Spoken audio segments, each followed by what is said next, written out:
Hey, everyone! If you enjoy my quantum audiobooks, you can support me by becoming a Patreon member. Your support helps me keep creating, and you'll get exclusive perks. You can also access my audiobooks directly through Google Drive. Check out the link in the description. Now, let's get started. Levin ended the chat, walked into the gathering moonlight, and took out a small crystal vial. It is filled with golden, eternal bear's tough elixir. Under the worried looks of Hermione and Siri, he opened the cork bottle cap and drank the elixir in one gulp. The temperature of the liquid was cold, but when it was poured into the mouth, it was burning, and it quickly burned from the throat to the stomach. It's like drinking a bottle of vodka in one gulp. Then, the pain spread throughout the body. At the same time, under the illumination of the moonlight, the power of nature continued to gather in Levin's body, healing the burning pain. Levin can feel that as the natural power fills up, his heart begins to beat violently, and there are two hearts. The other heart is made entirely of natural forces. That seems to be the core of wild transformation. But because of the different beating frequencies, Levin's eardrums vibrated violently and his brain was rapidly congested with blood. Finally, the beating frequency of the heart was consistent, and the image of the creature he transformed came together in his mind. Normally, at this time, Levin would need to make a 0, 5, or 3 choice among the animals he has seen. But at this moment, the power from the elixir made a brand new image appear in my mind. Chimera or Chimera. You choose Chimera as your wilderness form. Since you have conducted in-depth research on Chimera, you fully understand the transformation mechanism of Chimera. Therefore, you can choose any 3 animals as the Chimera of Chimera. Composition, you can only choose from common animals including dragons. The animal's symbolism will be the source of the Chimera's power one. Yeah, I just wrote a paper, but there is still a surprise. In other words, you don't have to choose the standard Chimera combination of lion, goat, and dragon, but choose other animals. In just the blink of an eye, you had a good idea. You have finished choosing. Due to the high compatibility of the transformation you chose, your Chimera transformation is a 4 Chimera. You can adjust the species factor ratio in the Chimera at will. Levin exhaled, closed his eyes tightly, and concentrated on his first wilderness transformation. He could clearly feel that his arms, legs, and whole body were undergoing slow changes. The muscles, organs, and structures in the body are also changing, although this process is very slow. Even the clothes on Levin's body gradually integrated into his body. He remembered the precautions of the wilderness ceremony. The first transformation does not need to be too fast, and the body must fully feel the changes. I don't know how long it took, but Levin felt that his arms and feet had turned into strange claws. My shoulder blades and tail vertebrae began to tingle, as if something was growing. The glass bottle in Levin's hand fell to the ground, and Hermione hurriedly took it away and looked at Levin nervously. In her sight, the boy's hands had disappeared, replaced by sharp claws, but his lower limbs had turned into the claws of a raptor. Is it a beast? Or a bird? Hermione kept guessing. It can't be a Stitch monster. However, Siri suddenly thought of something and stared at Levin with burning eyes. Levin had no time to care about others. He was still transforming, and the whole process was as slow as childbirth. Although he has never given birth to a child, he feels that there is no difference. After an unknown amount of time, his beardless chin and cheeks sprouted wisps of mane. There is a pair of things like chicken wings on the shoulders. There are more black and white markings on the back. A long tail also grows on its butt. He looks extremely ugly now, as if he had several animals put together. Slowly, hair and feathers spread outward from his limbs. Finally, the head also changed. The ears on both sides turned into round ears on the top of the head, the upper lip was split, and several long beards grew out of the lips. Eventually, it turned into the head of a young male lion with a sparse mane, except that a pair of tiger teeth were long on each side, and there were 2 poison glands on the back that no one could see. The main outline of the body is also that of a lion, but the fur color is darker than that of ordinary lions. The back is black and white stripes, and the wings on the back are full of brown and black feathers. The 5 claws on the forelimbs are long and sharp, capable of both cutting and digging. The lower part of the hind limbs is completely the claws of a raptor. As for the tail, there is no hair at all, replaced by smooth snake scales. What kind of animal is this? Hermione's face turned pale when she saw the monster in front of her. I've never seen such a magical creature. It's a chimera. This time it was Shiri who gave the answer. Chimera originally means chimera, but the chimera Levin transformed into is not a standard combination. When Hermione heard this, she immediately understood what was going on. Apart from being shocked by Levin, he was also surprised that Ciri could actually see what was going on. Obviously, in terms of knowledge reserve, I am the one who has more knowledge. He is indeed a Ravenclaw. Ciri won't tell Hermione that chimeras also exist in the world of Witchers. It's just that in the world of Harry Potter, chimeras are all descended from the original chimeras. However, the manufacturing technology was lost, and there was no new dark wizard to create the chimera, so naturally only the original combination remained.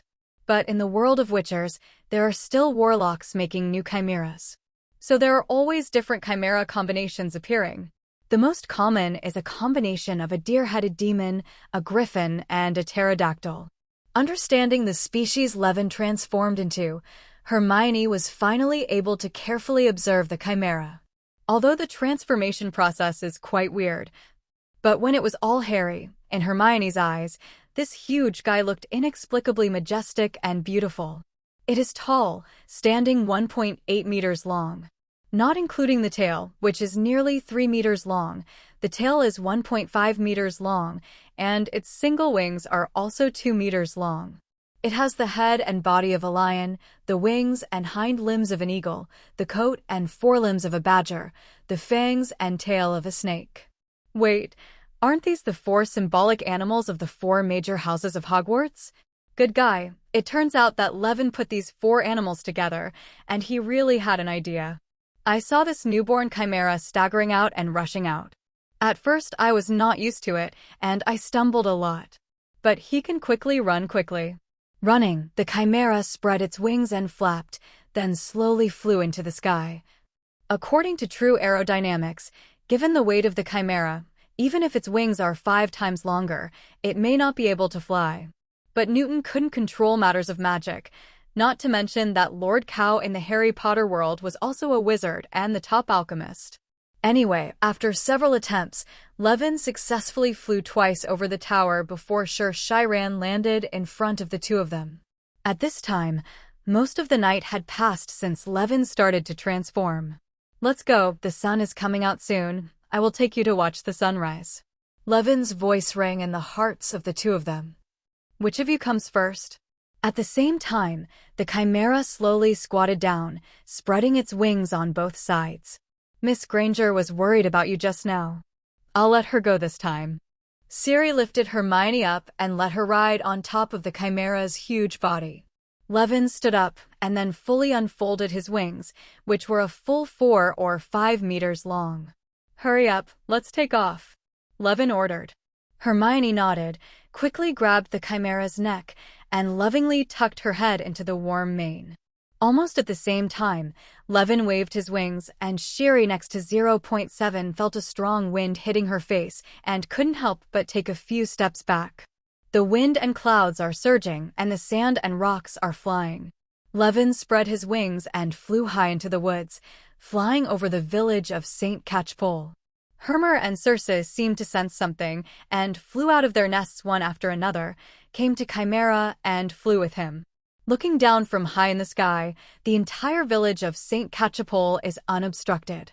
But Levin was not satisfied yet. He continued upward and finally passed through the clouds. The sea of clouds was like a carpet penetrated by a cone, leaving an opening with light. Hermione raised her head and looked to the sky. In the field of vision, the rising sun reflected the golden-red sea of clouds. She hugged Levin's neck tightly and looked at the wonderful scenery of nature with blurred eyes. While Levin was brazenly trying out his new wilderness transformation in the village of St. Catchpole, at the Ministry of Magic, a debate was going on about him. This is a first-class medal, Miss Proudmoore. This is the highest honor that Sir Merlin can award. Have we ever had such a precedent? Disputes caused by magical animals not knowing how to hide their bodies and threatening muggles. We have seen many, but is it too exaggerated to reward the wizard involved with the Order of Merlin, First Class? The chairman of the Merlin Order of Merlin Medal Awards Committee at the Weisengamot Conference raised this issue when communicating with the applicant Jaina. Of course there are examples, and there are quite a few. Jaina was well prepared and spoke unhurriedly. She has always had this character to do her best when she wants to do something. For this reason, she has already found a circle in advance. The most typical one is the Ilfracombe incident, which is also a major event in the history of the Ministry of Magic. It happened in 1932. At that time, a naughty common Welsh green dragon attacked a group of sunbathers in Ilfracombe, Devon, England. The Talk family who were traveling there prevented the casualties from happening. And the largest amnesia spell of the 20th century was used on the residents there. Subsequently, their whole family was awarded the Order of Merlin, First Class, and the 15th recipient was the then Minister of Magic, Hector Foley. 25 years after this incident happened, Norwell Tonk was also awarded a first-class medal, but he did not save as many people as the Talk family. He was saved from the claws of a manticore and a manticore. Save a muggle child and die for it. If you want, I can list more relevant examples. It has always been our tradition to award medals to wizards who save muggles from magical creatures, isn't it? But that's a first-level medal, not a second-level medal, not a third-level medal. The chairman of the awards committee was still a little reluctant, and even Cornelius Fudge, the Minister of Magic beside him, had some doubts. But that's a chimera. Jaina had already anticipated this situation, so she came up with a second reason. I don't need to say more about the danger of this kind of magical beast. If the chimera beast is allowed to run rampant on the beach, I can't imagine how many muggles will die and how much trouble will be caused, it's even possible, resulting in the Auror sacrifice. After hearing this, Fudge nodded repeatedly. According to Tonk's report, Levin did not take the initiative to hunt the chimera, nor did the smugglers have to release the beast because of his aggressiveness. According to the files of the Ministry of Magic, Levin and Ciri were just going for a walk on the beach. They happened to encounter a crazy dark wizard trying to attack muggles with an artifact creature, and they had to take action. Jaina continued, in addition, we all know that chimeras are known in the magic world as being powerful and difficult to kill. The last wizard who killed chimeras was the unlucky guy in ancient Greece. After killing the chimera, he was exhausted from the long battle and fell off his Pegasus to his death. This is basically the same as dying together. But Levin Green is different. He killed the chimera himself without getting hurt. This is something that no wizard has been able to do for thousands of years. The most important thing is that he belongs to the magical world of Een Kingdom and has a close relationship with Tonks, the new Auror who made a big splash last year. After hearing this, Cornelius Fudge nodded repeatedly. Yes, killing the chimera is of great significance. From this point of view, it is fair to award a first-class medal. If you are really afraid of indiscriminate awards, can he award his partner with a second-level medal? Seeing this scene, Jaina was not surprised. As for the Minister of Magic, she had already figured out the details of him. She knew very well that in the eyes of the minister, it didn't matter whether her words were justified or not. The important thing is the extraordinary meaning behind this matter, and Levin is barely half of his own people.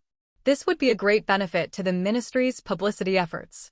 A young wizard from the Een Kingdom single-handedly killed the chimera, completing a feat that countless wizards had not accomplished for thousands of years, and he was trained by the Ministry of Magic of the Een Kingdom. How nice does this sound to say? How shameless is it? Since there was precedent and the minister's endorsement, the chairman of the awards committee finally agreed to propose in the awards committee about awarding Sir Levin Greenmealing first-class medal. A discussion on the issue of awarding Cyrilla Renland the Order of Merlin, second class. In the awards committee, usually when an issue is raised, it means it is passed. This is just a matter of going through one more formality in the remaining time. Jaina told Tonks the news, and the Tonks family were happy for Levin. Later, the Tonks invited Levin, Siri and Hermione to visit their home and enthusiastically took them to buy dresses for the awards ceremony. If Levin hadn't repeatedly said that he was rich, they would have even paid for the dress.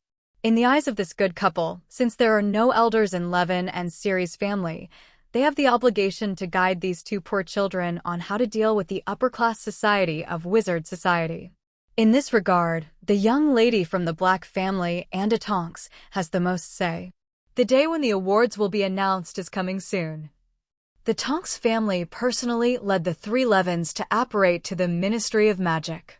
However, after the apparition, several people did not appear in the Ministry of Magic, but instead appeared on a desolate side street.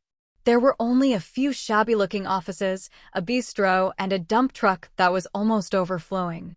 It's hard to believe that the entrance to the Ministry of Magic is actually here. We are here, kids. Don't worry, this is actually near Westminster Avenue in London. The entrance is placed here because it is more hidden and difficult to be discovered by muggles. Mrs. Tonks introduced the three little wizards. In fact, our Ministry of Magic is located just downstairs from Whitehall, the center of the British Muggle government. Normally, we can enter the Ministry of Magic through the Flow Network. Tonks walked in front, leading the way. But today we are here to attend the ceremony, so we have to go through the visitor entrance. That's right here. She was pointing at an old red phone booth with a few pieces of glass missing and a wall behind it that had been painted over. The phone court looks small, but a very clever traceless extension spell has been cast inside, and the internal area can always accommodate the 320 people who enter. Tonks stood by the phone, typing in the numbers as she recalled. As the dial whirred back to its original position, a woman's cold voice sounded in the phone booth, but the voice did not come from the phone. It was loud and clear, as if an invisible woman was standing there. Around them. Welcome to the Ministry of Magic. Please state your name and shield. We are here to attend the award ceremony, 6 of us in total. Tonks replied towards the empty glass. Nymphadora Tonks and 2 of her family members are here to accept the award. The winner presenting the award, and a companion observing the ceremony. Thank you, the cold female voice said. Guest, please pick up the badge and pin it in front of your clothes. Then, a silver medal slipped out of the metal chute used to withdraw coins from a normal phone booth and fell to King Tonks. The female auror pinned it to her chest. Then the female voice said again. Visitors of the Ministry of Magic, you are required to be checked and register your wand at the security desk. The security desk is located at the end of the main hall. The floor of the phone booth suddenly trembled and they sank slowly into the ground, like a muggle elevator. Slowly, Levin could see nothing and could only hear the dull grinding noise of the phone booth as it descended through the ground. When the bright light hit Levin's eyes, they stopped falling. The Ministry of Magic hopes you have a good day, the female voice said. The phone booth door popped open and everyone filed out. Then, the 3 Xiaozhang Netmasters saw the glorious Ministry of Magic for the first time. Seeing the scene in front of him, Levin had to sigh. Apart from Hogwarts, no other place embodies the magical beauty of this world better than the Ministry of Magic in front of you. They stood at the end of a long, splendid hall, with a polished dark wooden floor and a peacock blue ceiling inlaid with sparkling golden symbols, which were constantly moving and changing, like a huge overhead bulletin board. In the middle of the foyer is a fountain.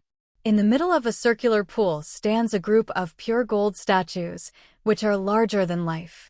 The tallest among them is a noble wizard, holding his wand high and pointing directly at the sky. Surrounding him were a beautiful witch, a centaur, a goblin, and a house elf. Centaurs, goblins, and house elves all looked up at the 2 wizards with admiration. Shining jets of water spurted out from the top of the wizard's wand, from the centaur's arrow, from the tip of the goblin's hat, and from the 2 ears of the house elf. The walls on all sides are paneled with glossy dark wooden boards, and many gilded fireplaces are embedded in the wooden boards. Every few seconds, with a soft popping sound, a wizard suddenly appeared from a fireplace on the left.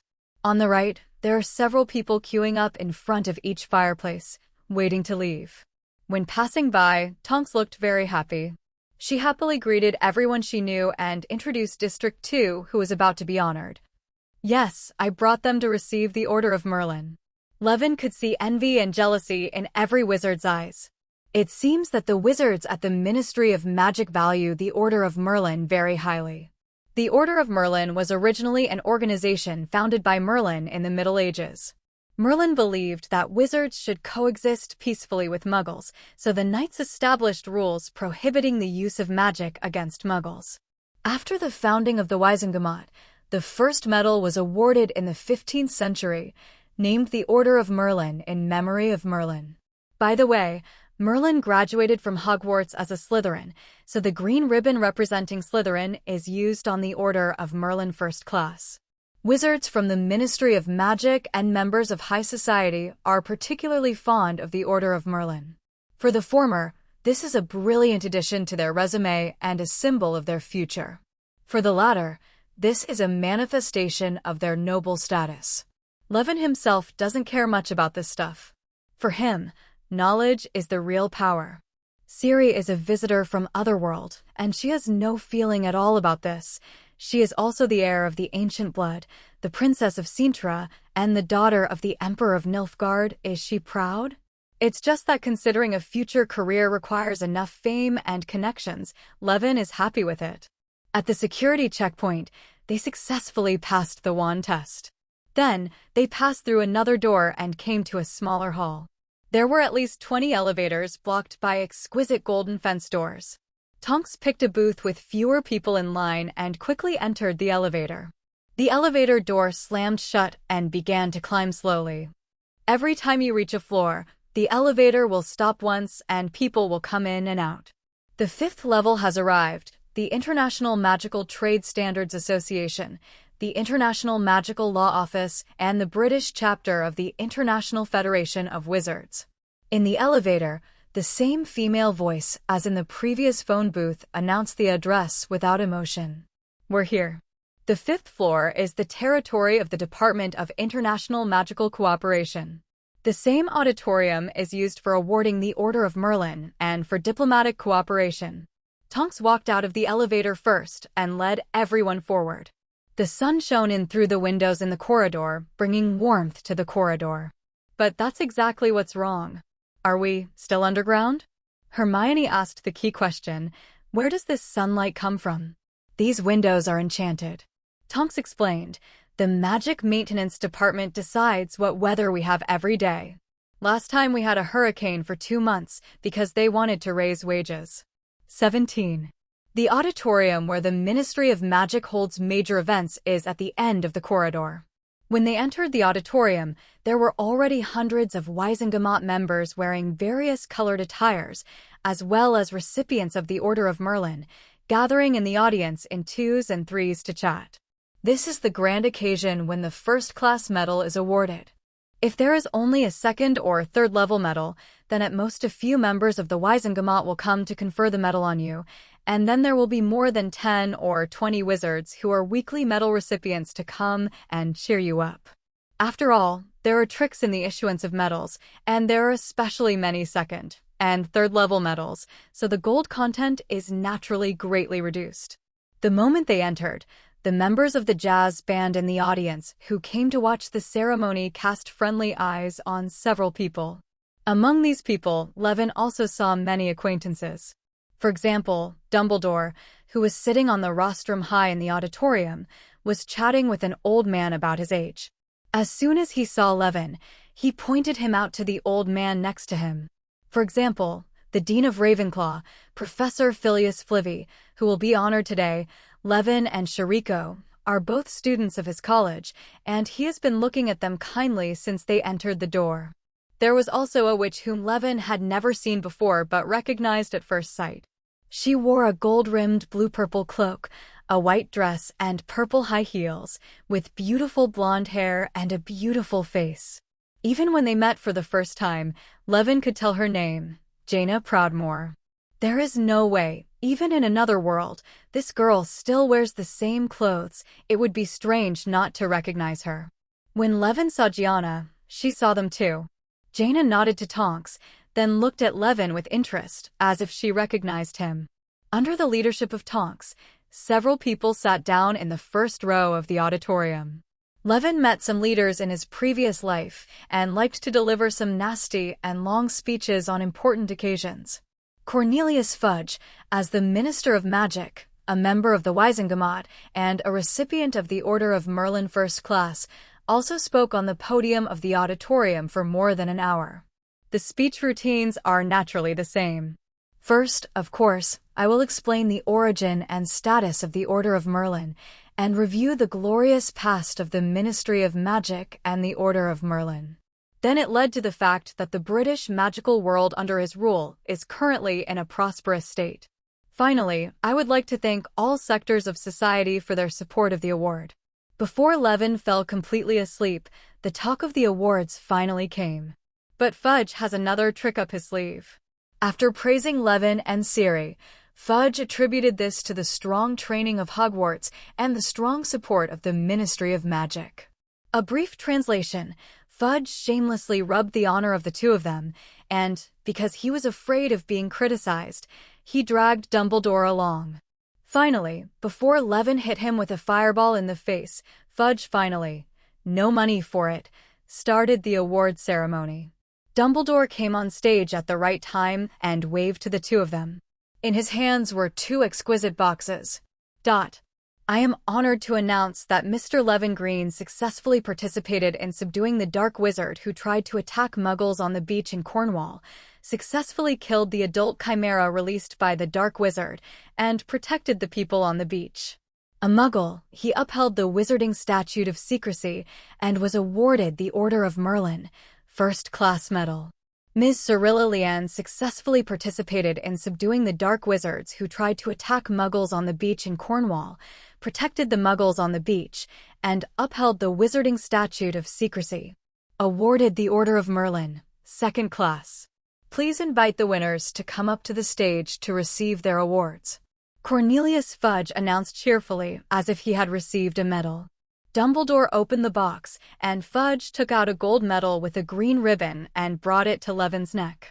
Another second-level medal with a purple ribbon was placed around Sheely's neck. There were bursts of clicking sounds. The scene was permanently recorded by the media present.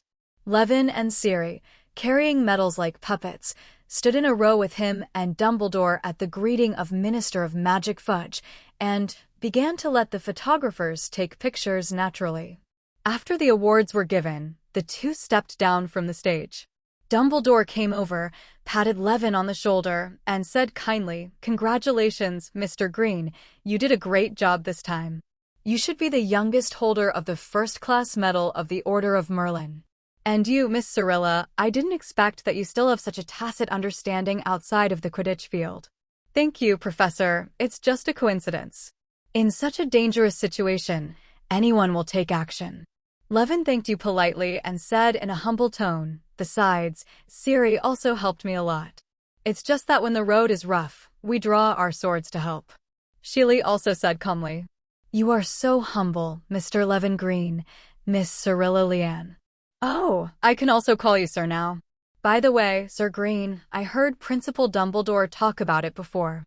If I pass you, your academic performance in school will be very good, right?" The old man who was beside Dumbledore also came forward, his words full of admiration for Levin. "You are Mr. Newt Scamander." Just when Levin was wondering who the other party was, Professor Levi, who happened to come over to congratulate him, told him. So the short professor proudly showed off to him his favorite student. "Yes, Levin is the most talented and hard-working student I have ever seen. I think he is now almost as effective as an adult wizard in terms of the effect of a spell. In fact, Mr. Green has outstanding achievements in other areas." Newt Scamander nodded and inadvertently pointed out another startling fact. "I have read Mr. Green's anatomy research paper on the chimera. I have to say that you put forward a quite bold hypothesis, but the whole argumentation process is very rigorous, which makes people have to admire. You are indeed born with good for research." Upon hearing this, Professor Flitwick looked at Levin with shocked eyes, as if to say, "You boy, how many surprises do I still have that I don't know about?" Hello, Mr. Scamander, Professor Dumbledore, and Professor Flitwick. I'm very sorry, but can I do an exclusive interview with our heroes? A sharp and exaggerated voice sounded, with a contrived and unpleasant tone. Levin followed the sound. It was a witch in a magenta robe. Her hair was made into delicate, stiff, and weird curls. It looked particularly awkward when paired with her big chin face. She wore a pair of jewelry-encrusted robes. He was wearing glasses, and he was holding a crocodile leather handbag with his fat fingers. His nails were 2 inches long and were very red. "Fee, oh, hello, Miss Skeeter." Flitwick greeted her and then took the initiative to introduce. "This is Ms. Rita Skeeter, a writer for the Daily Prophet, also from Ravenclaw. Although I have only taught her for 3 years, I was deeply impressed by his writing style." "Thank you. Professor Flitwick, you actually remember me."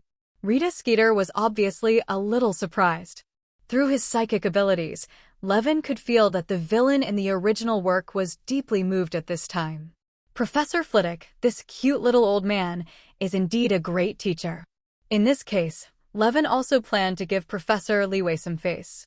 Hopefully this interview won't take too long.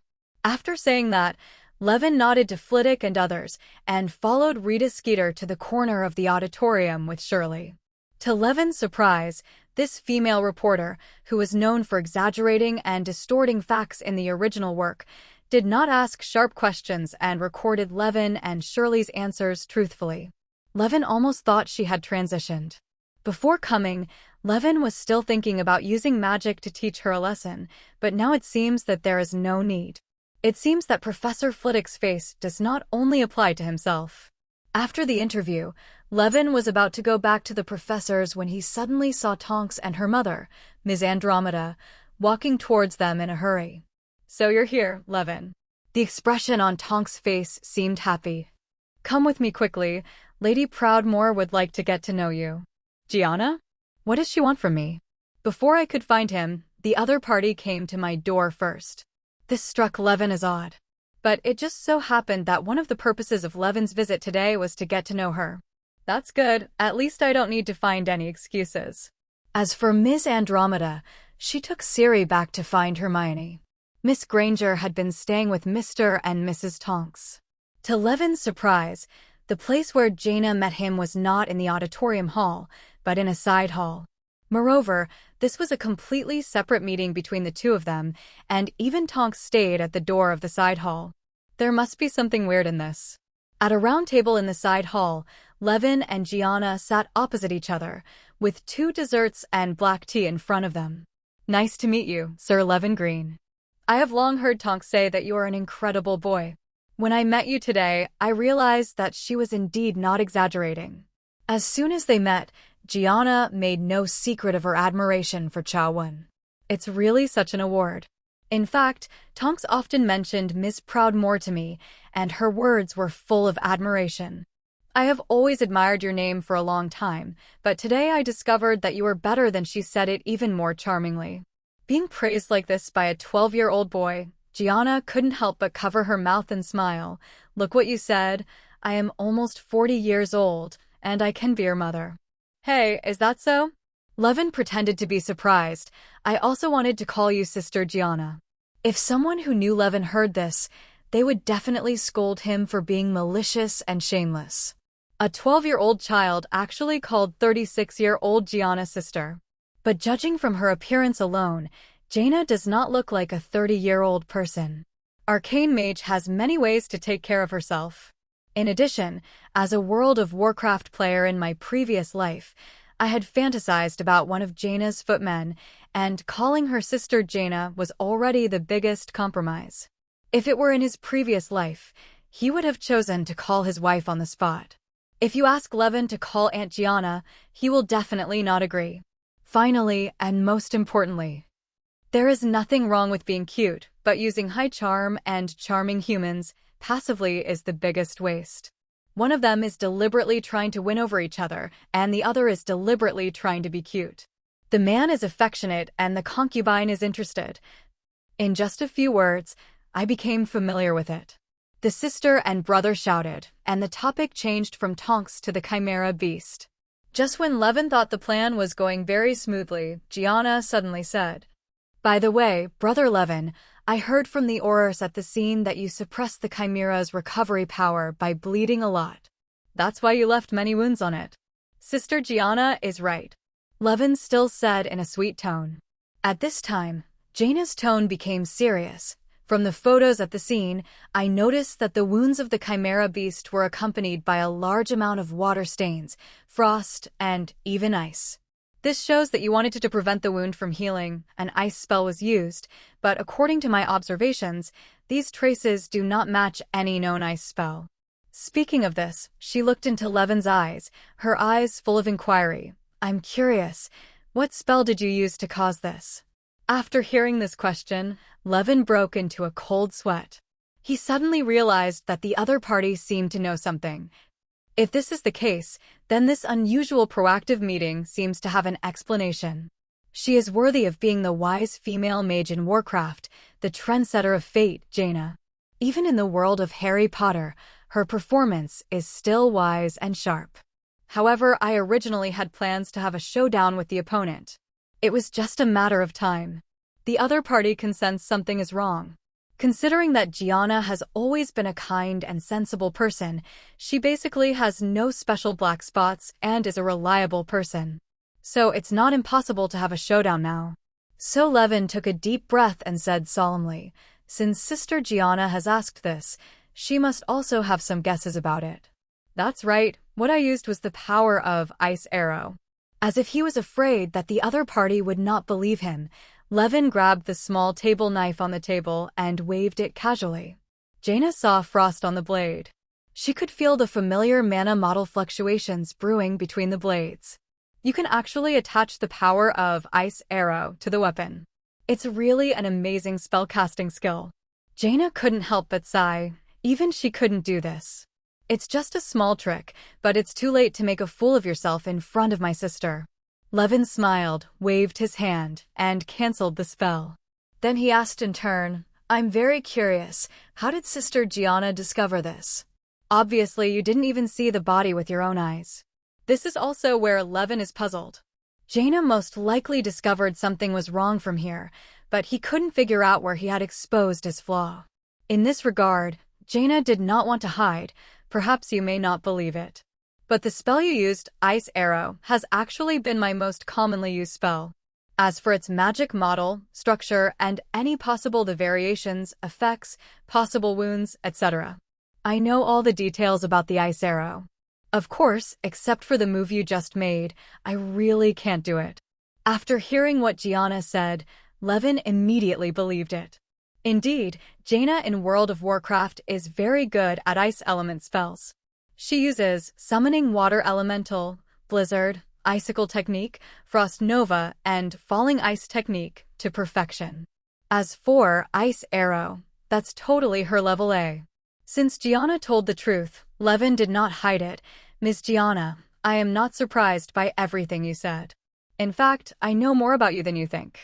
As he spoke, he explained to Cyrilla his speculations from 11 years ago, everyone's time travel, and his so-called otherworld observation ability. In case the other party didn't believe him, Levin also told him Jaina's experience in World of Warcraft, from her birth as a princess of the kingdom of Cultivation to her childhood admiration for the guardian Egwene, from her apprenticeship with Animagus to her encounter with Prince Arthas of Lordaeron, from the sweetness of their love to Arthas's rebellion that shocked the world, and finally the undead scourge raging in Azeroth. After listening, Jaina naturally showed a shocked expression, but there was also a hint of weirdness in it. Brother Levin, I have to say that your understanding of me is indeed beyond my expectation, as if you have really watched my whole life. I almost feel that you are actually a bronze spy watching me. Dragon, if it's you, you should understand its meaning. The bronze dragon is one of the 5-colored dragons in Azeroth, following the parallel time and space of the bronze dragon king, Nozdormu, the guardian of time and the guardian of Azeroth. This kind of creature will hide in the long river of time, monitoring important nodes in each timeline. Of course, Levin could understand what Gianna meant. Gianna suppressed the chaotic emotions in her heart and continued. But I have to point out that there are still some small errors in your description. For example, I have never dated Alsace. Of course, he did pursue me, but at the time I had been obsessed with a book full of the mysterious magic book has no time to care about worldly feelings. Jaina is done with Arthas. What timeline is this? Levin instantly showed the same shocked expression as Gianna just now. But what shocked him even more was what came next. Princess Kultira's continued, of course, although your narrative has some minor errors, it is generally no different from my experience. Therefore, I believe in your otherworld observation ability and what you said. Time travel theory. However, I have my own reasons for traveling to this world. I saw Jaina slowly taking out a beautiful book. It's because of this book. It was because I was obsessed with it that I missed Arthas' pursuit. It was also because I tried to use its power to save the people of Lord Darren from living in this world outside the group. It seems that whether it is the deviation of the timeline or the other party's time traveling, this book is the culprit. So Levin looked at Gianna and said sincerely, Sister Gianna, can I take a look at this book? Oh, of course. The Princess of Kultiras readily pushed the book to Levin and reminded, actually, it's useless for you to read it, because after coming to this world, this book was resealed, and I can't recite the spell to unseal it, so this book can't be opened. Levin took the book. When he saw the emblem on the cover of the book, Levin's expression suddenly changed. The emblem has an eye pattern in the center, surrounded by 4 stars and 2 books with reverse directions on each side. This emblem, this pattern that shouldn't appear at this time, why does it appear on the cover of this book? Please give me flowers. He looked up at the blonde woman in front of him. Can you tell me what the unblocking spell is? Maybe I can find a way. It's impossible. Brother Levin, I've tried the sun point many times. Jaina chuckled and said, I have tried every password cracking method I can think of, and I have also tried all the puzzles and revealing spells I can find, whether they are from my world or this world, but none of them work. I strongly suspect that this so-called the spell actually has nothing to do with the clues given. Seeing Levin looking at her insistently, Jaina said helplessly, Okay, if you must give it a try, I can tell you. The so-called spell is actually the emblem on the cover itself. I see. Levin immediately understood what was going on. But you still need to confirm. 0. By the way, Sister Gianna, how did you get this book? Have you studied its origins since you got this book? How did I get this book? Speaking of this, the Princess of Kultiras put her chin in one hand and fell into memories. I remember that it probably happened when I was 15 years old. In order to reward me for my academic breakthrough, Tutor Antonidas took me to the treasure house of the magic city of Dalaran to select a treasure for me, you know. He is the chairman of the Kirin Tor Council, the highest authority in Dalaran. And his position is probably that of Dumbledore and Fudge combined. He has this authority. Then, when I entered the treasure house, this book took the initiative to appear beside me. The mentor said that he didn't know the origin of this book. The mages of Dalaran discovered the magic power contained in it, but because no one could open it, it has been sealed in the treasure house. But I found that I can open it and read it, even if I can only read the part that suits my strength at a time. So, I chose this book as a gift. In fact, I benefited a lot from the secrets this book taught me. Later, I also showed this book to the Prince of the High Elves, Kaeldats. Kaeldats told me that most of the materials used to make the cover and pages of this book are specialties from the continent of Kalimdor, and some of the runes in the book are only from ancient Kalim before the earth was shattered. Only the multi-elf empire will use it. They High Elves are the descendants of the upper elf elves in the Elf Empire, who were exiled after the Great Sundering. That's why he could barely recognize all of this. I think this book is probably handed down from the ancient Elf Empire 10,000 years ago.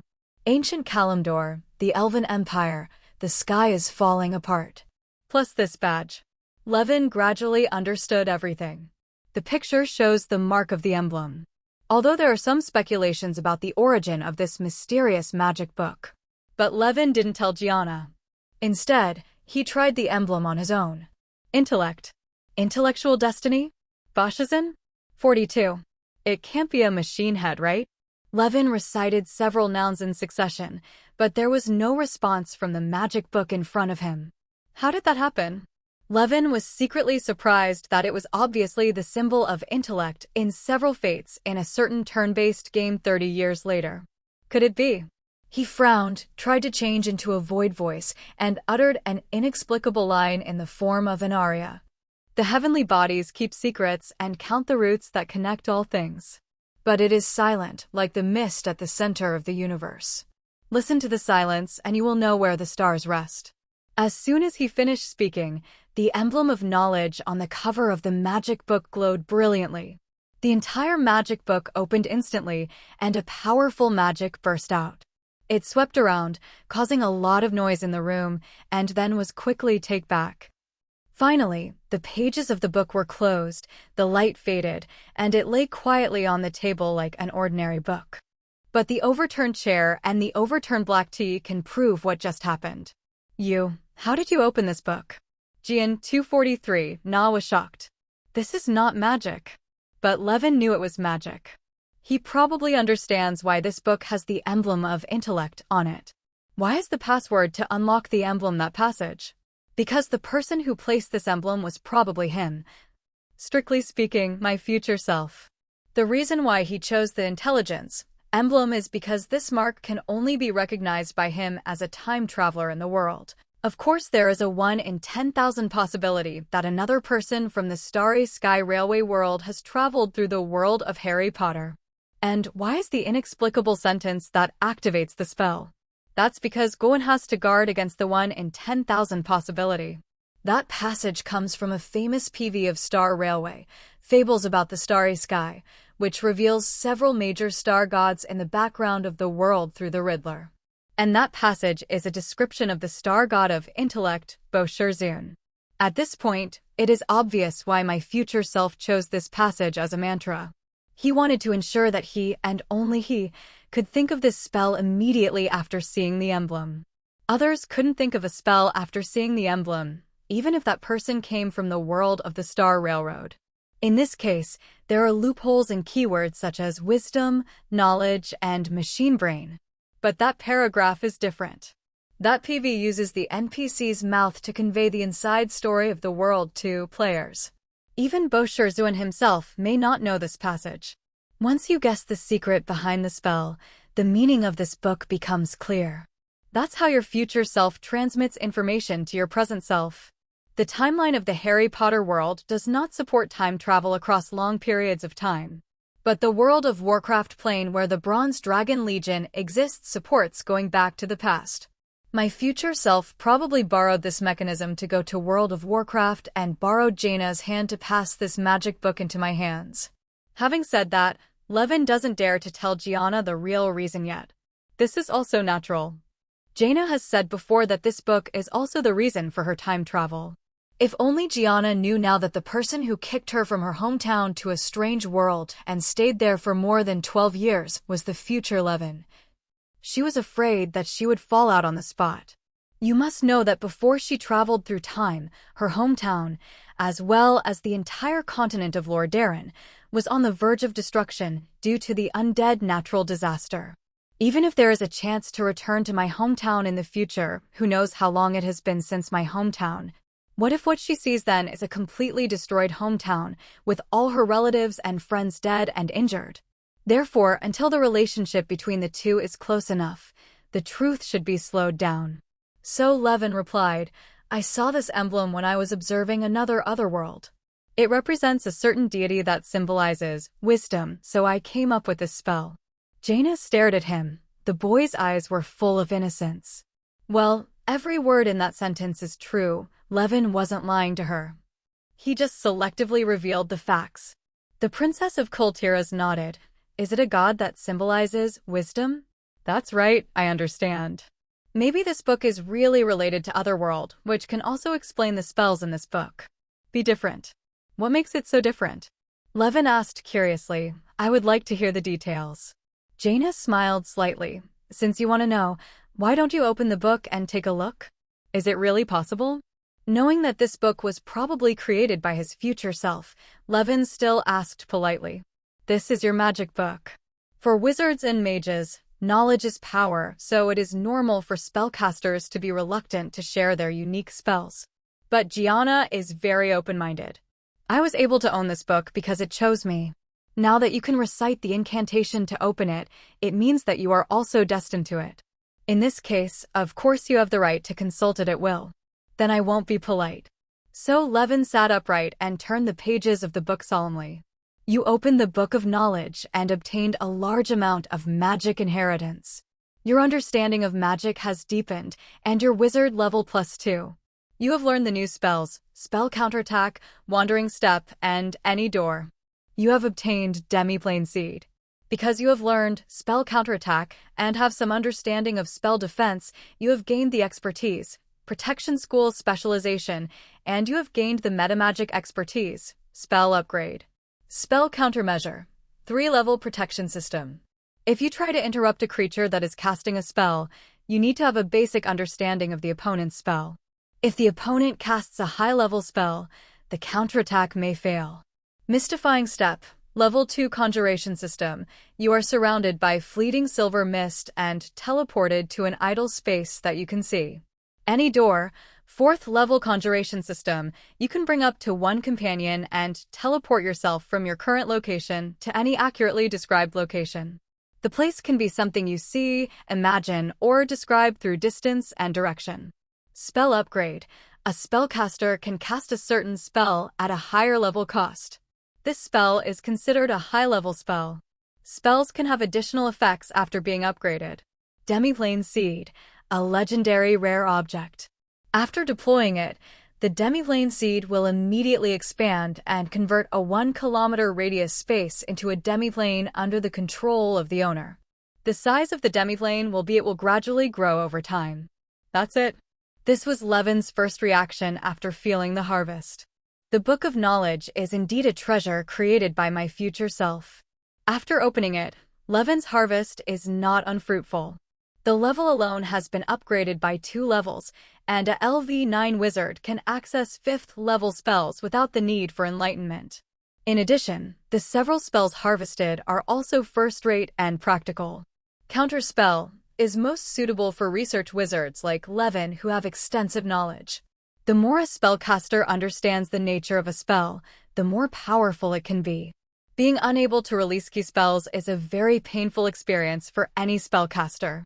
Combined with spell upgrading skills, it is the nemesis of any spellcaster. As for Lost Step and Any Door, they are also very practical space spells. Tracing Step can not only be cast instantly, but can also be placed anywhere on the battlefield, completely crushing the most popular short-range space spell, Flash, among mages in World of Warcraft. The movement of Flash is limited to plane coordinates, and it can only control the approximate teleportation distance, but cannot control the landing point. The only advantage is that it can be cast instantly. And Any Door is completely replaced by Apparition. Apparition can only move to places you have visited, and the risk of casting the spell is relatively high. Any Door is not only safer, but the transmission method can also be freely selected. It is really a must-have choice for home travel. As for the Demiplane Seed, it is a treasure that Levin cannot even imagine at this stage. Owning a demiplane means getting a base that can never be discovered by outsiders, a world that is your own. But the spells that can create a demiplane are all high-level spells. A mage must reach level 8 to create a temporary demiplane passage, and level 9 to create a demiplane. But only the legendary mage can truly create a stable demilane that can last forever. And now, the treasure that this legendary mage can create is in his hands.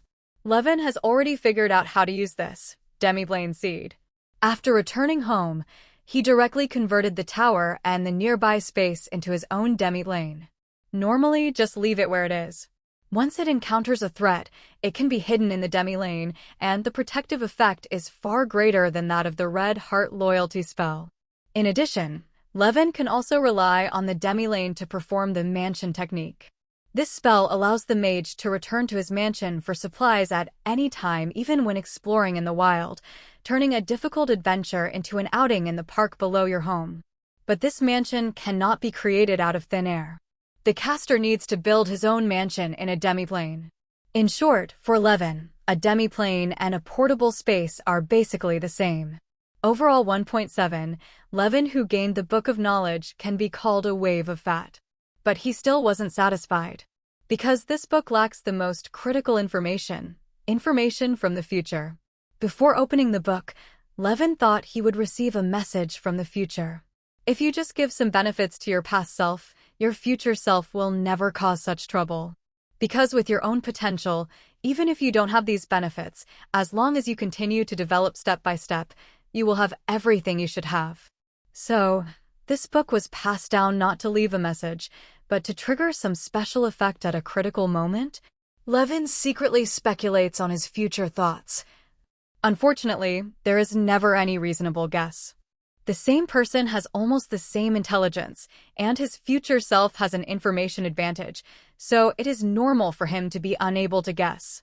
But this feeling of being kept in the dark and kept in a fog is particularly uncomfortable. Can the Riddler die? Finally, Levin sighed. Oh, it turns out that the Riddler is myself. That's okay. After reading the Book of Knowledge, Levin chatted happily with Jaina for several hours before they separated. After being far away from home and staying alone in Otherworld for 12 full years, even a sane mage like Jaina still misses Azeroth. And Levin just became the person she confided in. Even though he was not a native of Azeroth, his past life experience made him know Azeroth well, and there were many secrets that even Anna herself could not understand. After talking like this, in Gianna's eyes, Levin is simply more indigenous than indigenous. It gave her a feeling of meeting an old friend in a foreign land, out of thin air. Before saying goodbye, the two exchanged addresses and made an appointment to visit each other. During this process, Levin did not talk to her about his ambitions or his big plan to subvert the magical world and build a floating city. It's not that I don't want to, but it's not necessary. In this regard, Joanna and Sheely are completely different people. Although everyone is a spellcaster and has the identity of a princess, their way of thinking is completely different. Ciri has no consciousness of being a spellcaster at all. As the Princess of Sintra, she had to seek refuge with her adoptive father, White Wolf, due to the collapse of her country and family very early on. In this way, she was even more affected by the demon hunters, and she tended to prefer one person to another in life. The Witcher is an emotional ranger. Jaina has been a real princess since she was a child.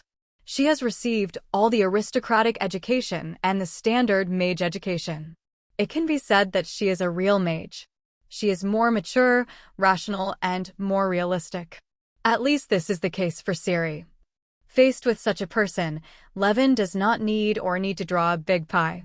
The ability Levin showed today was enough for the Princess of Cold Tiras to see the necessity of making friends and cooperating with him. Without him having to say it verbally, Jaina herself would understand that if she wanted to return to Azeroth, the only person most likely to provide help was Levin Green. After bidding farewell to Jaina, Levin did not stay long and left the Ministry of Magic very early. The three of them played at Tonk's house for 2 days, and then reached the tower through Levin's 5-ring arbitrary door.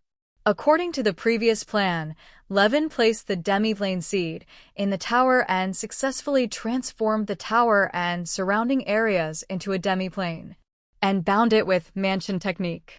From now on, no matter where he is, Ewan can return to his retainer at any time. After the award ceremony, the three of them lived a peaceful life again. Hermione is now basically qualified in broomstick skills and no longer needs to take practice classes. So Miss Know-It-All devoted all her free time to studying, and her diligent attitude made Ciri feel ashamed. As for Levin, he began to study his wild transformation carefully. Levin's anatomical research results on chimeras are well reflected in today's chimera transformation. If the chimera beast chooses the negative symbols of 3 chimeric materials, then what Levin obtains are the positive symbols of the 4 animals corresponding to the 4 major colleges. This makes the chimera he transformed into not only not evil, but also giving people a majestic and righteous feeling. In the chimera state, Levin's attributes become strength, 21, agility, 17, constitution, 22, intelligence, 16, perception, 14, charisma, 10, and has super magic resistance, recovery ability, and breath ability.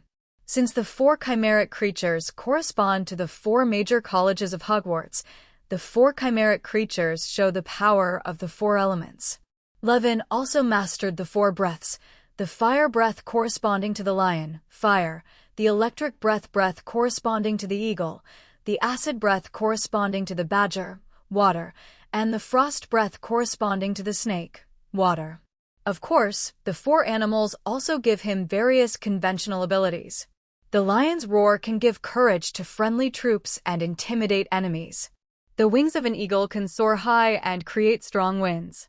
The badger's claws can dig into the soil and move underground. The snake gave him infrared vision and venomous canines. All in all, after the transformation, Levin's close combat and hand-to-hand combat capabilities have been greatly improved. However, he has lost most of his spellcasting ability and can only use a small number of simple spells and druid spells that rely on the body. Only psychic abilities are fully preserved. Later, Levin tried the ability he learned during Chimera's transformation to adjust the proportion of chimeric Lu factors. As the factor ratio is adjusted, Levin can control the degree to which the chimera transforms into the 4 beasts. For example, if the eagle's factor ratio is completely adjusted to 0%, the chimera will lose its wings, as well as the attributes, abilities, and breath related to the eagle. However, the initial form of chimera means the most perfect ratio, and arbitrary adjustments will only make it weaker. But this ability is not useless. At least it has one benefit, that is, it gives Levin 4 more wild forms of ordinary beasts. That is, adjusting a single chimera factor to 100% and all other factors to 0%. Lion form. Strength, 21, agility, 17, constitution, 22, intelligence, 16, perception, 14, charisma, 6.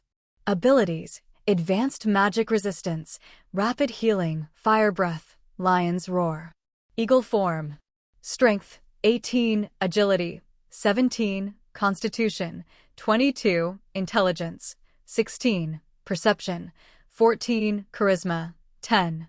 Abilities, advanced magic resistance, rapid healing, lightning breath, flying.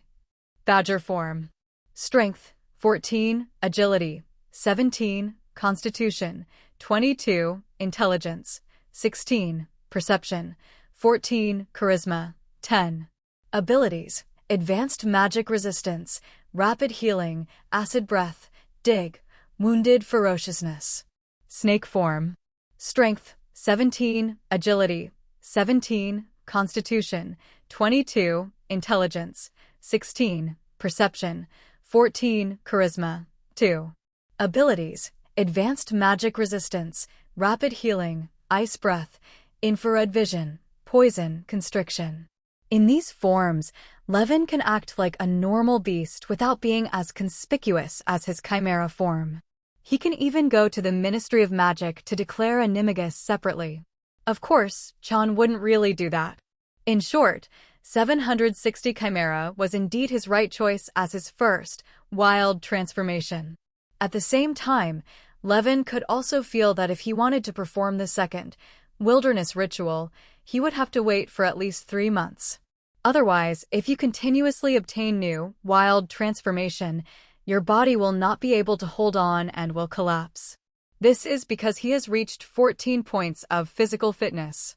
If it were replaced with the original constitution, this interval might be extended to half a year or even a year.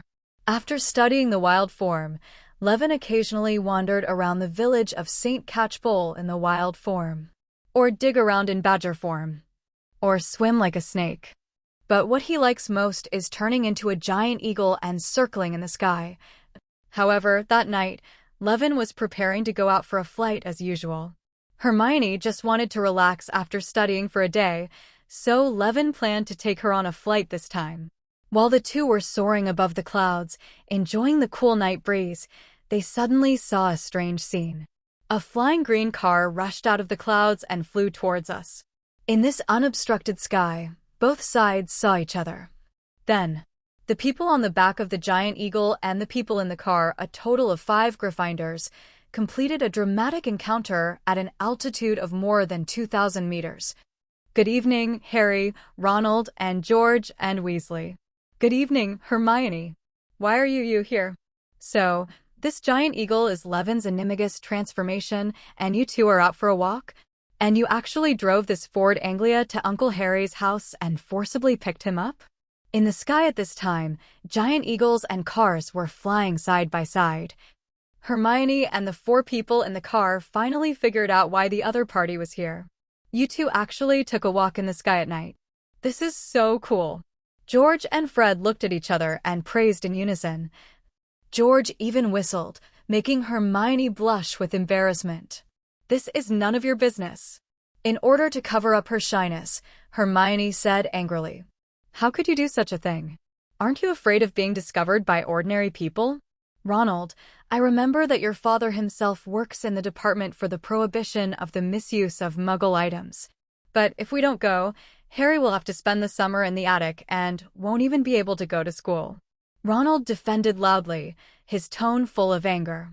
"There was an elf trying to stop me from going to school." Harry also said aggrievedly, "He even used magic in my house. As a result, I was warned by the Ministry of Magic. If he does it again, I will be expelled. But you can definitely write to Professor Dumbledore or Hagrid.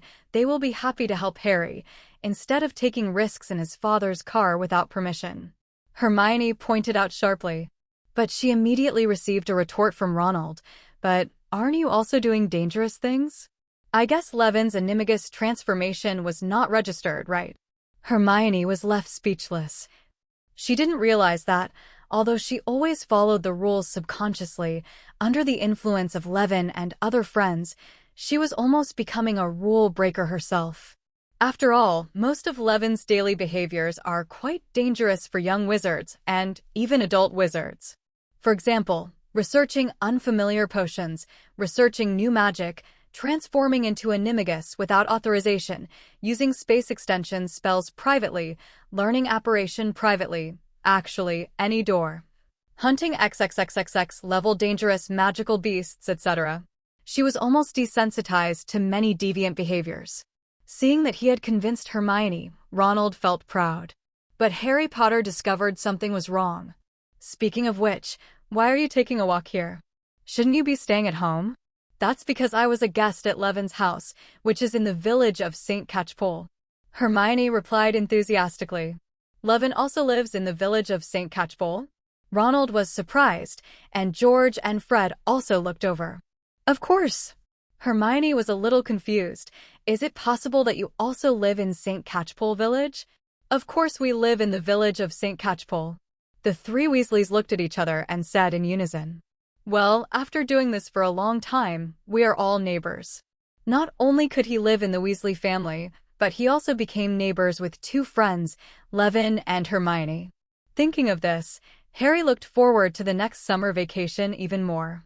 Later, Ronald told Hermione that the Weasley family's ancestors lived in the village of St. Catchpole.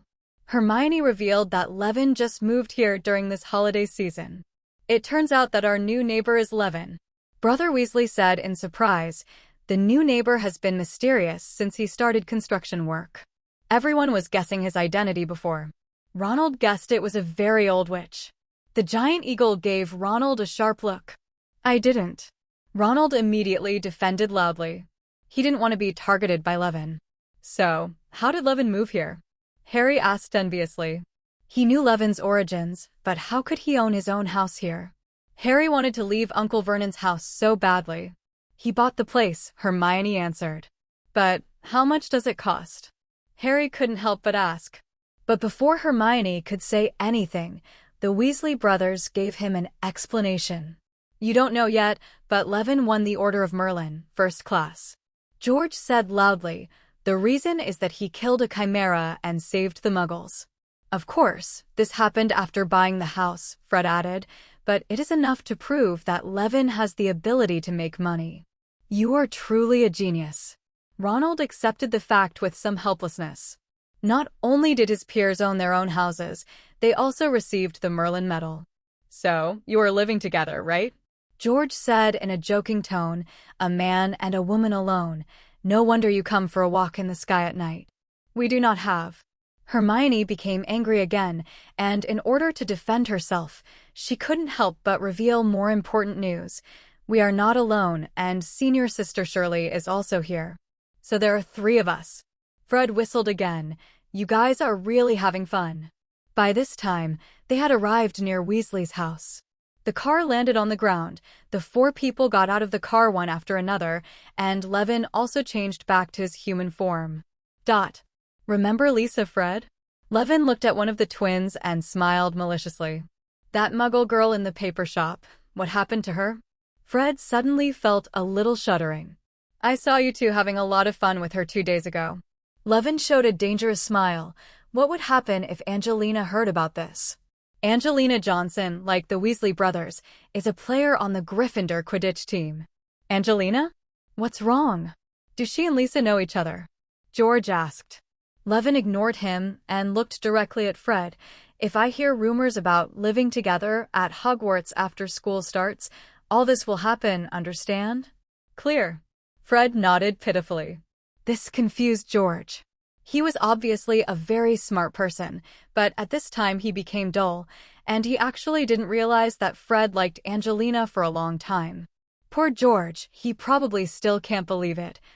Fred, whom he loved most, secretly fell in love with another woman behind his back. Fred obviously didn't want George to know about this, so he took the initiative to end the topic. "It's still early. We have to go back to the dragon quickly." He arranged, "We have to go upstairs quietly and give Mom a surprise in the morning." Then he turned to Levin. "Remember to come to the burrow tomorrow and call senior sister Siri. We will hold a grand welcome party for Harry." "Of course, I wish you good luck." Levin waved to him, "But I do think Mrs. Weasley will give you a surprise." At least in the original book, they were caught by Mrs. Weasley after picking up Harry. After watching the 4 of them tiptoe home, Levin and Hermione also walked towards the tower. After walking a few steps, a woman's roar came from behind. "Do you know how anxious I am? The bed is empty. No note left.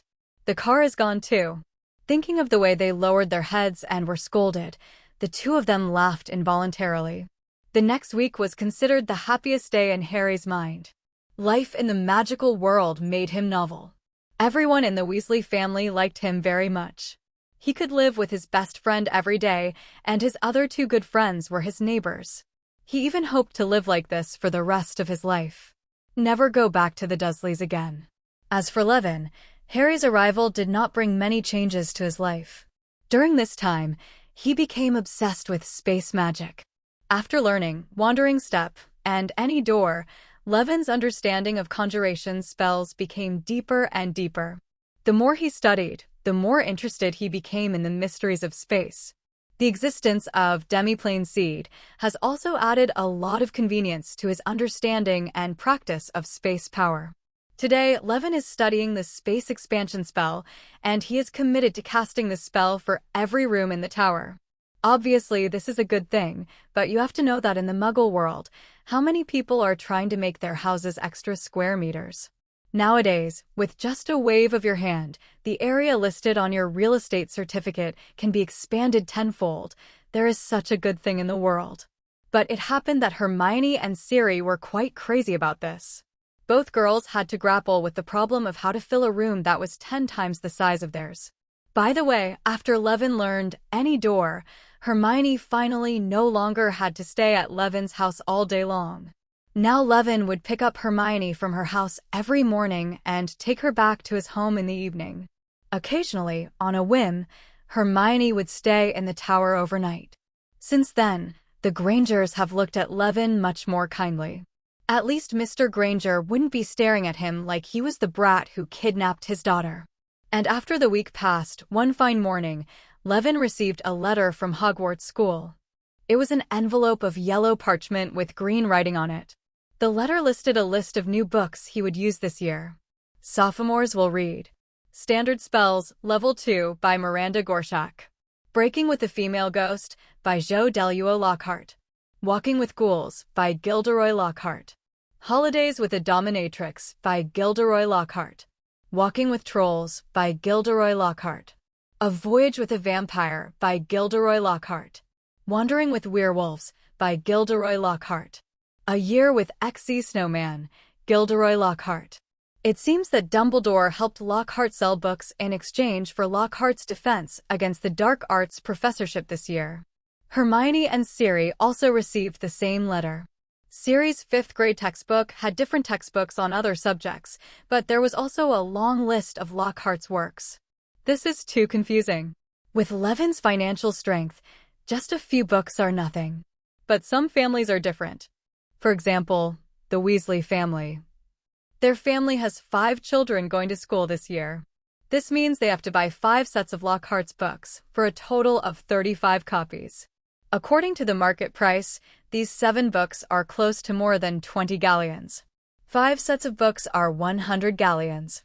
This is undoubtedly adding insult to injury for the Weasley family, who are not already wealthy. The Weasleys probably turned green. The new dark arts professor. I wonder if this year's one is reliable. Hermione looked melancholy after reading it. Professor Quirrell's performance last semester made her despair of this course. Fortunately, Levin is tutoring her this summer. This gave her a certain degree of dark magic defense ability. Compared to those of her peers who were tricked along with her, her strength was already much higher. I seem to remember this person's name. He seems to have received a 3rd-class medal of the Order of Merlin, Shirley said as she rummaged through a pile of newspapers. I found it. I hope this article will be published. The Cup of Cintra picked up an article of the Daily Prophet and read it aloud, in recognition of his brave behavior in facing the creatures of darkness and for introducing methods of resistance in his autobiography. Hermione hummed and asked again, "The Order of Merlin, Level 3. Is it very powerful? Should it be okay?" Levin was unsure. The girl raised her head, looked at the 2 people beside her, and chuckled. "You two. One is a 1st-class medal winner and the youngest Merlin medal winner. The other has won a 2nd-level medal. Compared with you, he's not that powerful." Different from the original work, Hermione now hangs out with Levin every day, which is something she has seen before. At the award ceremony, the scene of Levin chatting and laughing with celebrities in the wizarding world is still vivid in my mind. She was used to meeting truly awesome people, and although people like Lockhart were worthy of admiration, they could no longer arouse her admiration. However, Sheila had some different opinions. I have read his book at Mrs. Tonks's. At least his method of solving monsters is quite professional. Putting aside the behavior of selling books, this man does have some real talents. Each of Lockhart's big writings describes his experience of dealing with a dark creature. Female ghosts, ghouls, hags, trolls, vampires, werewolves, yetis. In the world of The Witcher 3, these things are completely the job of the demon hunter. Siri was raised by a demon hunter again. After coming to the world of Harry Potter, she also acted as a witcher to earn galleons. Therefore, Siri almost regarded Lockhart as half a peer. "You're right." Levin nodded, "but I advise you not to have any expectations." "Why is this?" Sharich said that she had always believed Levin's words. "You'll know when you see him with your own eyes." He thought for a moment and added, "It just so happened that this guy had written before and invited me to attend his book launch in Diagon Alley. Although I refused, I also learned that the launch would be next week. We just picked that day to go to Diagon Alley to buy new books for next semester, just so you can see what kind of person Lockhart is. Next Wednesday will arrive in a blink of an eye." Levin used 5 rings any door to take the 2 of them to Diagon Alley early in the morning. Never let the Flowbang company that produces Flow powder make an extra penny.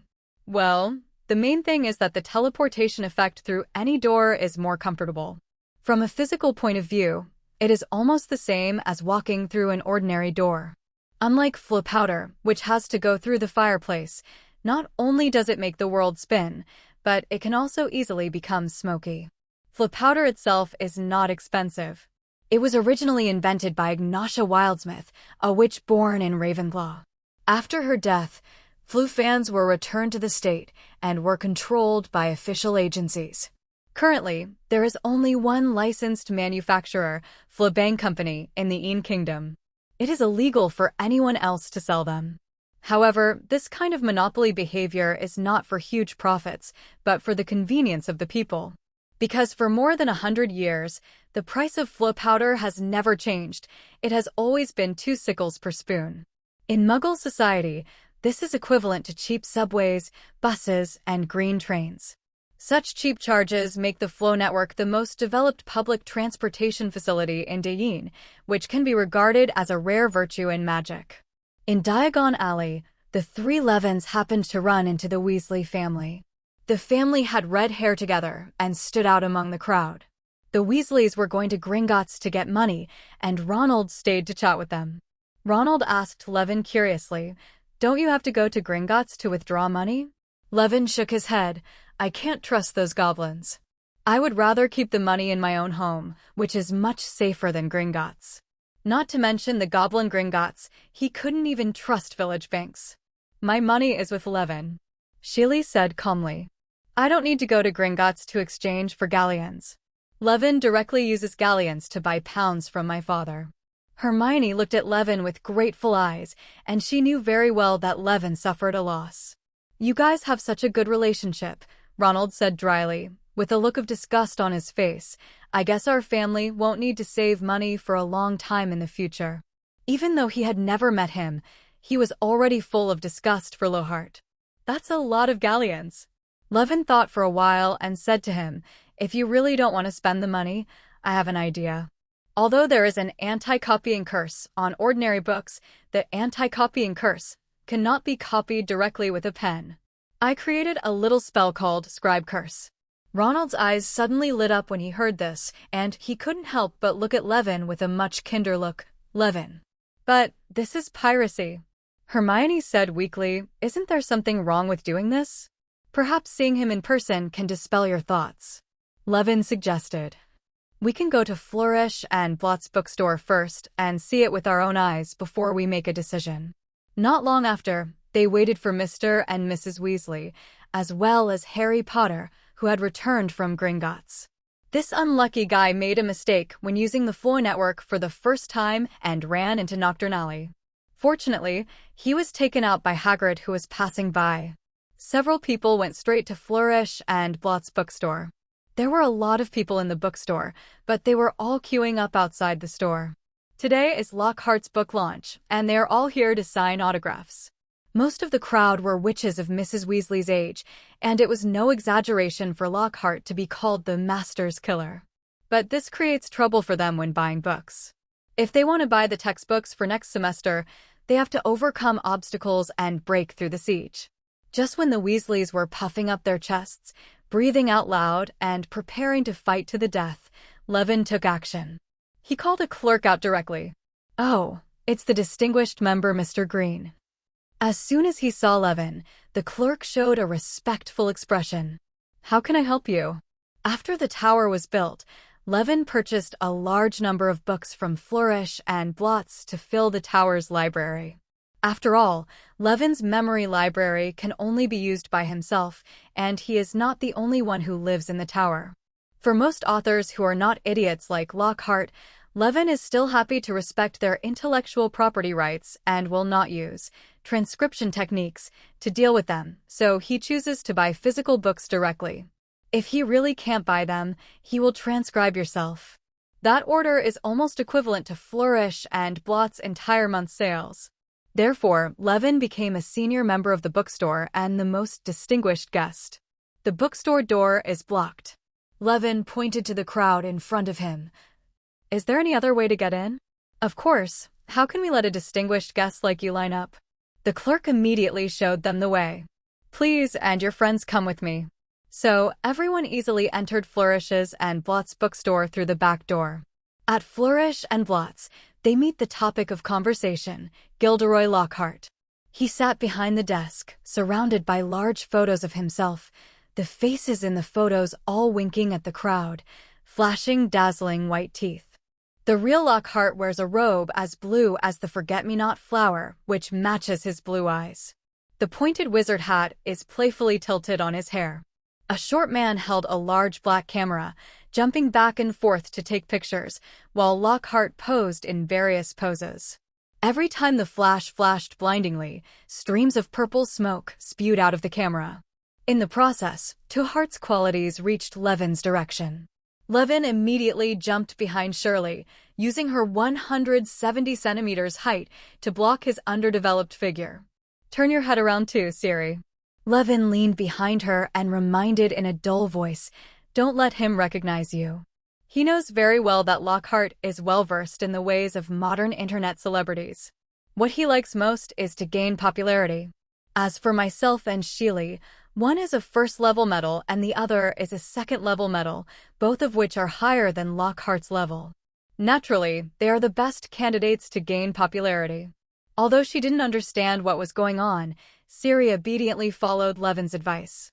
"So the only unlucky one is Harry." "Ah ha ha ha, Harry is here. Isn't this Harry Potter?" Lockhart rushed forward, grabbed Harry's arm, and pulled him to the signing table. Levin could understand the resentful look in Harry's eyes when he looked at him before he was dragged away. "You clearly knew he was like this.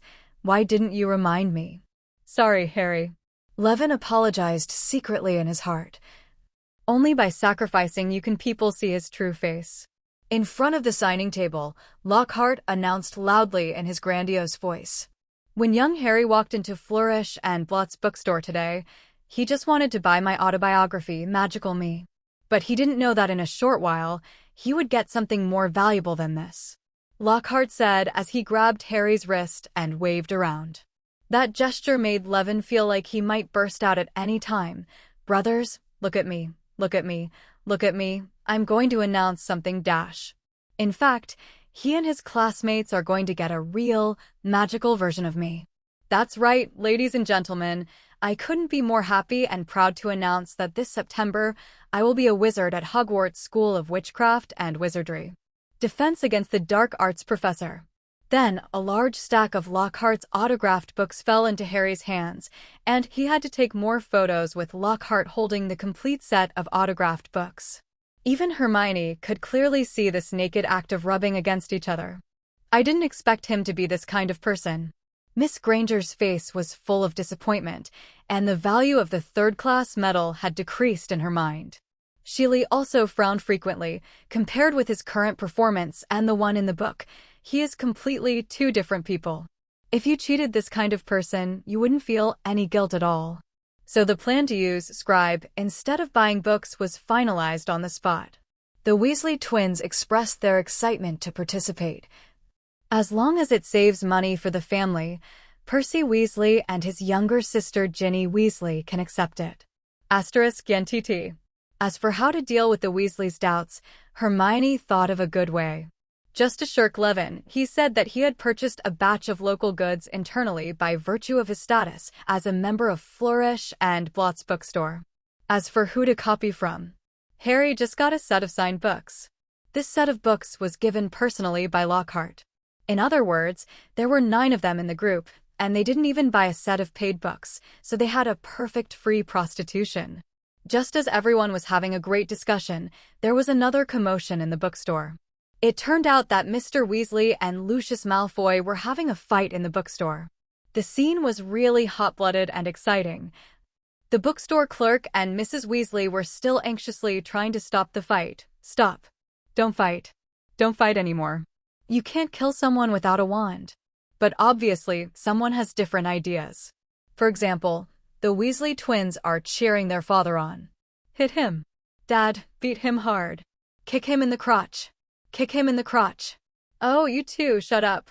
Molly pressed her 2 sons with a headache on her face. But in fact, there are people who enjoy the fun more than they do and don't mind it too much. Levin secretly stretched out his hand to Mr. Weasley. A powerful force of nature emerged. In full view of many wizards, it is better to use druid spells that do not consume magic power to be more concealed. Wild Power. Wild Power, Level 2, making the subject's strength, agility, and body circumference +2 respectively. Assuming that the average attribute value of normal humans is 10, then the normal physiological limit of humans is 18. In this case, The strength, agility, and constitution +2 respectively almost made Mr. Weasley, who was originally an ordinary person, suddenly have the physical fitness of a fighter. In an instant, Mr. Weasley suddenly felt that his skills were much more agile, and his strength was even more vigorous. The left hook that could have hit his face was dodged by him. Then he subconsciously punched the opponent in the chest. Bang! Poor Lucius was knocked back a full 4 meters by this heavy blow and hit a bookshelf directly. He was dizzy from the impact and completely lost his ability to resist. The clerk and Mrs. Weasley took the opportunity to step forward and separate the two completely. This. Mr. Weasley looked at his fist suspiciously. Am I that powerful? He tentatively pumped his fist again, but it no longer felt like before. The instigator, Levin, had already cancelled the spell and hid his power and fame. With the two old men separated, the street fight ended with Mr. Weasley victorious. No one pays attention to what losers think, not even Levin. He knew very well that in the original novel, it was Lucius Malfoy who stuffed Voldemort's Horcrux diary into Ginny's stack of books. Maybe he didn't know it was a Horcrux, but it was he who indirectly caused this year's basilisk incident. But Levin had no intention of interfering in this matter, at least until he found a way to deal with the Horcruxes. Who knows what dark magic Voldemort might be hiding in there? Of course, if he learned the Great Disintegration Technique now, then he designated that the diary should be taken care of for a while. But Lockhart is quite concerned about this dispute. He even asked reporters, "Can you include the fight in the report? Let's say that Arthur Weasley and Lucius Malfoy fought over buying my book." Later, Levin also separated from the Weasley family. He made an appointment with Ronald and others to carry out book copying plans at his house every day. Hermione and Siri also separated from him and went shopping separately. Levin went to the magical creatures store and asked the clerk, Miss Hayden, about the tail hair of the nine-tailed fox, 550. At Christmas, he spent 50 galleons to ask the other party for information about various legendary magical creatures, especially the nine-tailed fox. This time, Miss Hayden brought bad news and good news. The bad news is that the poachers in the East were so bad that they mistook the Guanhu for a nine-tailed fox. Naturally, they found nothing. The good news is that a wizard in South America discovered the feathers of the legendary feathered serpent in the ruins of a Mayan wizard. Now the price has reached over 1,000 galleons. So, what else can Levin say? Of course I buy it. That's the feathered serpent. This magical creature has divinity and high intelligence. It can completely replace the tail hair of the nine-tailed fox as the main ingredient of the Eternal Fox's cunning elixir. To be on the safe side, Levin simply left 2,000 galleons and told her, if it wasn't enough, just write to him directly. Considering the poor logistic speed in the wizarding world, if all goes well, it is expected that Levin will receive the goods 1 month later. Then after the semester starts, he can perform the second, wilderness ritual. The magical creature shop is full of harvests, but Levin came up empty-handed at Slugjig's pharmacy. It is said that because a tornado hit the only Ream cattle sanctuary in the United States, there was no production of Ream cattle blood in the entire America this year. The previous reservation has naturally come to nothing, and the main ingredient of Eternal Bull Power Elixir has disappeared. However, Levin now does not plan to use Ream cow blood as the main ingredient. Otherwise, would it be difficult for him to transform into a Rim cow in the wilderness? That's too inferior. Levin decided that if he wanted to change, he would become the fiercest. Among magical creatures, there is undoubtedly only one creature that is most famous for its power, and that is the dragon. Compared with the more powerful fire dragons, the related breeding industry is more developed in the wizarding world. If you want to transform into a fire dragon, the material you need is naturally dragon blood. This thing is relatively cheap, and you can get a potion in just a few dozen galleons. But Levin didn't buy dragon's blood. He ordered dragon heart like Slugjig's pharmacy. And not 1 or 2, but 1 or several. In fact, Levin ordered 1 heart from each of the dozen or so species of fire dragons that have been identified today. On average, each dragon heart cost him 1,000 galleons. The reason why he needs so many dragon hearts is because Levin is not going to simply transform into a fire dragon. He tried to trace the origin of the fire dragon's blood in reverse and transform into a real dragon. A real giant dragon has 4 legs and 2 wings on its back. Not only is it extremely powerful, it also possesses a high degree of intelligence and unique dragon language magic. It is a creature that stands at the top of the species.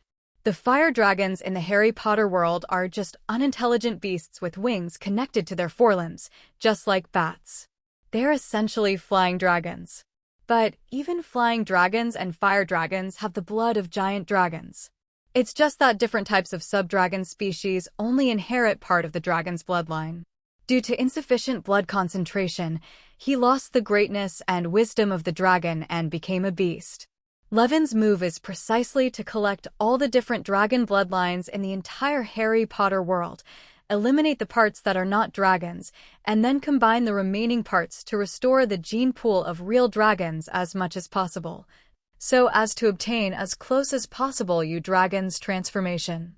For Sludgig's pharmacy, this is undoubtedly a big order and a big project.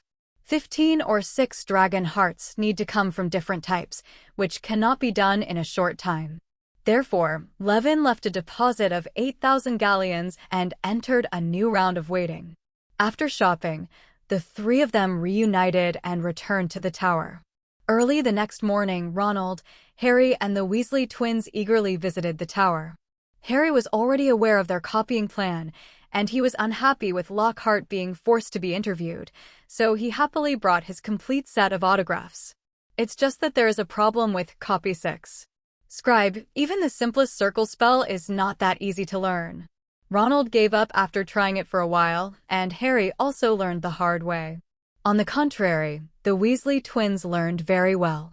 Levin, I have a proposal. After successfully copying a copy of Walking with Trolls using scribe technique, George said with great interest, I believe that throughout Hogwarts, we are not the only ones who are troubled by Lockhart. And we have the ability to solve this problem. We can use owls to contact those young wizards who have not bought Lockhart's books and provide them with copybooks at a lower price. Fred continued. The price of a copy can be 1/3 or even 1/4 of the original book. I have just calculated that, even so, after deducting the cost, each book will make 12 to 14 cents. George added, If you allow me, this business can be done. Fred suggested. You invented Scribe, so you use the magic authorization as your capital, and you can teach us all the other work. We will split the income from each book 50 to 50 with you. George said. His plan. After hearing this suggestion, Levin just nodded after thinking for a moment. Sounds good, I'll allow it. He himself is not short of money, but he doesn't mind a little more income. After all, relying solely on the Philosopher's Stone to make money is too blatant, and it might one day cause inflation. Great! George and Fred high-fived each other happily. After hearing about this, even Hermione and Harry became interested. I can also copy. Miss Granger raised her hand. Can I join in? And me. Harry also took the initiative. I will definitely learn this spell in the next 2 days. Even Ronald couldn't help but rekindle his desire to learn magic. No way, this business sounds too feasible and he is too short of pocket money. The twins discussed for a while and came to a decision. There is a profit of 12 to 14 sickles for each book copied, half of which belongs to Levin, and the rest is almost 6 to 7 sickles. This half of the profit is divided into 2 parts. Part of this was the scribe's salary, which was 4 or 5 sickles depending on the length of the book, which Hermione and Harry were able to earn. The other part is 2 sico as service charge for both of them.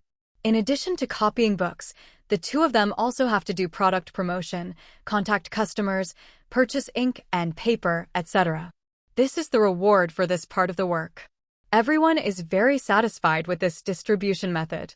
So that day, the twins borrowed the owls of everyone present and sent out advertisements to everyone they knew, inviting them to buy discounted copies of the complete works of Lockhart.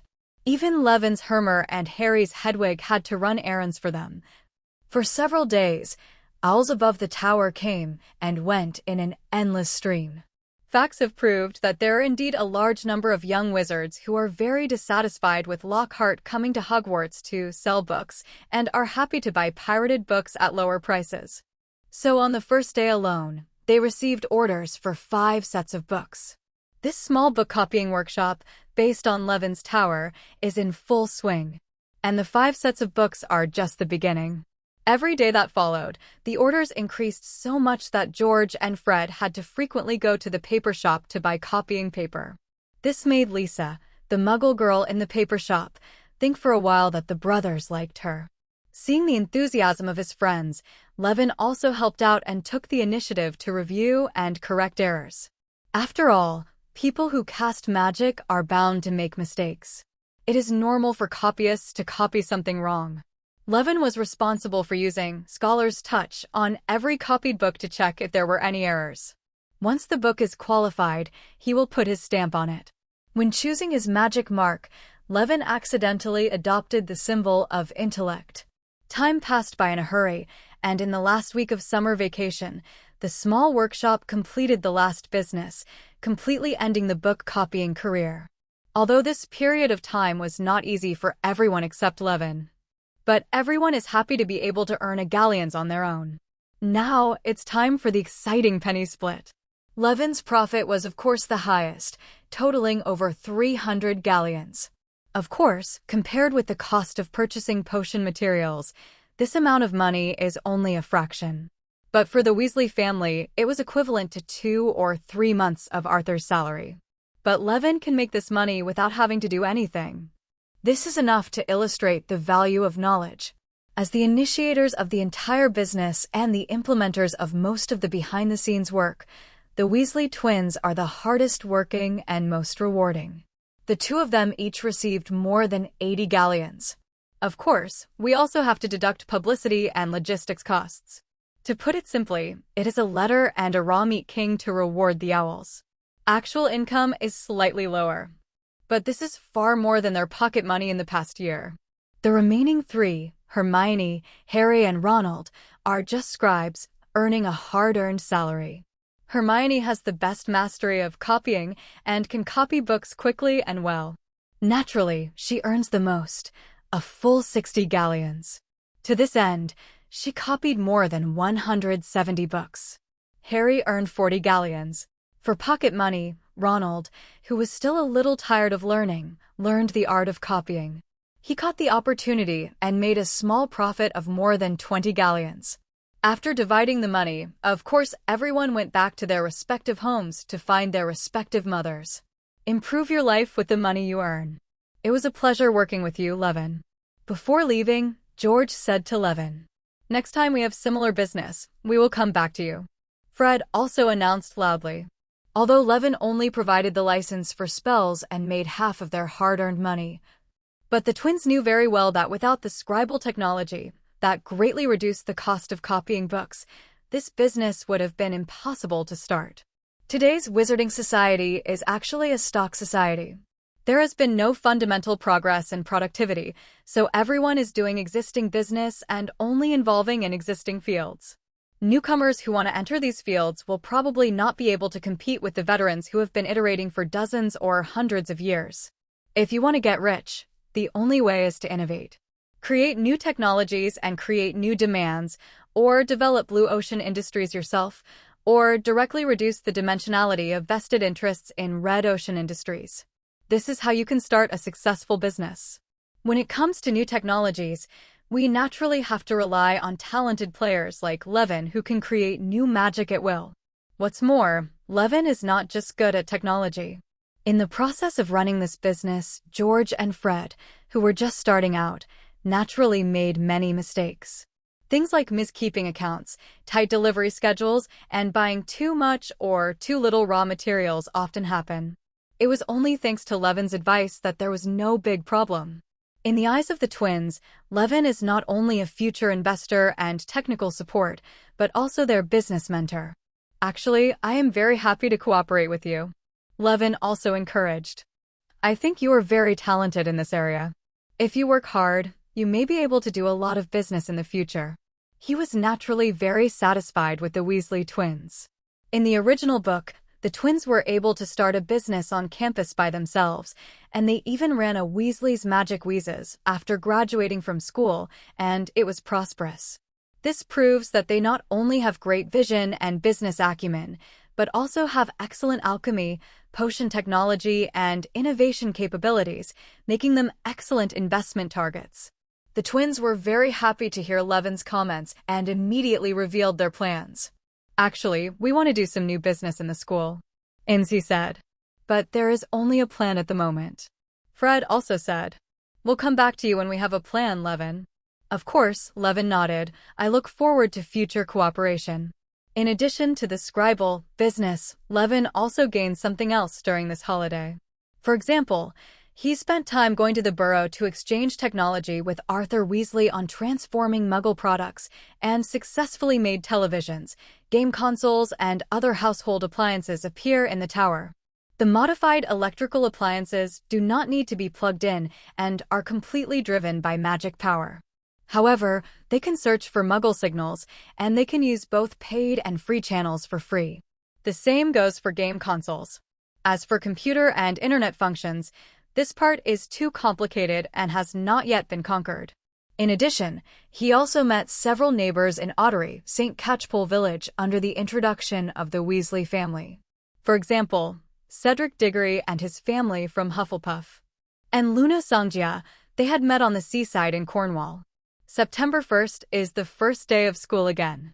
Levin took Siri to Platform 9 through the any door. Before leaving, he completely hid his demi-lane in the void, leaving only a piece of flat land where the tower originally existed. In this way, no one can find where their home is. Only the English themselves can reopen the passage to the tower. If you want to return to the tower elsewhere, you can only rely on the mansion technique. However, the level of the spell is not low, and neither Hermione nor Siri can master it. Levin is already thinking about creating magic items that would allow them to return to the tower if necessary. At the platform, it didn't take long for Levin to wait for Hermione, who was driven here by her father, Mr. Granger. Looking at the back of his daughter happily leaving behind the boy, Mr. Granger couldn't help but feel a little sore in his eyes. The little cotton-padded jacket she has had for 12 years has begun to no longer fit her body. The three of them walked into the platform and got on the bus. Then start looking for empty cars along the corridor. But this is not simple. Most of the carriages are already occupied. Although there are probably only 1 or 2 little wizards in these carriages, Levin doesn't want to get together with people he doesn't know. After walking about 2 cars, Sheely, who was leading the group, glanced into a certain box and turned around and said, Okay, there is a slightly empty one here, and only Luna is alone. She opened the door and Sir Shiran walked into the box. Levin and Hermione followed.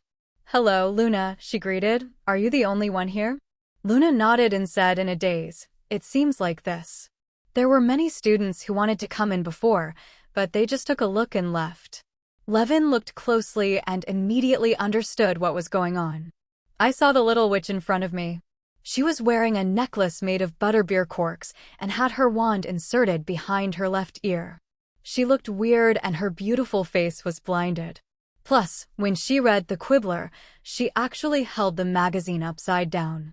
No wonder few people dare to come in, for fear of meeting weirdos. But they're not afraid of this freak. The other party came to visit the tower once during the holidays, and everyone knew each other. Levin took out a large book, Fundamentals of Computer Science, and read it intently. The computer knowledge he mastered in his previous life was too advanced for computers more than 30 years ago, good Wang Zhao, and it was of no help to him in studying computer principles and turning them into magic. If he wanted to successfully transform a computer, he needed to learn it all over again. Hermione and Siri started chatting. After this summer vacation, the relationship between the two of them had grown closer unknowingly. Luna looked at them from the upside-down magazine. Soon, the train started moving, and when the food cart passed by, Hermione took the initiative to stop the cart and bought a large amount of snacks.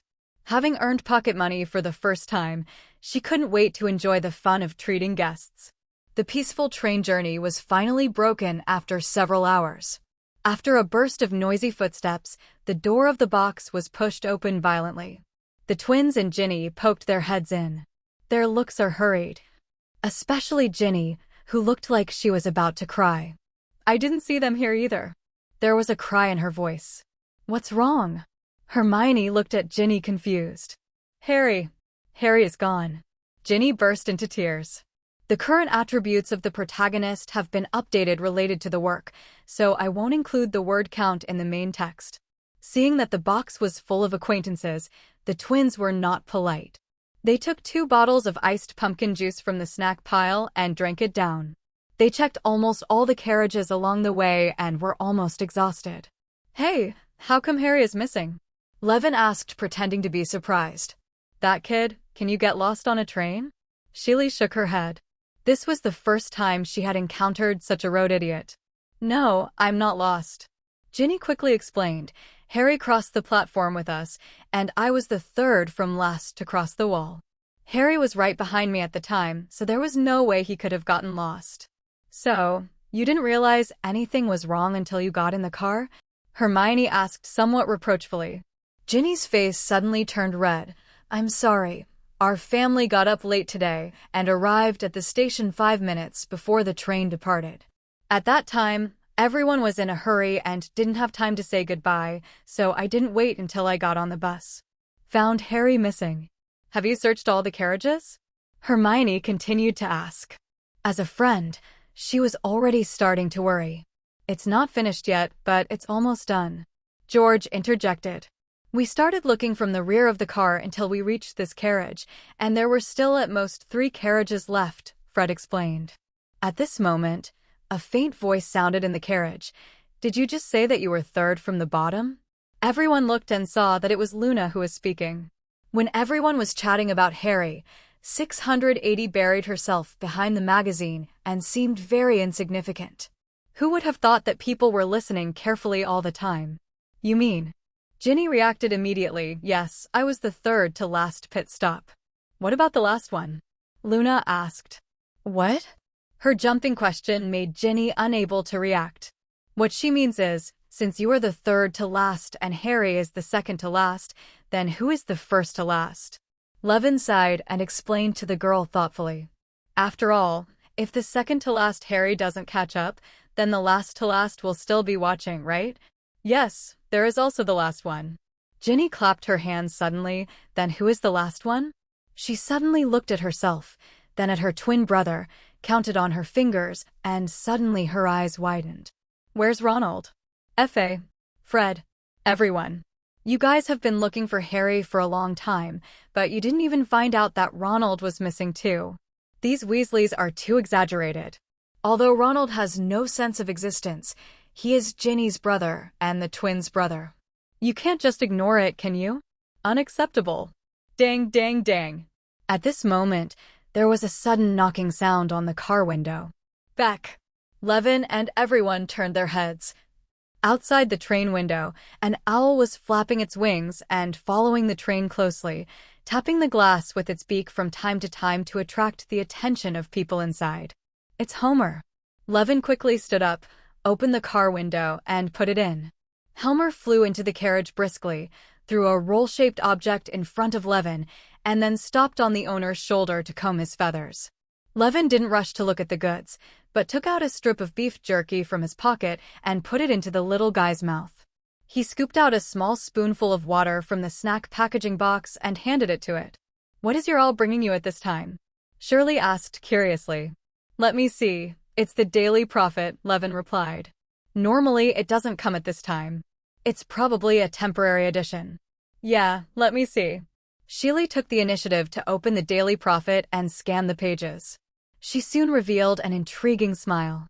Hermione, maybe you should take a look at this. Why? She handed the newspaper to the little witch beside her. It looks exciting, as expected of you Gryffindors. Hermione took the newspaper strangely and followed Siri's direction and read it. Almost instantly, her expression changed. The worry just now turned into panic, and his face began to turn pale. What's wrong, Hermione? What happened? Ginny asked concerned. Harry Harry and Ronald, they secretly drove away Mr. Weasley's car. And they actually dared to drive to Hogwarts, being watched by muggles along the way. Be clear, Hermione said loudly, the anger evident in her tone. After hearing this, the three Weasleys were also shocked. The headline in the newspaper read, "Muggles are shocked when Ford Anglia can fly." Hermione read to them the content of the report. Two muggles in London were convinced they saw an old car flying past the post office building. In Norfolk at noon, Mrs. Hetty Bellis was drying her laundry. Mr. Angus Fleet of Peebles reported to the police. In short, they are all Muggle eyewitness information. The efficiency of the Daily Prophet is really fast. After hearing this, Levin couldn't help but shake his head and sighed. How come Muggles' daily newspapers are so timely? They usually report on yesterday's events. His emotion left people speechless. Is this the time to lament the newspapers? Oh, bah, Ginny wailed. They're in big trouble. This is so cool, George and Fred said in unison. That's not cool at all. The person who spoke was Percy Weasley. As a prefect, he had just patrolled all the way here. A total of 6 or 7 muggles witnessed this incident, and they spread the news. I don't know how many staff the Ministry of Magic will send out, and how many forgetting spells will be cast to erase everyone's memories. The worst is Dad. He works in the misuse of Muggle articles office, but his own son, just think about it, he's going to be censored. Percy, who aspires to work in the Ministry of Magic, knows the ropes best. Now both Ginny and Hermione were worried. Levin, do you think they will be fired? Will they go to jail? Hermione asked Levin for help. Of course not. Levin patted her shoulder comfortingly. When something like this happens, just think of Dumbledore, honey. You know the principal's attitude towards Harry. Think of the previous award ceremony. Dumbledore's status in the wizarding world is higher than you think. Hi. So, nothing will happen to them. But this is also one of Levin's dissatisfaction with Dumbledore. This is purely an act of privilege. When he saw the little witch finally relaxed, Levin showed a malicious smile again. However, just because they are fine at the Ministry of Magic, does not mean that they are fine at Hogwarts. I believe Professor McGonagall will give them fair treatment. Oh no. We may be deducted so many college points before school starts, damn it. With a swipe, Hermione's face turned pale again. But obviously, among the little wizards present, she was the only one who had done this. Levin and Siri are both Ravenclaws, and the Weasley twins themselves are big scorers and don't care about the Academy Cup. As for Ginny and Luna, the 2 first-year students weren't even sorted. Night is gradually falling, and the bus will arrive at the station soon. The witches and wizards took turns leaving the box, leaving room for the other side to change into their school uniforms and cloaks. After that, the train slowed down and finally stopped. The little wizards were pushing and shoving, and they rushed to the car door and got down to a dark and small platform. The group of people followed the crowd out of the car and said goodbye to Luna and Ginny. These 2 freshmen need to embark on a path that all freshmen must walk again. And they, a group of old fritters, got on the self-driving carriage. Of course, this is not true. In fact, there is a gray-black, skinny Pegasus pulling the cart. That is one of the subspecies of Pegasus, the Thestral. This kind of flying horse is invisible to most people, and only those who have seen death can see them. This is their first time entering Hogwarts as old students. They were sent to the castle auditorium, where a sumptuous dinner had been prepared to welcome new and old students. Not long after, the freshmen also came to the auditorium one after another. This year's branching has begun. Professor McGonagall placed the sorting hat on the stool in front of the new students as he did in previous years. Under the anxious watch of the new students, the sorting hat sang a new song. When he is not in the branch, he may be composing songs for a whole year. But it is obvious that the Big Four forgot to inject artistic cells into the hat. This song makes people want to start the sorting immediately. Most of the freshmen in this class have no sense of presence, and they lack a superstar like Harry Potter last year. It wasn't until Professor McGonagall called out Luna Lovegood that Levin's attention was slightly caught.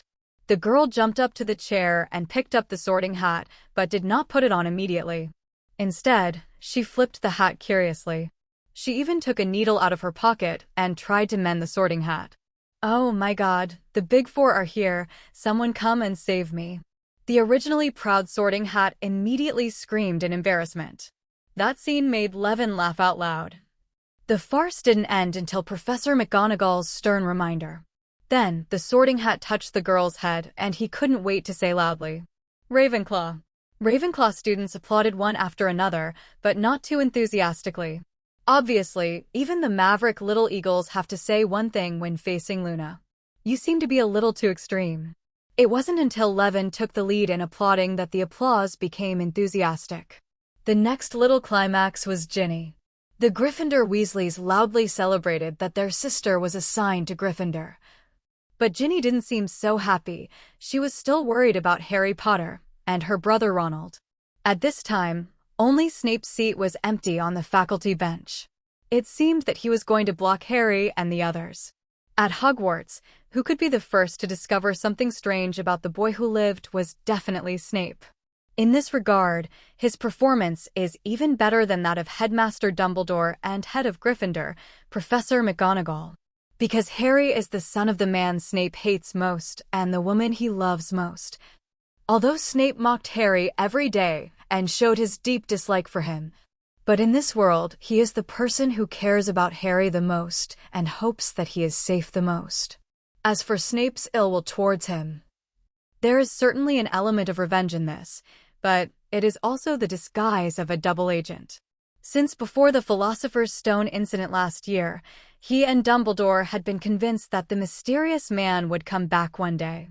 As the sorting ceremony ended, the dinner finally began. It was also at this time that Professor Snape floated into the auditorium like a giant bat, went straight to the staff seat, and said something to Professor Dumbledore and McGonagall. Soon, Dumbledore frowned and began to leave his seat, and asked the two headmasters to leave with him. Levin looked at Hermione, who was far away on the Gryffindor table. Levin gave her an okay gesture, and the girl felt relieved. It seems that Harry and Ronald finally arrived at school.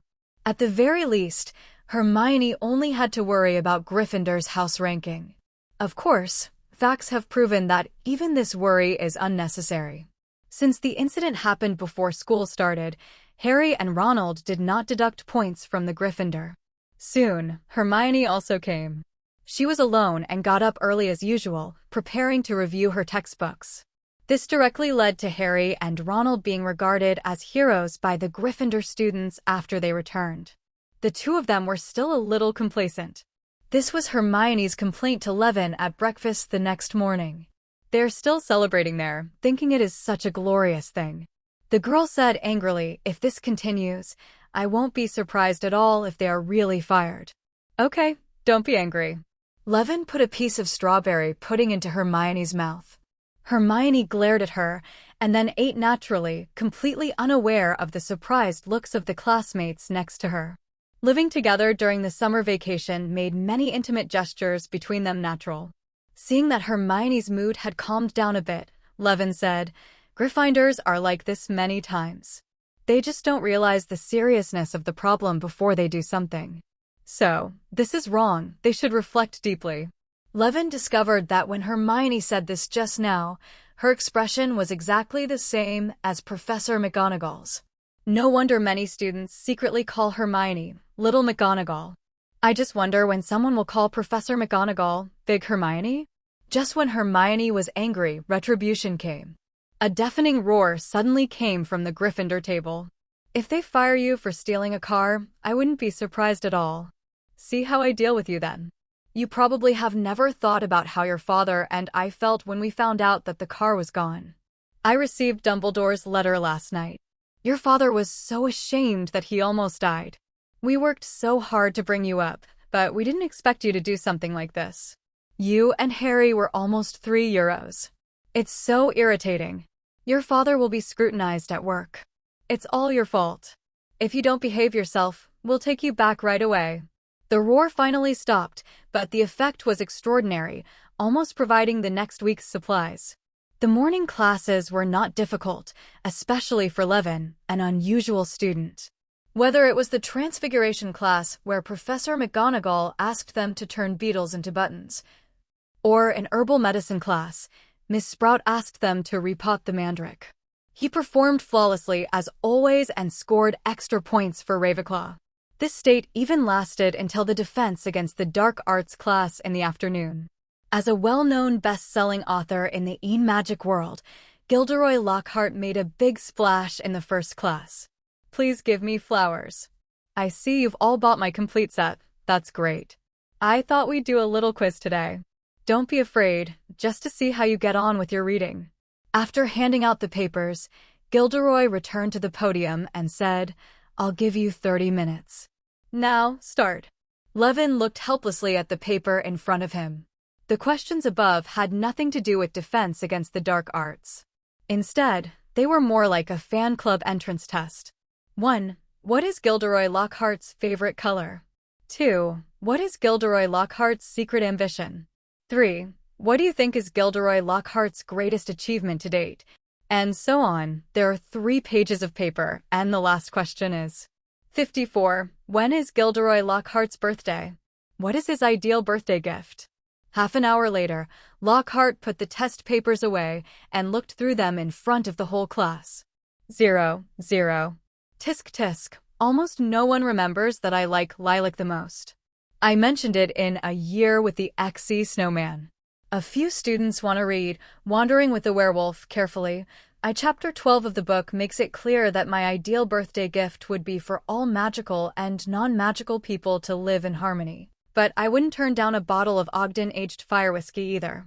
Halfway through the page, Lockhart suddenly exclaimed, I finally have a satisfactory answer, full marks. His smile is full of surprise. What a handsome young man like me. Levin answered all my questions, and all of them were correct. Great. 10 points for Ravenclaw.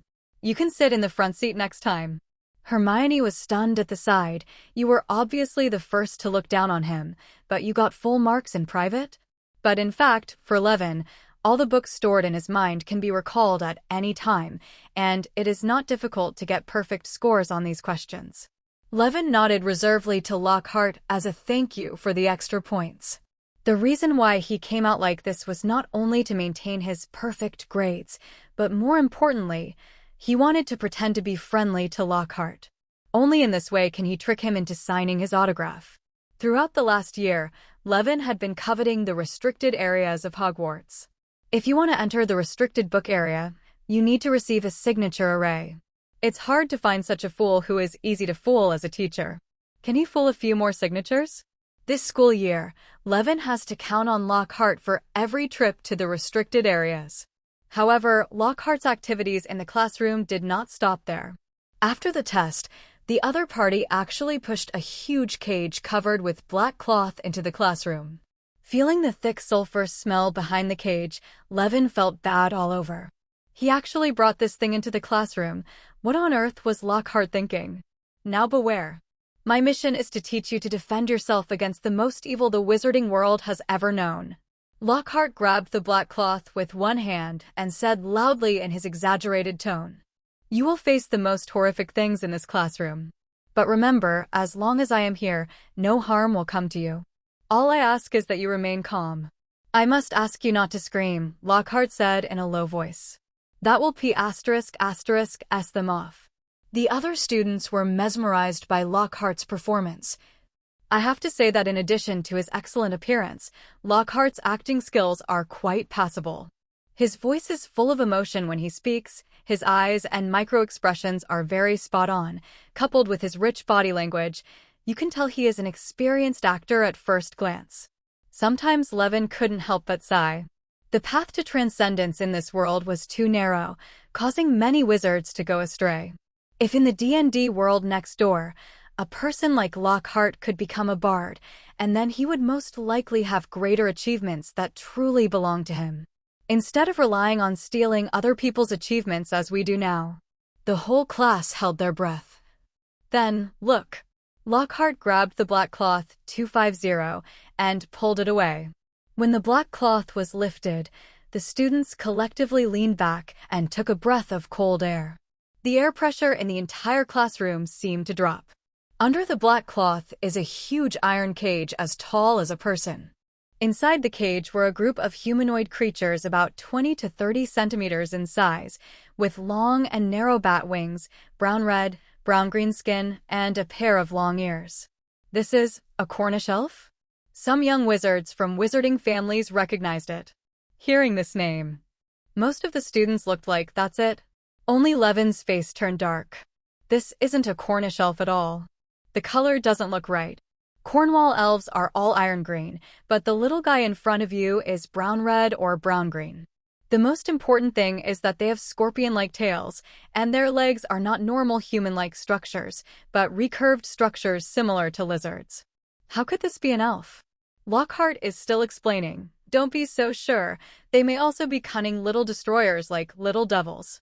What is possibility? They are little devils. And he is not a little devil native to this world who only knows how to cause trouble. Rather, they are devils who truly come from purgatory and from the lower planes.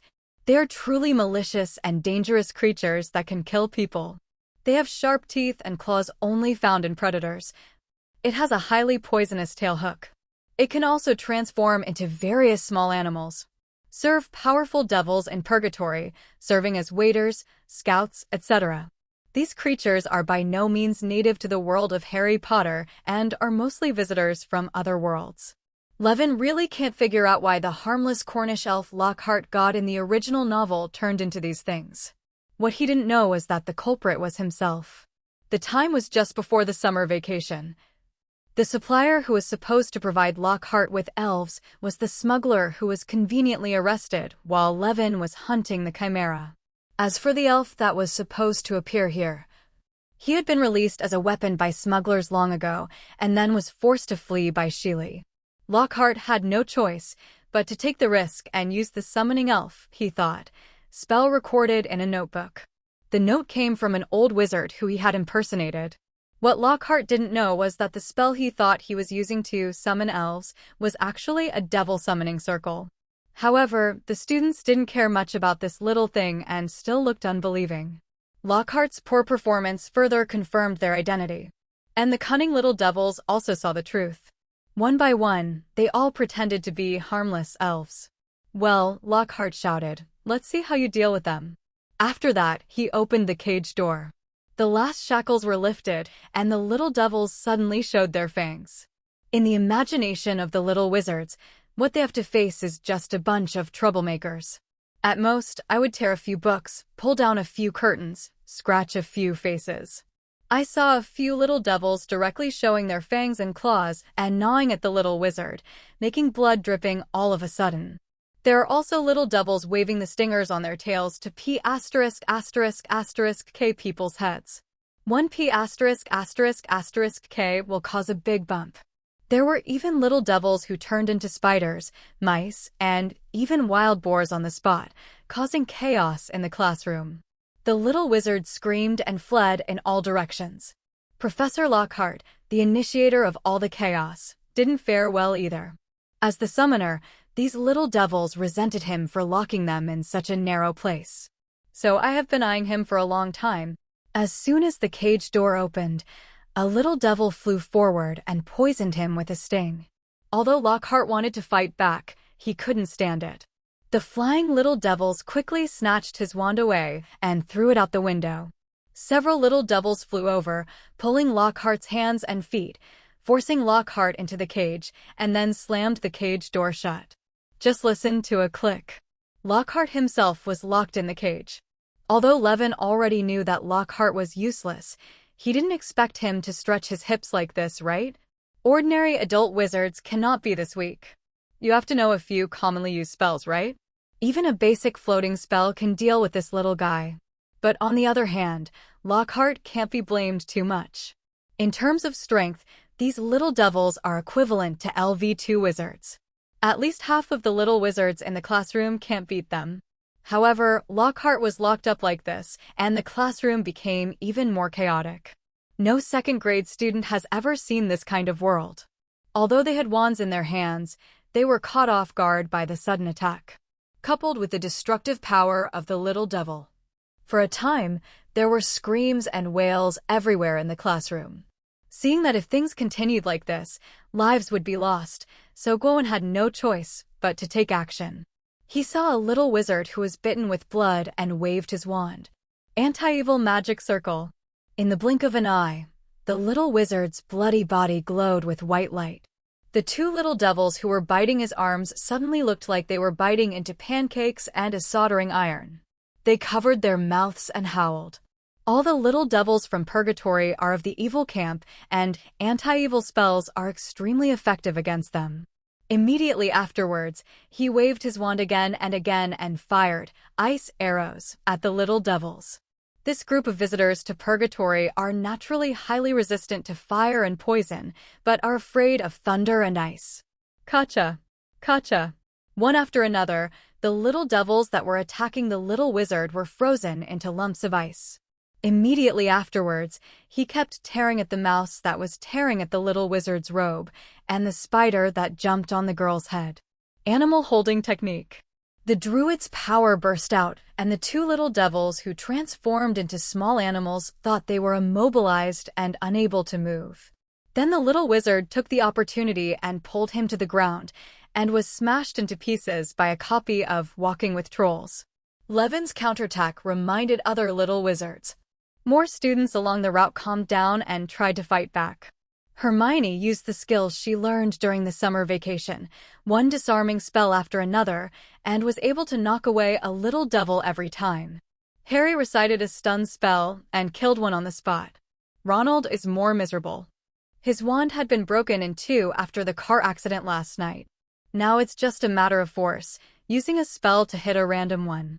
He also tried to behave like Harry, but when he finished chanting the curse, what awaited him was a big explosion. He and the little devil almost died together. Seeing more and more students coming forward, Levin realized that the time had come, so he zoomed in directly. Anti-evil barrier.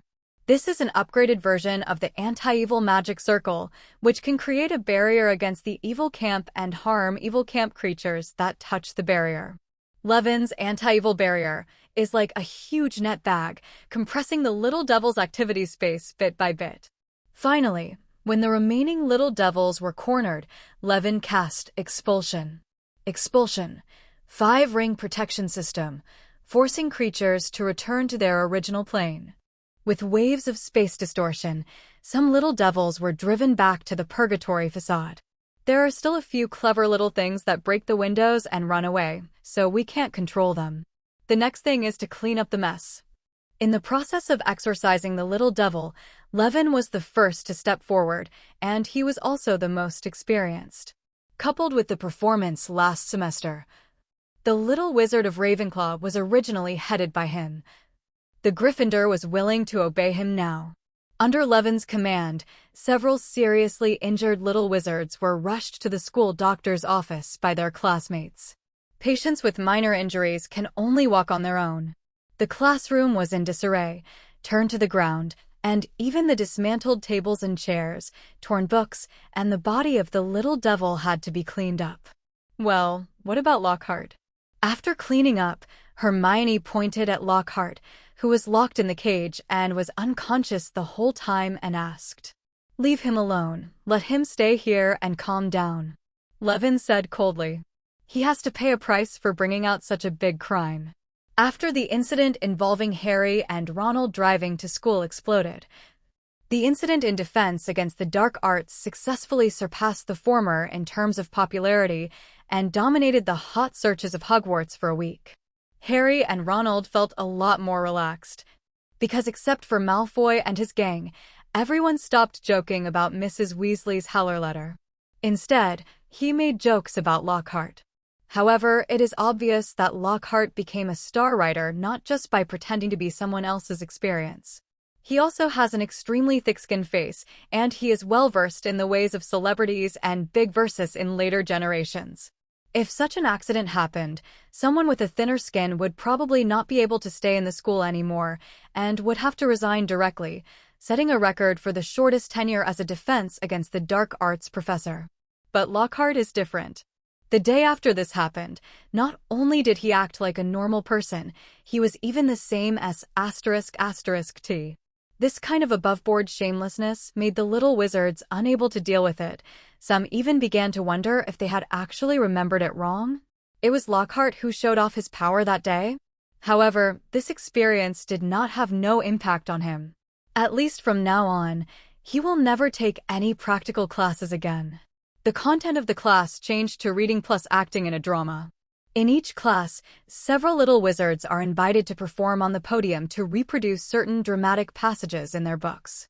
What about the teaching methods of courses like 17? Don't say it, don't say it. At least, for the performers, they were impressed by the details of how to subdue the dark creatures. After all, the content of Lockhart's work is based on real people and real events, and many of the methods in it are quite real. Otherwise, it would have been impossible to frighten Ciri, a professional demon hunter. But this kind of performance cannot be said to have a significant effect on the education of defense against dark arts classes. At least it can be said to be better than nothing. In this regard, the little wizards were all speechless. You love acting so much, why don't you act in a movie? Levin deeply feels that if the wizarding world can introduce Muggle movies and TV shows, then Lockhart may not shine in another field. Among the young wizards, Harry was the one who suffered the most. Maybe it's to gain popularity, maybe it's so that he can blatantly mention in his planned book, My Teaching Life at Hogwarts, how he trained the boy who lived and how he trained the youngest first-class medal winner. Lockhart almost regarded him and Levin as his protégés, and they must be invited to every little drama. Harry felt very uncomfortable with this. What's worse is that I don't have Levin's ability. Levin uses his superb transformation skills to take on the task of making performance props every time and avoid going on stage. Harry himself could only play various monsters and monsters on stage, and was defeated by Lockhart time and time again in front of his classmates. Because the props created by Levin are lifelike every time, and Lockhart's script is also wonderful. Many communities have said that this kind of drama class is quite interesting. Lockhart's process of solving the threat of dark creatures to the villagers is quite real. Maybe he really has a talent for taking pictures? As a result, Lockhart's reputation at Hogwarts suddenly improved. But soon, the little wizards understood. Lockhart is just a false hunter of dark creatures. But there is someone else who is the real hunter of dark creatures. This afternoon, Levin and Hermione were heading to the Charms classroom. Suddenly, the outside of his classroom was surrounded by students. Everyone was standing in the corridor, and no one went in. What happened? The two looked from the door and found Professor Flitwick standing inside, talking to a very old wizard. Newt Scamander. Levin recognized the other person immediately.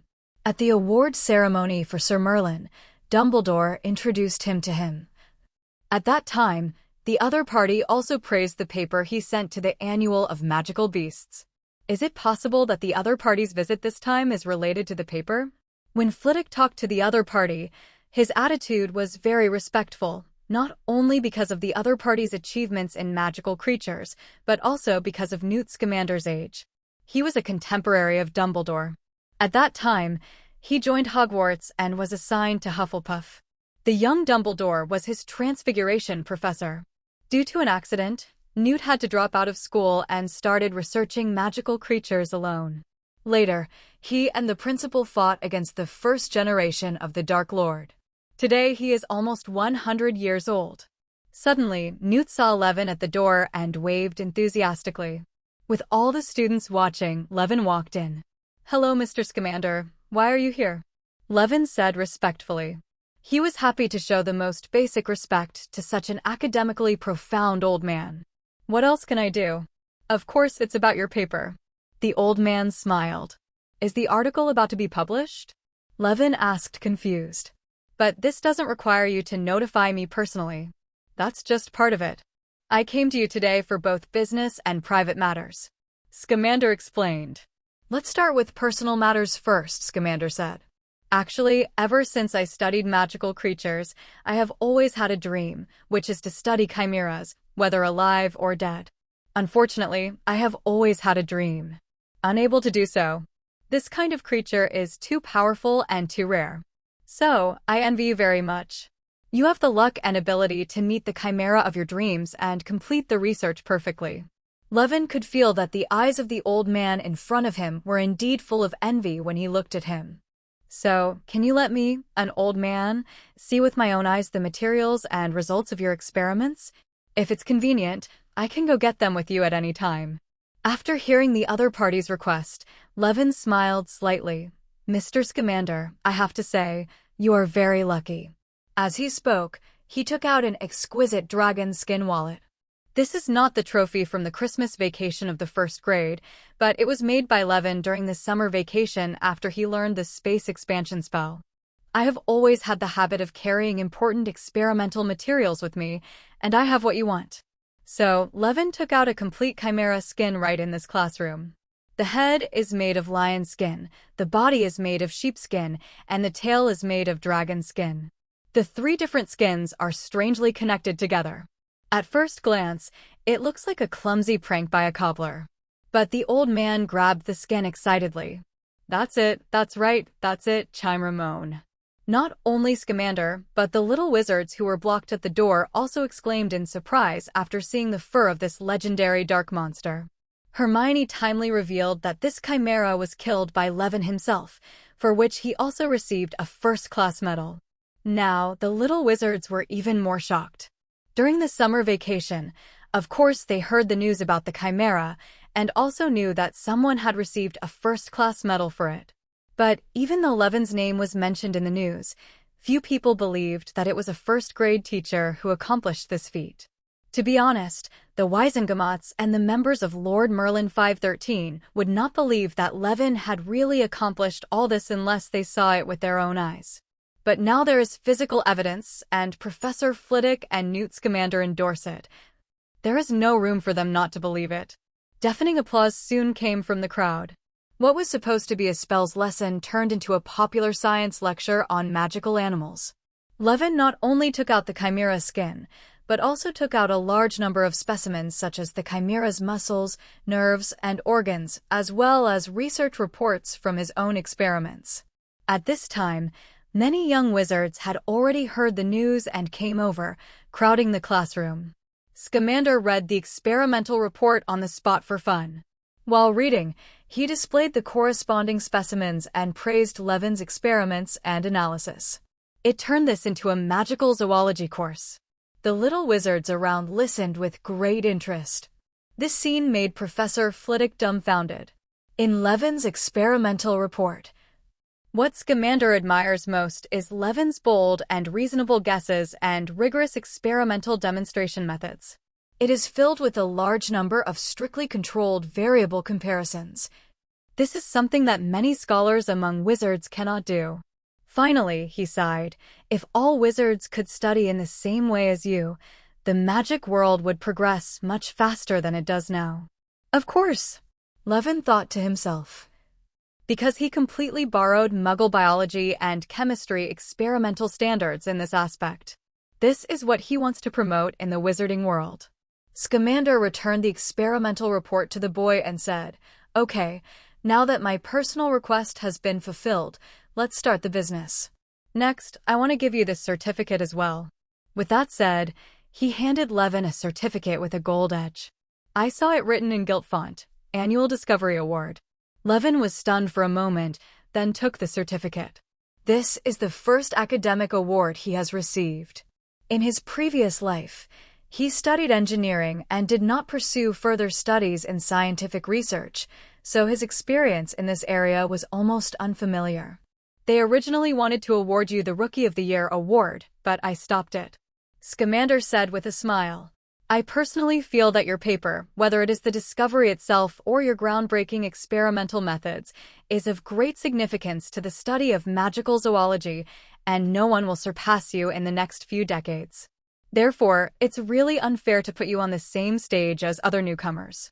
For this reason, I took the initiative to apply for the Discovery of the Year award for you, which is also the highest award of the year in the Annual of Magical Beasts. After listening to Scamander's slow introduction, the little wizards on the side were all shocked. We're all of the same age. Why are you the only one who is so showy? While everyone is studying the content in the textbook, You can already engage in innovation and research.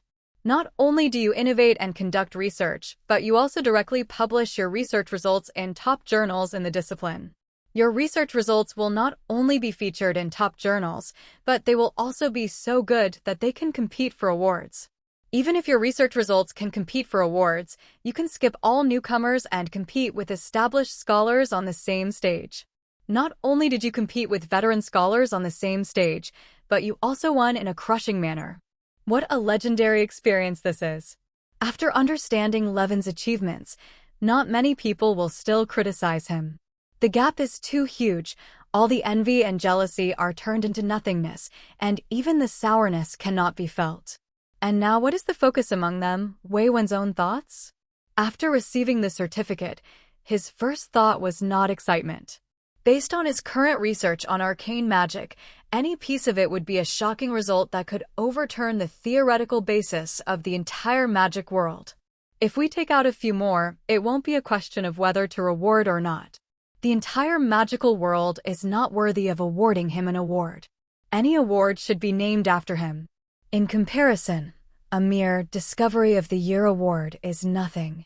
Rather than being happy, Guowen's real thought is, are you kidding me? Isn't this certificate issued too shabby? He doesn't require the other party to issue an award as formal as the Order of Merlin. But at least there has to be a sense of ceremony, right? Doing this is like handing out banners to people, and you can do it casually. But if you think about it carefully, it makes sense. Annual Magazine of Magical Beasts is regarded as the top academic journal on magical zoology. This kind of publication is equivalent to Nature, Science, etc. in reality. The above two publications are not very formal when awarding some annual awards. Of course, the Magical Beasts Annual is not as influential as the above two. Because in the magical world, magical zoology itself is not as important as the most basic magic studies and transfiguration. But the Magical Beasts Annual is still the top journal. However, compared to the Muggle world, wizard scientific research, or in other words, the top journal of magic research has one biggest shortcoming. That is, the wizard population is much lower than that of Muggles. This directly leads to the fact that the population of magic researchers among wizards is much lower than that of Muggle researchers. It is normal for a top publication in a circle of dozens or hundreds of people to be simpler than a top publication in a circle of tens or millions of people. Magical Beasts Yearbook is not the daily profit. If you don't have the spare money to do some fancy stuff, the bonus is only a symbolic 200 galleons. This award is recognized by the entire magical world. Professor Flitwick quietly explained to Levin. Oh, it dawned on Levin. That's clear. Academic journals such as Transfiguration Today and Annals of Magical Beasts attract scholars to a large extent because their authority has been recognized by the magical community. You published a paper in Transfiguration Today. Whether you are in the Ministry of Magic of the Underworld or Ilvermorny School in the United States, even if the person in charge here does not know you, just take out that journal and show it to him, and he will recognize your identity as a Transfiguration scholar. Whether it is communication or employment, it is convenient all the way. Not to mention a wizard like Levin who won the Annual Discovery Award from the Annual of Fantastic Beasts magazine. No matter where he goes, he will be treated as a guest by the local Ministry of Magic and the Academy. And this is how influence is built little by little. Levin has even begun to consider that before he breaks through the legend and has the ability to protect himself, should I come up with some research results? Submit more articles to various academic journals to accumulate influence? Now, let's take a picture. Scamander took out a camera and handed it to Professor Flitwick. The next issue of the Annals of Magical Beasts will publish your paper and the award you won. At this moment, a familiar greasy voice came from the distance. What's going on? Why are there so many people here? I saw Gilderoy Lockhart pushing through the crowd and striding towards them. Out of professional sensitivity, he always digs in wherever there are many people and takes advantage of anyone who stands out. Then he saw Flitwick, who was about to take a photo of Levin, and Scamander, who was in formal attire. Lockhart obviously misunderstood. After seeing the camera, His eyes became excited. Which newspaper are you from? Who are you interviewing? Why didn't I know there was an interview today? As he spoke, he walked into the classroom and went straight to Levin, who was obviously the center of attention. He grabbed his shoulders familiarly and said cheerfully, "We meet again, Levin," who was interviewed by reporters. "How do you feel? Seeing my photos all over the newspapers makes you feel jealous, right?" He said self-righteously, "So you can't wait to make big news?" "Come on, Mr. Reporter," Lockhart greeted Scamander with a smile. "You're lucky that I happen to be here. If it makes headlines, I won't be able to consider letting you take the photo." "A photo of a couple? Sorry, who are you?" Scamander was confused. This old man usually lives in seclusion. If Levin's paper hadn't been so excellent, he wouldn't have left Dorset at all. "Sorry, you don't know me?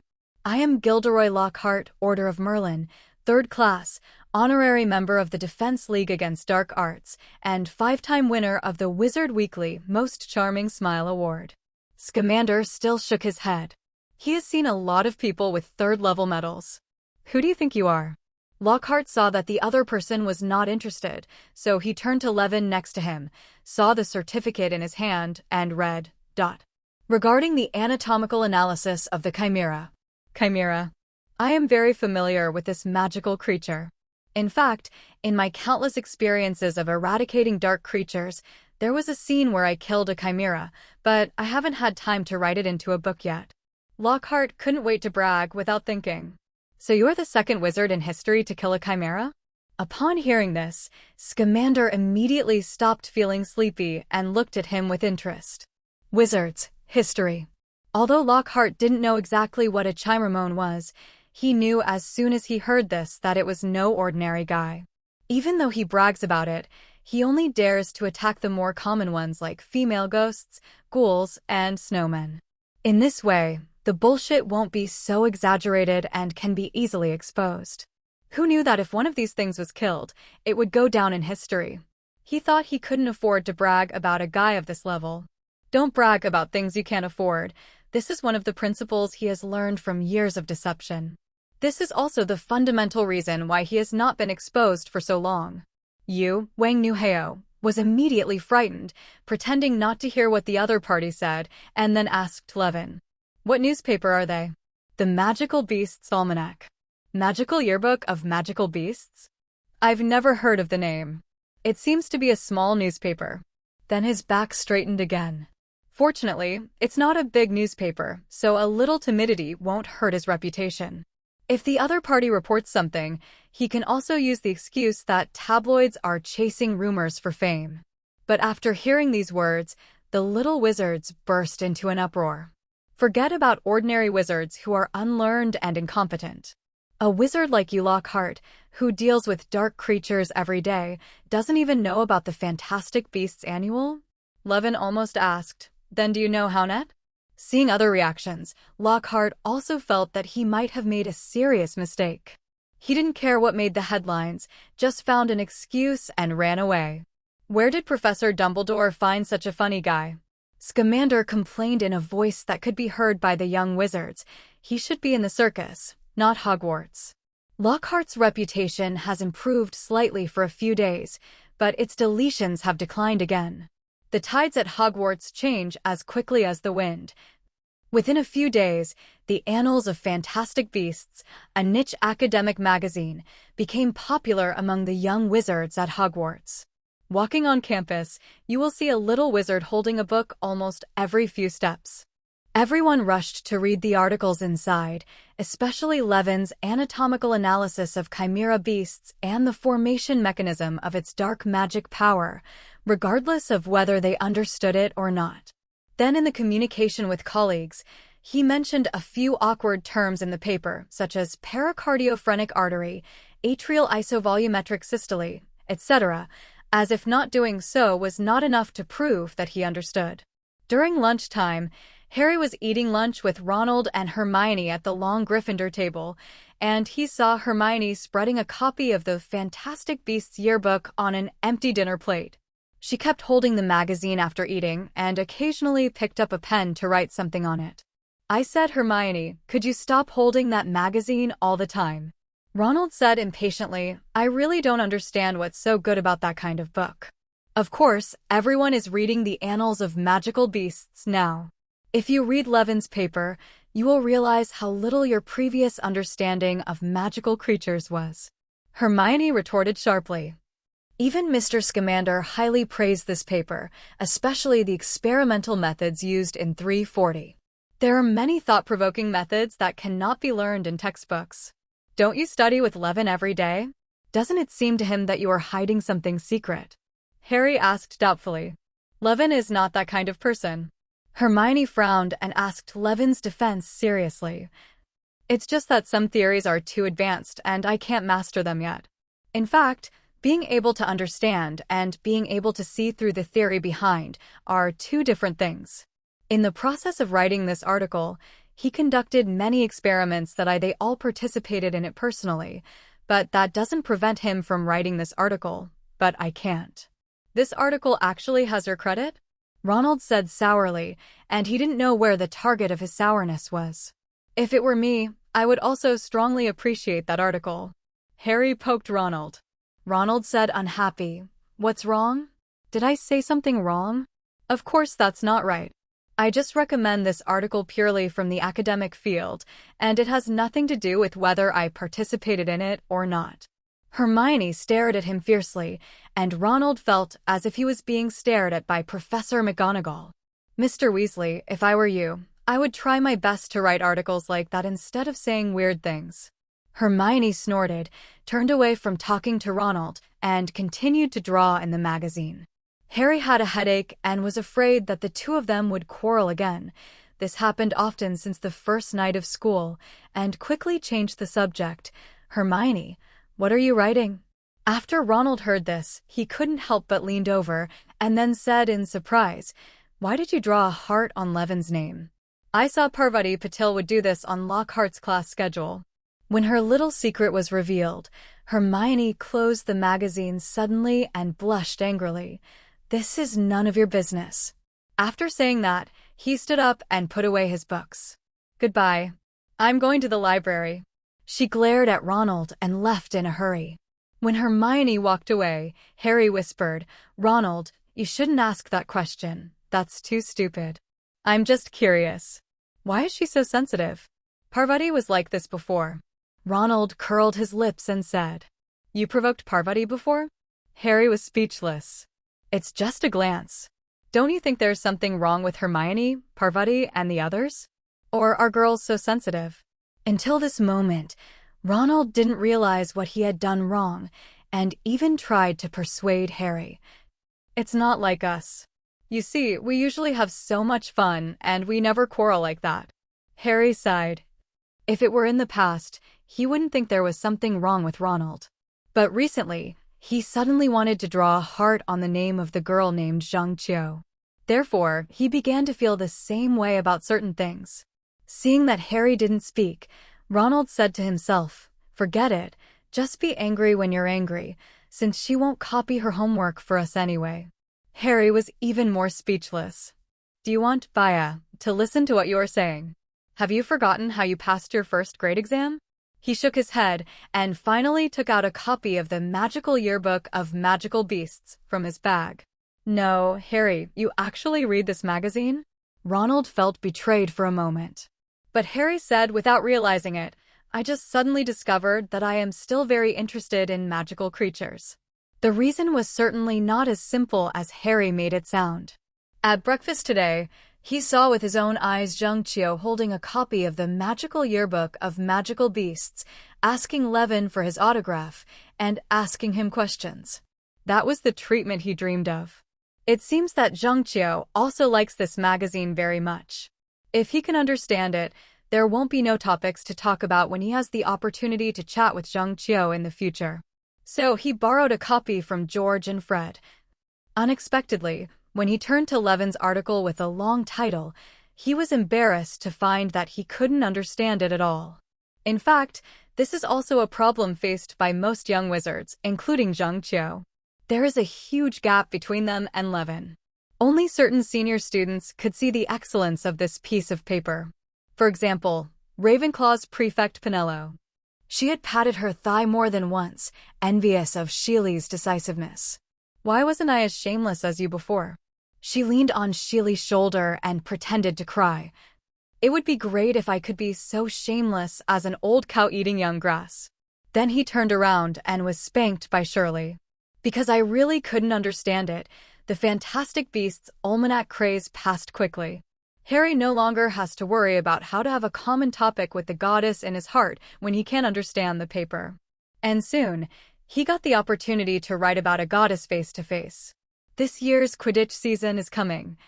Since last year's game, Ravenclaw has been motivated by Levin and is determined to defend the Academy Cup and Quidditch Cup under Levin's leadership. Siri was particularly concerned about this matter, and she urged Roger to apply for permission to use the Quidditch training ground earlier. "Your method is really great, Levin." On the way to the stadium, Roger was happy and disappointed at the same time. "Same as you said, with just a few compliments, Professor Gilderoy Lockhart will gladly donate his signature and not care where you use it." "I don't understand. Why would my mother be obsessed with this guy?" Levin is also very satisfied with this result. In Ravenclaw, Roger is known as a loudmouth. After this news spreads, many young wizards will definitely go to Lockhart to get signatures. There should be many visitors to the restricted book zone this year. When the time comes when he uses Lockhart's signature to go to the restricted book area, there shouldn't be any surprises. He was thinking like this as he came to the Quidditch pitch. As a result, I saw from a distance that there were already people there. A total of 2 groups of people were facing each other in the center of the stadium. The 2 sides in the confrontation were the Quidditch players from the 2 houses of Gryffindor and Slytherin. "Haha, what kind of weather is it today? Even Ravenclaw is here." Marcus Flint, Slytherin's Quidditch captain, sneered. "This is our training time. We woke up very early. Please get out." Oliver Wood, Gryffindor's Quidditch captain, yelled angrily. Marcus Flint was bigger than Wood. He replied with the sly air of a troll, "It's a big place here, Wood." At this time, the Gryffindor female team members, Alia, Angelina, and Katie, also came looking for the sound. There were no girls among the Slytherin team members. They stood side by side in a row, squinting at the Gryffindor team members with exactly the same expression. "But I've reserved the stadium." Wood said sharply, "I've reserved it." "Oh," said Flint, "but I have a specially signed note from Professor Snape. I, Professor Severus Snape, have given permission for the Slytherin team to train on the Quidditch pitch today. Train their new seekers." Levin watched them noisy from behind and found it very interesting. Especially Gryffindor and Slater. Their captains, Wood and Flint, literally mean Wood followed by Flint. No wonder the 2 quarreled as soon as they met. What a coincidence, we also have Professor Gilderoy Lockhart's specially signed permission. Roger interrupted, not to be outdone. "Wait, you have a new seeker? Who is it?" A smaller boy appeared from behind the 6 tall team members, with a proud smile on his pale, pointed face. It was Draco Malfoy. But what Levin noticed were the brooms in their hands. 7 brand new, smooth and shiny flying broomsticks, with 7 lines of beautiful gold characters, Nimbus 2001, dazzled the team members' eyes in the morning sunshine. "The latest model, just came out last month," Flint said nonchalantly, lightly dusting off a bit of dust from the top of his broom. "I believe it is much faster than Harry and Levin's Nimbus 2000 series. As for the old-fashioned sweeping 7 stars," he glanced at the 2 teams maliciously.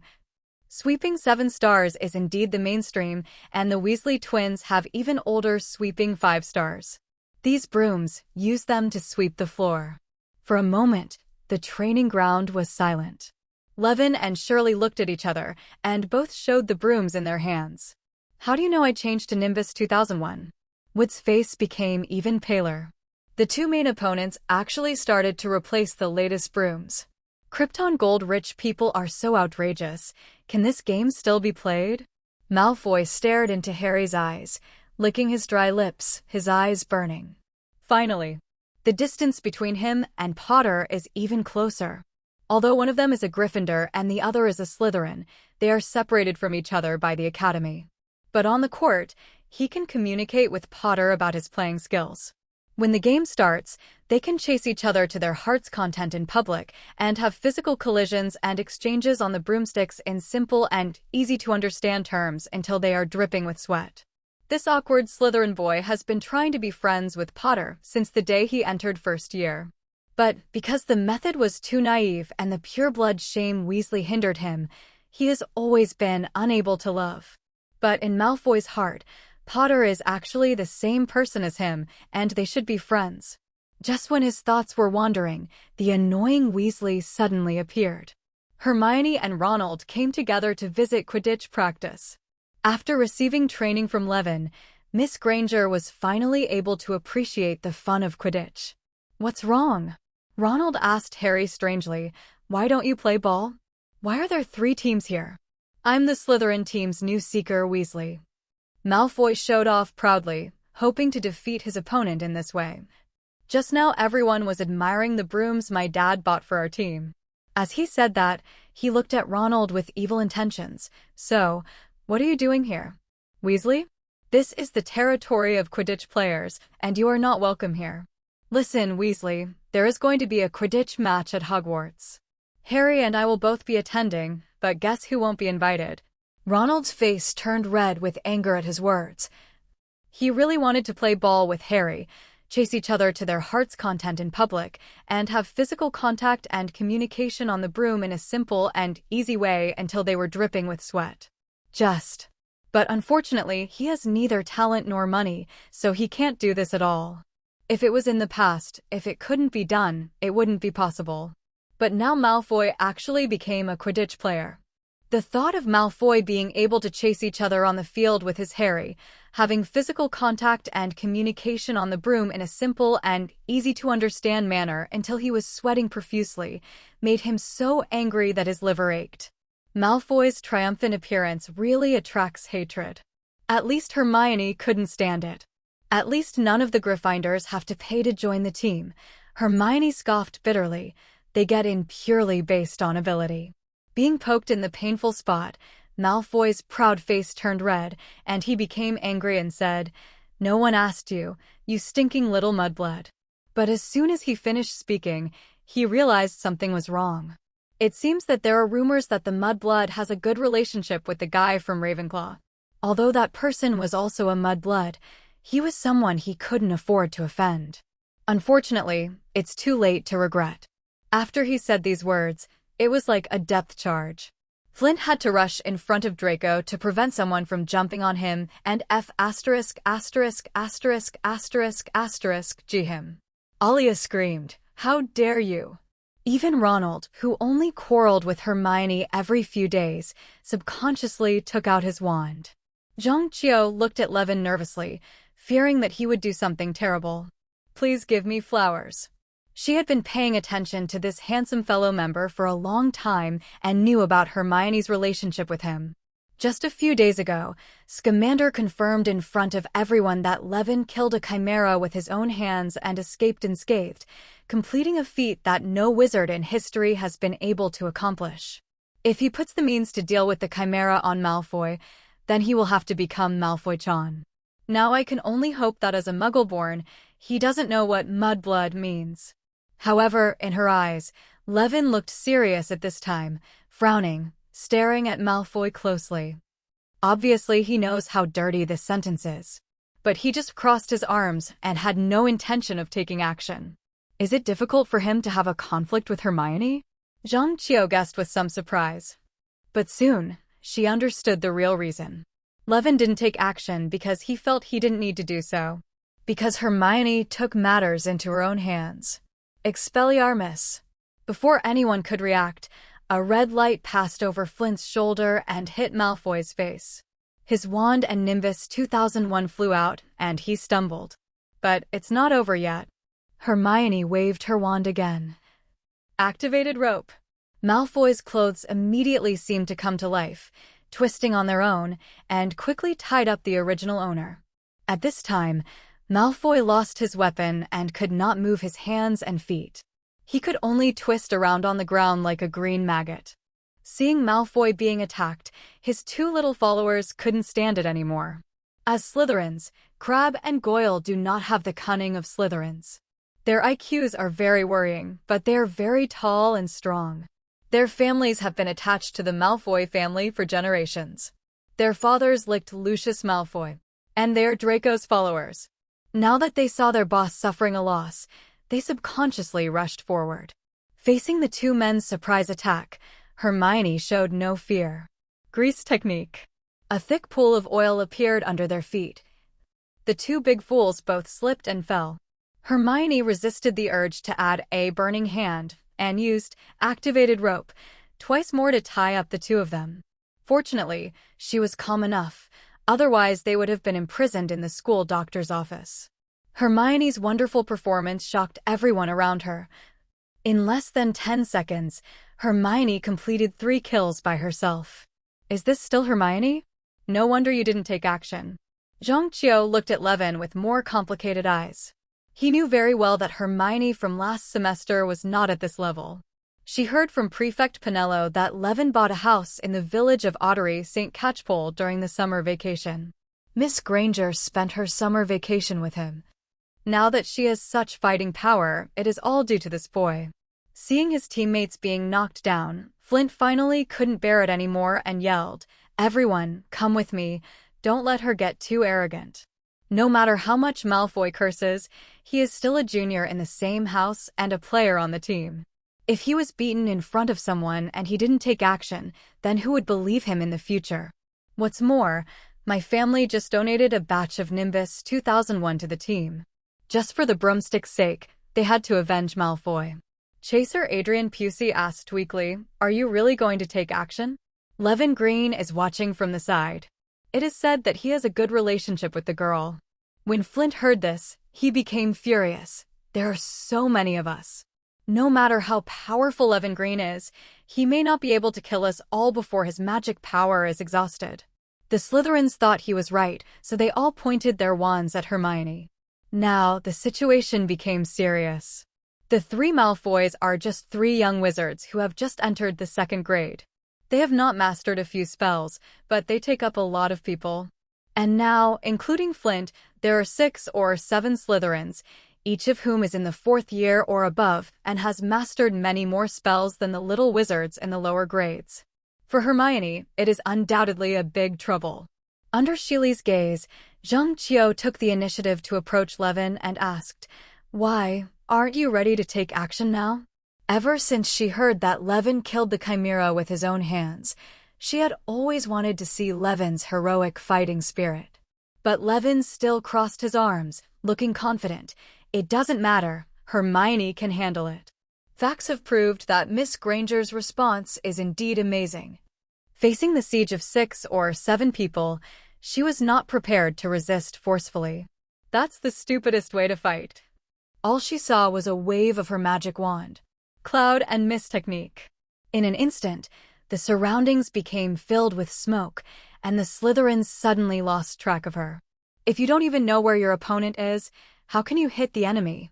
Flint tried to use the cyclone curse to clear the clouds and fog. But how can the fog formed by magic be so easy to clear? It took a while to get the fog to disperse. But there was no trace of Hermione in her original position. Where is she? Where have you gone? Slytherin was confused and had no idea what was going on. However, Levin's psychic powers could barely be detected, and Hermione was in a state of invisibility at this time, sneaking into them quietly. "I'm here." Suddenly, the girl's voice sounded among them. The Slytherins subconsciously looked in the direction of the sound. They could see the girl's figure floating in the air. Then suddenly a white light flashed. Glitter dust. The light burst out like a flash bomb, making several little snakes dazzle with stars in their eyes, tears in their eyes, and unable to see. The opponent entered a blind state and temporarily lost combat effectiveness. Then, the duel will enter garbage time. Hermione fired her wand and subdued them one by one, tying them up with their clothes.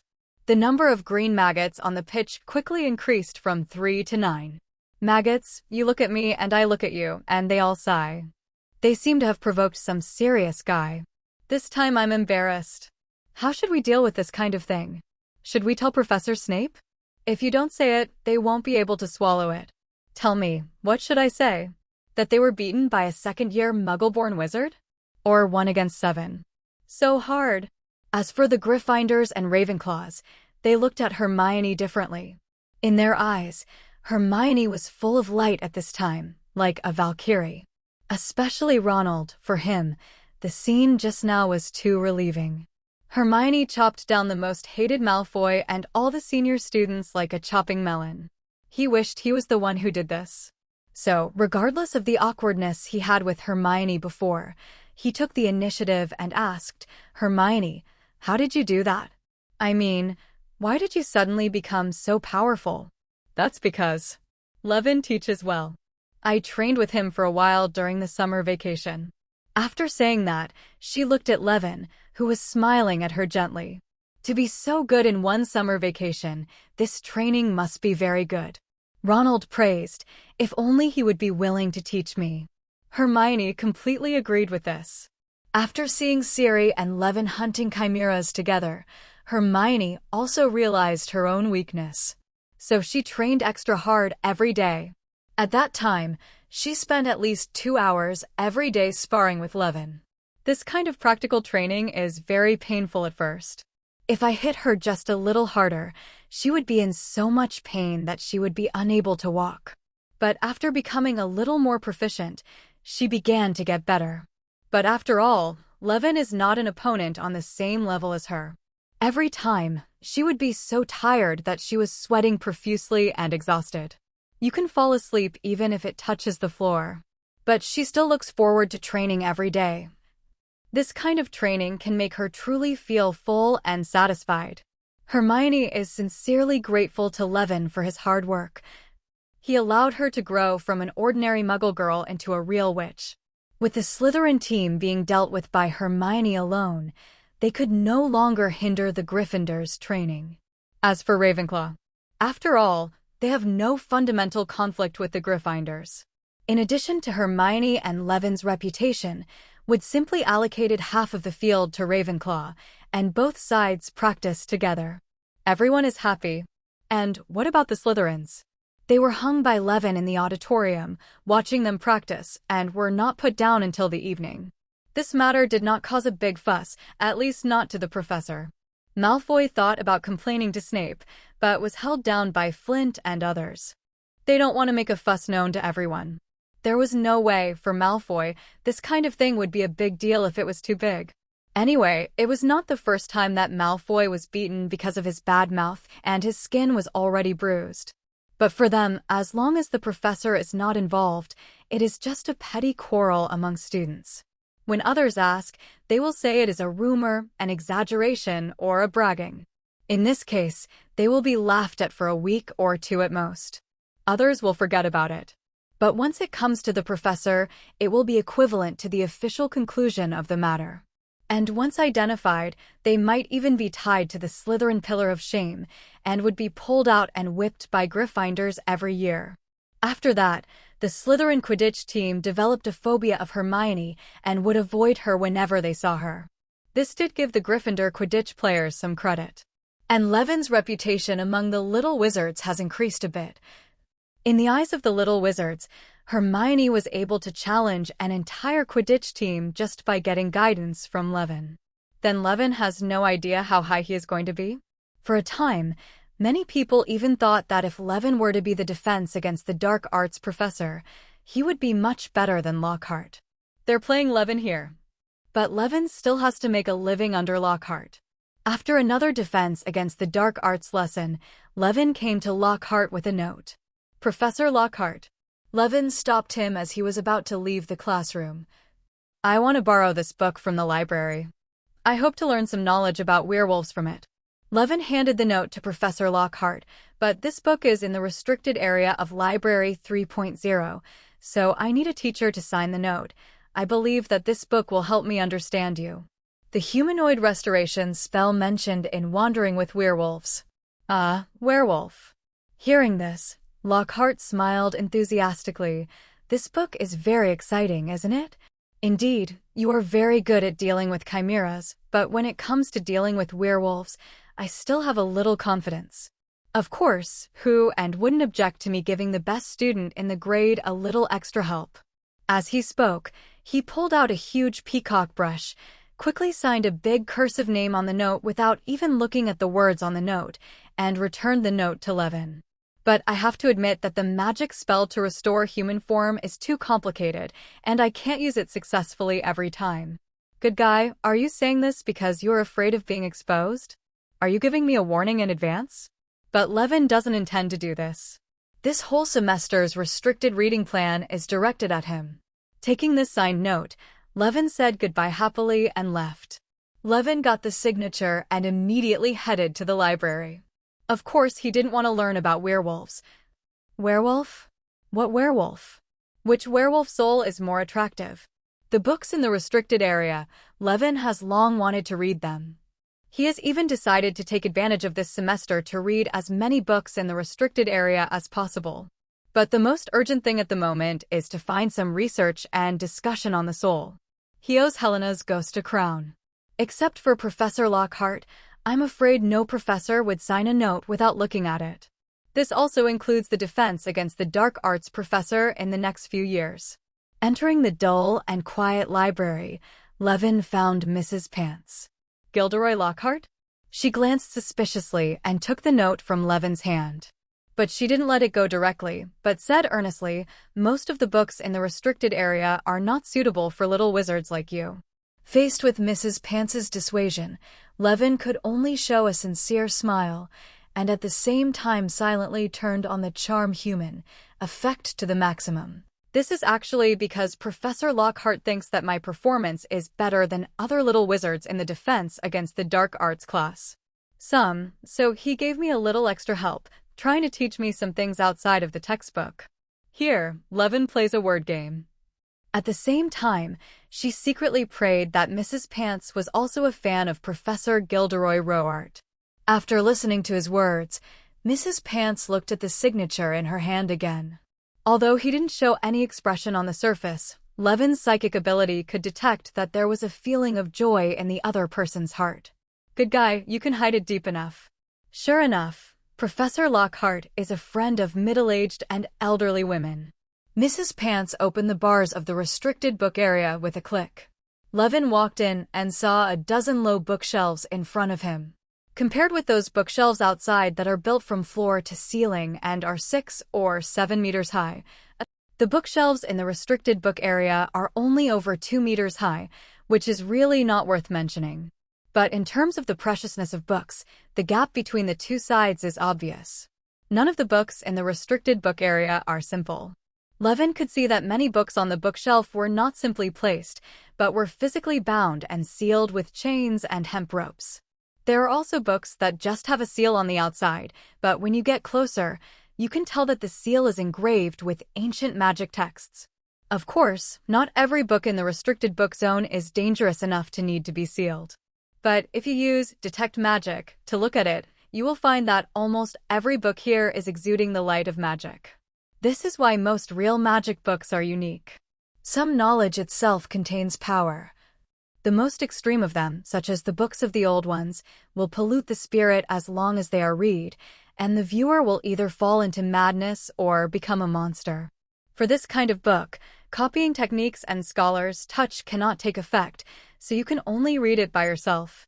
Levin walked back and forth between the bookshelves, looking at the title of each book to see if it was what he needed. Powerful Potion, Book of Spells, Fatal Curse, True Interpretation of the Jade Record, Great Grim Moor, Secret Garden Rose. Sure enough, the books here are more dangerous than the last. For example, in the book The Great Grimoire, Levin could feel the terrifying power contained in it. Just by simply opening it, it could swallow up a person's life force. In comparison, books like Powerful Potion and True Explanation of Jade Record that don't even have magic power are just a breath of fresh air. The reason why this kind of book is also locked in the forbidden book area is because some of the magic potion formulas and alchemy formulas recorded in it are very dangerous. Whether it is manufacturing or using, accidents are very easy to occur, but the book itself has no power of chaos. When encountering this kind of book, Levin would take it out, directly use scholars touch and collect it later. Levin wandered among the bookshelves for about 10 minutes, and when Mrs. Pants was almost impatient, he found the book he needed. The Book of Seth. It is said that the author of this book is a spirit named Seth. It has completed reincarnation and lives in the formless world. It has no physical body, but can conjure the desired environment at will. Regardless of whether the subsequent boast is true or not, Levin can indeed feel the powerful spiritual energy in this book. Then, based on the principle that the content of the magic book is related to the power contained in the magic book, I chose it. In fact, if you want to deal with Horcruxes, the most direct way is to read the magic book called The Secret of Advanced Black Magic. It was from this book that Tom Riddle found out about making Horcruxes. Unfortunately, after Dumbledore became the headmaster, he immediately transferred Advanced Dark Arts Revealed and a batch of books he considered dangerous to the headmaster's office. Levin was quite dissatisfied with this kind of thing. Even Dumbledore had no right to decide what books wizards could and could not access. But now that the situation is stronger than human beings, he can only look for research related to the soul. So, Levin found Mrs. Pants with this large, thick book with a brown cover under his arm. Mrs. Pants looked at the Book of Seth for a while and handed it to Levin again. During this period, she couldn't help but remind, "Be careful, Mr. Green. This book is very strange. Anyone who has read it can't remember what they saw. If you ask me, this is not suitable for your students." Thank you for reminding Mrs. Pants. I will be more careful. Levin said a few words, took the books, and quickly left the library. He couldn't wait to read it. But Levin did not choose to return to the dormitory or stay in the library. Instead, he found a deserted corner and directly used the mansion technique. The next moment, he appeared in the demi-lane. For Levin, there is no safer place than here. Levin went to the basement of the tower and brought a rocking chair to the laboratory. Because it is a laboratory, the defense level of the surrounding walls, floors, and ceilings is much higher than that of the rooms upstairs. Moreover, defensive spells were cast, just to prevent possible accidents. Levin brought the Book of Seth to his eyes, and upon closer inspection, he noticed that there seemed to be something swimming on the cover of the book, as if a wandering spirit had come from somewhere. He ignored the strange cover and opened it directly. In an instant, a burst of shrill, blood-curdling screams pierced the peace and quiet, and this power seemed to hit the soul directly. It's Banshee's wail. Mental barrier. Levin immediately sensed something was wrong, and immediately gathered his spiritual energy into a barrier to block damage to 443's soul. But this is only treating the symptoms, not the root cause. This banshee howl cannot be allowed to continue. It must be stopped. Silence technique. This book felt like someone was strangling its throat, and the shrill voice suddenly stopped. Not even a buzzing sound could be made. Now, I can finally read this book. Levin gently opened the page of the book again. With the blessing of silence, Banshee's wail was no longer enough evidence. He could read the contents of the book. Levin found that the book did not describe any soul at the beginning, but provided a mysterious explanation about God, the world, time, and other mysterious things, which seemed worthless at first glance.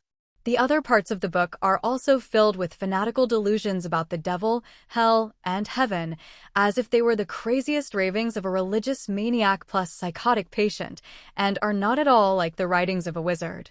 But after reading it carefully, I discovered that the author's exploration of the soul is in it. The so-called heaven, hell, gods, and devils are just the author's concrete representations of good and evil thoughts in the soul. Maybe the author of this book really went crazy in the process of exploring the power of the soul. But he did subconsciously record some truly essential knowledge. The premise is that readers can see through the metaphors. The above books, including this Seth book, are either original works or have real-life prototypes. They are all classic occult texts. You read the Book of Seth and understood the nature of the soul. You realized the expertise, soul control, and you obtained the necromancy school's specialization. The soul is the essence of spiritual power. You have a deeper understanding of spiritual power and your psychic warlock level +2.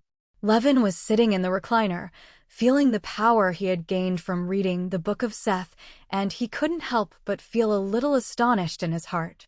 Isn't this the ability of a warlock in World of Warcraft? Soul Mastery grants Levin several spells. Soul Tier, Level 1 Necromantic System, which directly causes damage to the soul and puts it into a weak state.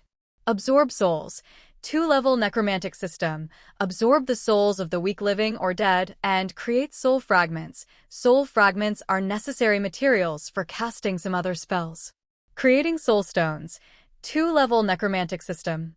By carving soul marks on objects with magical adaptability, you can create soul containers. Soul Link, Level 3 Necromantic System. Soul Link with the contracted creature. The damage suffered by the caster can be shared by the contracted creature. Soulfire, 5-ring Necromantic System, ignites a flame that can only burn the soul, causing terrible damage to the soul. If the enemy dies, soul fragments will be produced. Soul Ritual, 7-ring Necromantic System, consumes soul fragments to build a soul well, which can quickly restore the vitality and magic power of nearby creatures. Soul Stone, it can contain the recently deceased or ownerless soul. Soul Fragments, fragments composed of soul power. Soul fragments can be used to cast special magic, perform magic rituals, and make deals with devils in purgatory. Basically covers the research on the soul by warlocks in World of Warcraft. With this set of skills, Levin can interfere with ethereal souls and become their nemesis. The reason why Voldemort's Horcrux is powerful is because ordinary people can't do anything with it. But in front of Levin, who can interfere with the soul, any Horcrux is just a younger brother. He could completely bypass the magical defense of the Horcrux and attack the soul inside it directly. In addition, these spells have other wonderful uses. For example, after killing an enemy, Levin can use the Soul Stone to imprison the enemy's soul so that it has no chance of resurrection. Or when a friend dies irreparably, Levin can use the Soul Stone to temporarily preserve his soul for future resurrection. At this point, World of Warcraft's warlocks have achieved quite profound results. In the D&D world, Soul Imprisonment Technique and Soul Binding Technique that imprison the soul are 8th and 9th level spells respectively and can only be used by real archmages. But in World of Warcraft, any new surgeon can create soul stones to collect souls everywhere. And now, having just learned this series of spells, he was about to find a target to try his hand at. So, which cutie is lucky enough to be Levin's target? Now that Levin has finished reading the Book of Seth, Levin directly cancelled the mansion technique and returned to Hogwarts. He ran directly to the 8th floor of the castle, stopped in front of the mural with the troll, and skillfully opened the hidden room in the Room of Requirement. Levin walked in. The place was still the same as before, with bottles, cans, tattered textbooks, strange-looking robes, and other strange things hidden everywhere. It was by hunting for treasure among these gadgets that he made his first pot of gold. Just like that, Levin started wandering around the Room of Requirement. He looked around and around, exploring areas he had never reached before and the goal of his trip in this huge garbage dump. Soon, he found an item that matched the description in his memory. It was a pockmarked stone statue of an old wizard, wearing a crown of dirty, worn-out curls and what looked like an ancient, faded crown. At first glance, I thought it was a head mold from a hair salon. But Levin knew that this was his goal. He walked towards the stone statue, using his psychic powers to close his consciousness as he walked. When he walked to the stone statue, a hoarse voice sounded. "Are you a young wizard from Hogwarts?" This voice is somewhat familiar. Levin remembered that he had heard the scream of this voice when he was bullying Professor Quirrell. Hello, Voldemort. Should I say long time no see? Or meeting for the first time? Levin said hello in his heart, but showed a naive expression on the surface. Who are you? Kid, do you know the Sorting Hat? The husky voice asked. Yes, I am a young wizard at Hogwarts, and of course I am the Sorting Hat. Levin said in a knowing tone. The hoarse voice continued, now that you know the Sorting Hat, it's easy to understand. I am the Will in Ravenclaw's crown, similar to the Sorting Hat. Really? Levin made an expression of disbelief. Great. I heard that wearing Ravenclaw's crown can gain wisdom comparable to Ravenclaw's, but this crown has been lost for thousands of years. In fact, the crown has never been lost. Crown explained. I was left here by Ravenclaw, waiting for the arrival of her true successor. Now that I've found you, I'm destined for you, right? Levin said, suppressing his joy. Finding the crown is only the first step, the crown taught earnestly. You still have to accept my test. What test? Put on the crown of Ravenclaw and let go of your heart, just like you put on the sorting hat. Then I will know whether you are the descendant of Ravenclaw. The sound of the crown is like a whisper, extremely alluring. As long as you successfully break through the test, I will impart all the wisdom of Ravenclaw to you. Marvelous.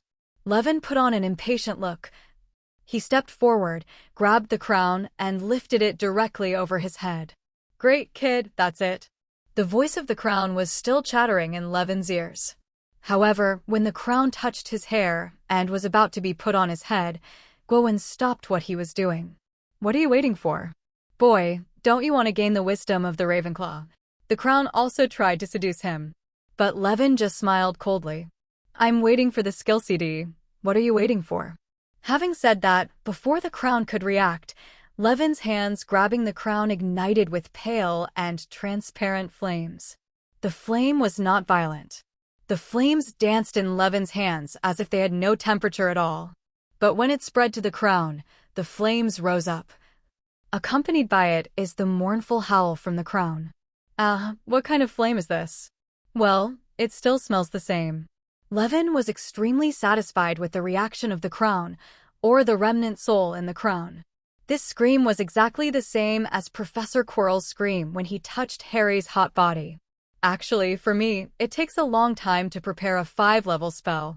As long as you are not so active, soul fire may not be able to burn you. I can only say that you will be useless if I give you the chance. Unfortunately, the Horcrux fragments burned by soul fire could not respond to Levin's taunt and soon turned into nothingness in the flames. Soul fragment +1. Is it just one soul fragment? You are too lazy, demon. Looking at the product of soul fire in his hand, a transparent fragment, Levin couldn't help but complain. This is so sorry for your status as the Dark Lord. Putting away the fragments, Levin looked at Guan Mianliang. Well, this is a real treasure. Let me see what functions it has. Levin does what he says.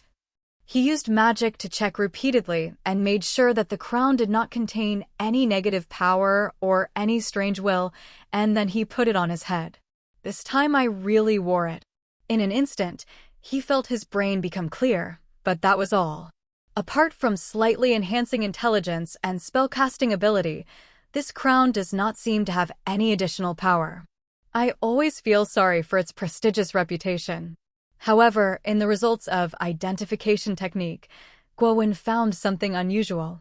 Ravenclaw's crown, legendary object, Ravenclaw's lifelong masterpiece.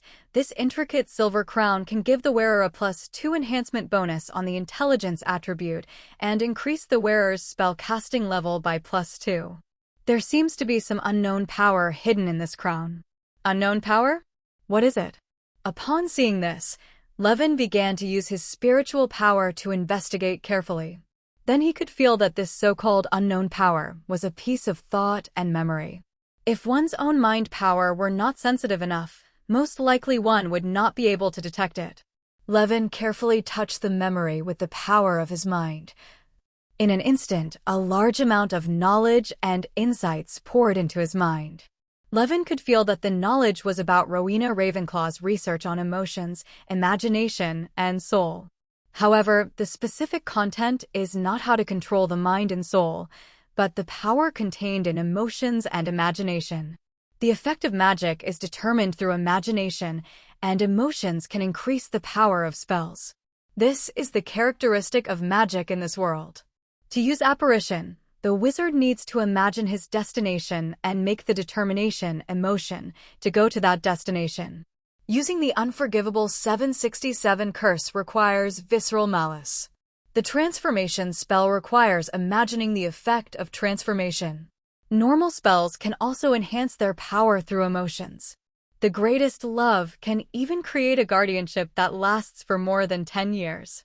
The ancient magic mastered by a transfer student in Hogwarts Legacy is driven purely by emotion and imagination. This power is exactly the same as the magic used by wizard preschoolers inadvertently. The specific effect depends on the user's thoughts, but the disadvantage is that it is extremely difficult to control, has no restrictions, and cannot perform precise operations.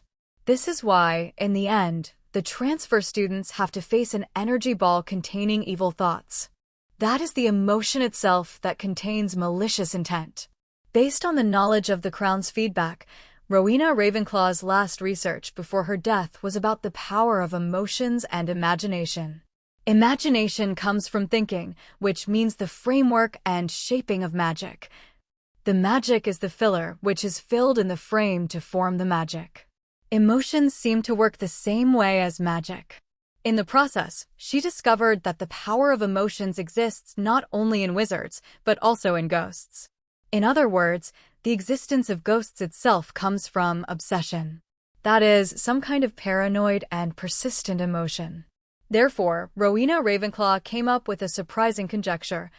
If the everlasting ghost is essentially emotion plus soul, does that mean that by actively collecting the power of emotions and integrating them with the soul, one can gain eternal life? Most people, would desire eternal life. Rowena Ravenclaw became obsessed with this research. She even used fragments of her soul and the power of her emotions to create a new spirit body to test her theory. But soon she discovered that there was a problem. That is, the newly born spirit body cannot actively generate new emotions. Human emotions can change with time and environmental changes, but the emotions of a ghost can only come from the obsession before becoming a ghost, and it will not become more or less. What is the difference between such an existence and the dead? Rowena then began to look for ways to actively generate emotional power. She believed that emotions originated from the physical body, so she tried to create a physical body for the spirit body. She succeeded and failed. The body she created did accommodate the spirit body, allowing her to exist in the form of a living person. But the new body still cannot produce additional emotions. In other words, she just raised a living ghost. From then on, there were very few research results on Rowena Ravenclaw, and her experiments basically ended in failure. The whole study is completely stuck here. Her last research result was the soul storage device. She planned to save her soul and research results separately for future generations in case she could not complete the experiment before her death. If someone could obtain this memory and produce results based on her research, then she would have the opportunity to rely on this power to be resurrected. It seems that no matter which world it is in, after the mage reaches a certain level of power, he will consider ways to live forever. After reading the memory, Levin couldn't help but sigh. Kel'Thuzad in World of Warcraft defected to the Lich King, D&D's mages studied immortality, demon soul pot, and became liches, and even Voldemort studied Horcruxes, all of which are efforts in this direction. You wear the Ravenclaw crown. The inheritance from Ravenclaw enters your mind, your understanding of wizards increases, your wizard level +2, you obtain the inherited knowledge of Ravenclaw, and understand the research of emotions and souls. You have obtained the method of creating ghosts. You find that the method of creating ghosts is very similar to the method of creating a certain high-level existence in your memory. You have understood the heroic spirit creation ritual. 1. Heroic spirit creation ritual. Create a heroic spirit through a ritual. There are 3 elements that constitute a heroic spirit: the huge soul magic power as the spiritual base, the heroic spirit's soul as the core, and the heroic spirit's legend as the framework. When the 3 are combined into one, a heroic spirit can be created. Come on, it turns out that Rowena Ravenclaw's strategy is really feasible. Levin was shocked when he felt the ritual in his mind. Think about it too. Heroic spirits are beings transformed into heroes whose great deeds are left as legends after death and have become objects of belief. In other words, heroic spirits and ghosts are both spirits. Heroic spirits have power, free and independent thoughts, and can generate emotions. But ghosts can't. Isn't this kind of spiritual body that has free and independent thoughts and can produce emotions what Ravenclaw dreams of? Rowena Ravenclaw's spirit immortality route. The heroic spirit is a complete success story. But how can heroic spirits achieve true immortality that is different from ghosts? The difference stems from the structural difference between heroic spirits and ghosts. That is, heroic spirits rely on legends and beliefs, while ghosts rely on obsession. Now that Levin has mastered the heroic spirit creation ritual, does it mean Ravenclaw's long-cherished wish can be fulfilled? Of course, the premise is to find the soul of Ravenclaw. He already has an idea about this. Soon, Levin left the room of requirement with the crown and continued his normal daily study and rest. It's as if the previous series of wonderful discoveries didn't exist. Until midnight.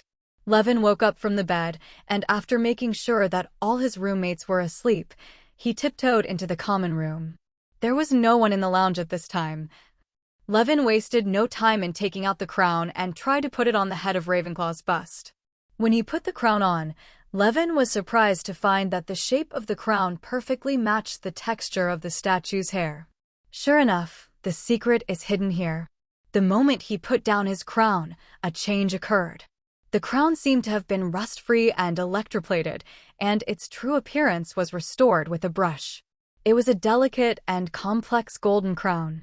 The pattern on the forehead was that of an eagle flying high. The wings were made of countless crystal-clear diamonds. The eagle's belly was inlaid with a huge dark blue gem. The upper corners reflect dazzling light, and the bottom edge of the crown is engraved with Ravenclaw's famous motto, "Extraordinary wisdom is the wealth of mankind." The properties of the entire crown have also changed. Ravenclaw's crown, a legendary object, Ravenclaw's lifelong masterpiece, this intricate silver crown has revealed its true power, the wearer's intelligence and perception. Charms gain a +6 enhancement bonus, a +3 caster level, and allow the wearer to see through all illusions, as if true seeing.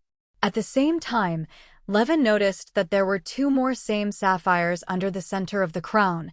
One was round and the other was shaped like a water drop. At the same time, the magical aura Levin had felt in the statue disappeared. Those auras seemed to be concentrated in these two gems. When Levin touched the orb, he was finally able to confirm. The drop-shaped gemstone is like an energy storage device containing an emotional power. Calm, loving, curious, melancholy, joyful. It seems that all the thoughts of a person are mixed together and put into it. Helena mentioned that the loving feeling she felt in the statue seemed to stem from this. And that round gem is a magic item similar to the Soul Stone. What is preserved in it is Ravenclaw's own soul. Just when Levin touched the Soul Stone, a somewhat cold voice sounded not far away. "Hello, Levin Green." Levin followed the sound and looked. I saw a translucent and very graceful figure sitting on the sofa in the lounge not far away. She had a very stunning face. She was tall and plump, with black hair draped behind her like a waterfall, and her facial features were particularly delicate. But the most eye-catching thing is not her breathtaking eyes. The look in his eyes that explores everything shines like the sharpest sword, and is so beautiful that it's a little intimidating. Levin recognized Rowena Ravenclaw at a glance, because she is very similar to the bust next to her. But compared to the statue, she shows no signs of aging in her spiritual state, and her temperament is much more majestic. "Finally, a greedy raven got my relic," Rowena Ravenclaw murmured in a poetic and ethereal voice. "Thousands of years have passed since I fell silent." Levin understood the meaning of her words. The literal translation of Ravenclaw is Raven's Claw, and the hidden meaning of the name is greedy predator. "I'm sorry, my predecessors didn't live up to expectations. And decades ago, your crown suffered the fate of being made into a Horcrux, so your awakening has been delayed until today," Levin said and bowed to Rowena Ravenclaw as a sign of respect. Whether it's because he's a strong man, the founder of the Academy, or he's a charming member of the opposite S*X, Levin has a crush on Ravenclaw. Being able to discover the secrets in the crown, I think you have the right to call me Dean, or Rowena, if you prefer. Rowena Ravenclaw did not continue, but specifically corrected his name for herself. Of course, Rowena. Levin immediately hit the snake with a stick. Then he discovered that when he called him by his name, the spirit in front of him actually showed a smile. It seems that the dean's spirit body looks majestic and indifferent, but actually longs for closeness and friendship. Combined with the memories of Rowena's experiment gained from the crown, recalling Rowena's performance in his memory, Levin suddenly realized that this seemingly aloof dean was actually just an academic geek. This kind of person looks indifferent, aloof, and alienated. He has a rich spiritual world and can endure, and even enjoy loneliness. But in fact, they also long for a home invasion-like relationship. This analysis is certainly supported by evidence. The most typical evidence is the friendship between Rowena Ravenclaw and Helga Hufflepuff. If Rowena is a typical academic nerd who is afraid of society, then Hufflepuff is a typical social cow little son. She is passionate about everyone, and Rowena is no exception, and Rowena will be attracted by this kind of behavior without any reason. Attracted by reasonable kindness. Combined with the memory of Hufflepuff's occasional appearance, Levin can even imagine the scene where Hufflepuff took Ravenclaw, a late-night girl addicted to experiments, out of the tower and asked her to sleep obediently without any explanation. He probably understood how to deal with the spirit body in front of him. The truth is, I can't stay like this for long, Levin. Rowena didn't know Levin's inner thoughts and said to herself, "You should be very clear that ghost is not my ideal form of existence, so I will enter the ghost form as little as possible. As the heir to the crown, I hope you can continue to improve my research and find out the ideal state of existence of the spirit body so that the spirit body can truly live in the world."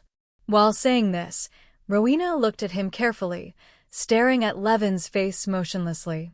"Of course, Rowena, since I accepted your crown, this is my responsibility." Levin nodded in agreement, his words full of confidence. Because he already has this method. In fact, after confirming the true existence of Rowena Ravenclaw's soul, Levin considered the possibility of transforming her into a heroic spirit. The three elements of a heroic spirit: soul, legend, and spiritual foundation. In terms of soul, Rowena's soul is generally intact and has been preserved to this day. In terms of legend, as one of the 4 giants of Hogwarts, Rowena Ravenclaw is known to everyone in the wizarding world. In this regard, the 4 giants who established Hogwarts took advantage of it. As long as Hogwarts continues to export graduates, their reputation will continue to exist. The only person more famous than her in the magical world is Merlin. But Merlin's status among wizards is almost equivalent to Jesus' status among muggles. He is completely unique. With such a legend, no one is more suitable to be made into a heroic spirit than her. The only thing that needs to be considered is the spiritual foundation. After receiving Levin's affirmative promise, Rowena nodded with satisfaction. "May my experience and the power of my crown be of help to you. In addition, please help me take care of Helena. This is also the responsibility you have to bear when inheriting the crown. Then, work hard, Junior. I won't be able to accompany you for the time being." With that said, she was about to release her ghost state and return to the Soul Stone. "Wait, Rowena." Levin stopped her. "A year ago, I promised Helena that I would find the secret in this statue for her. Why don't you meet her before you leave? Now is not the time. But we will meet again, right?" "I believe you."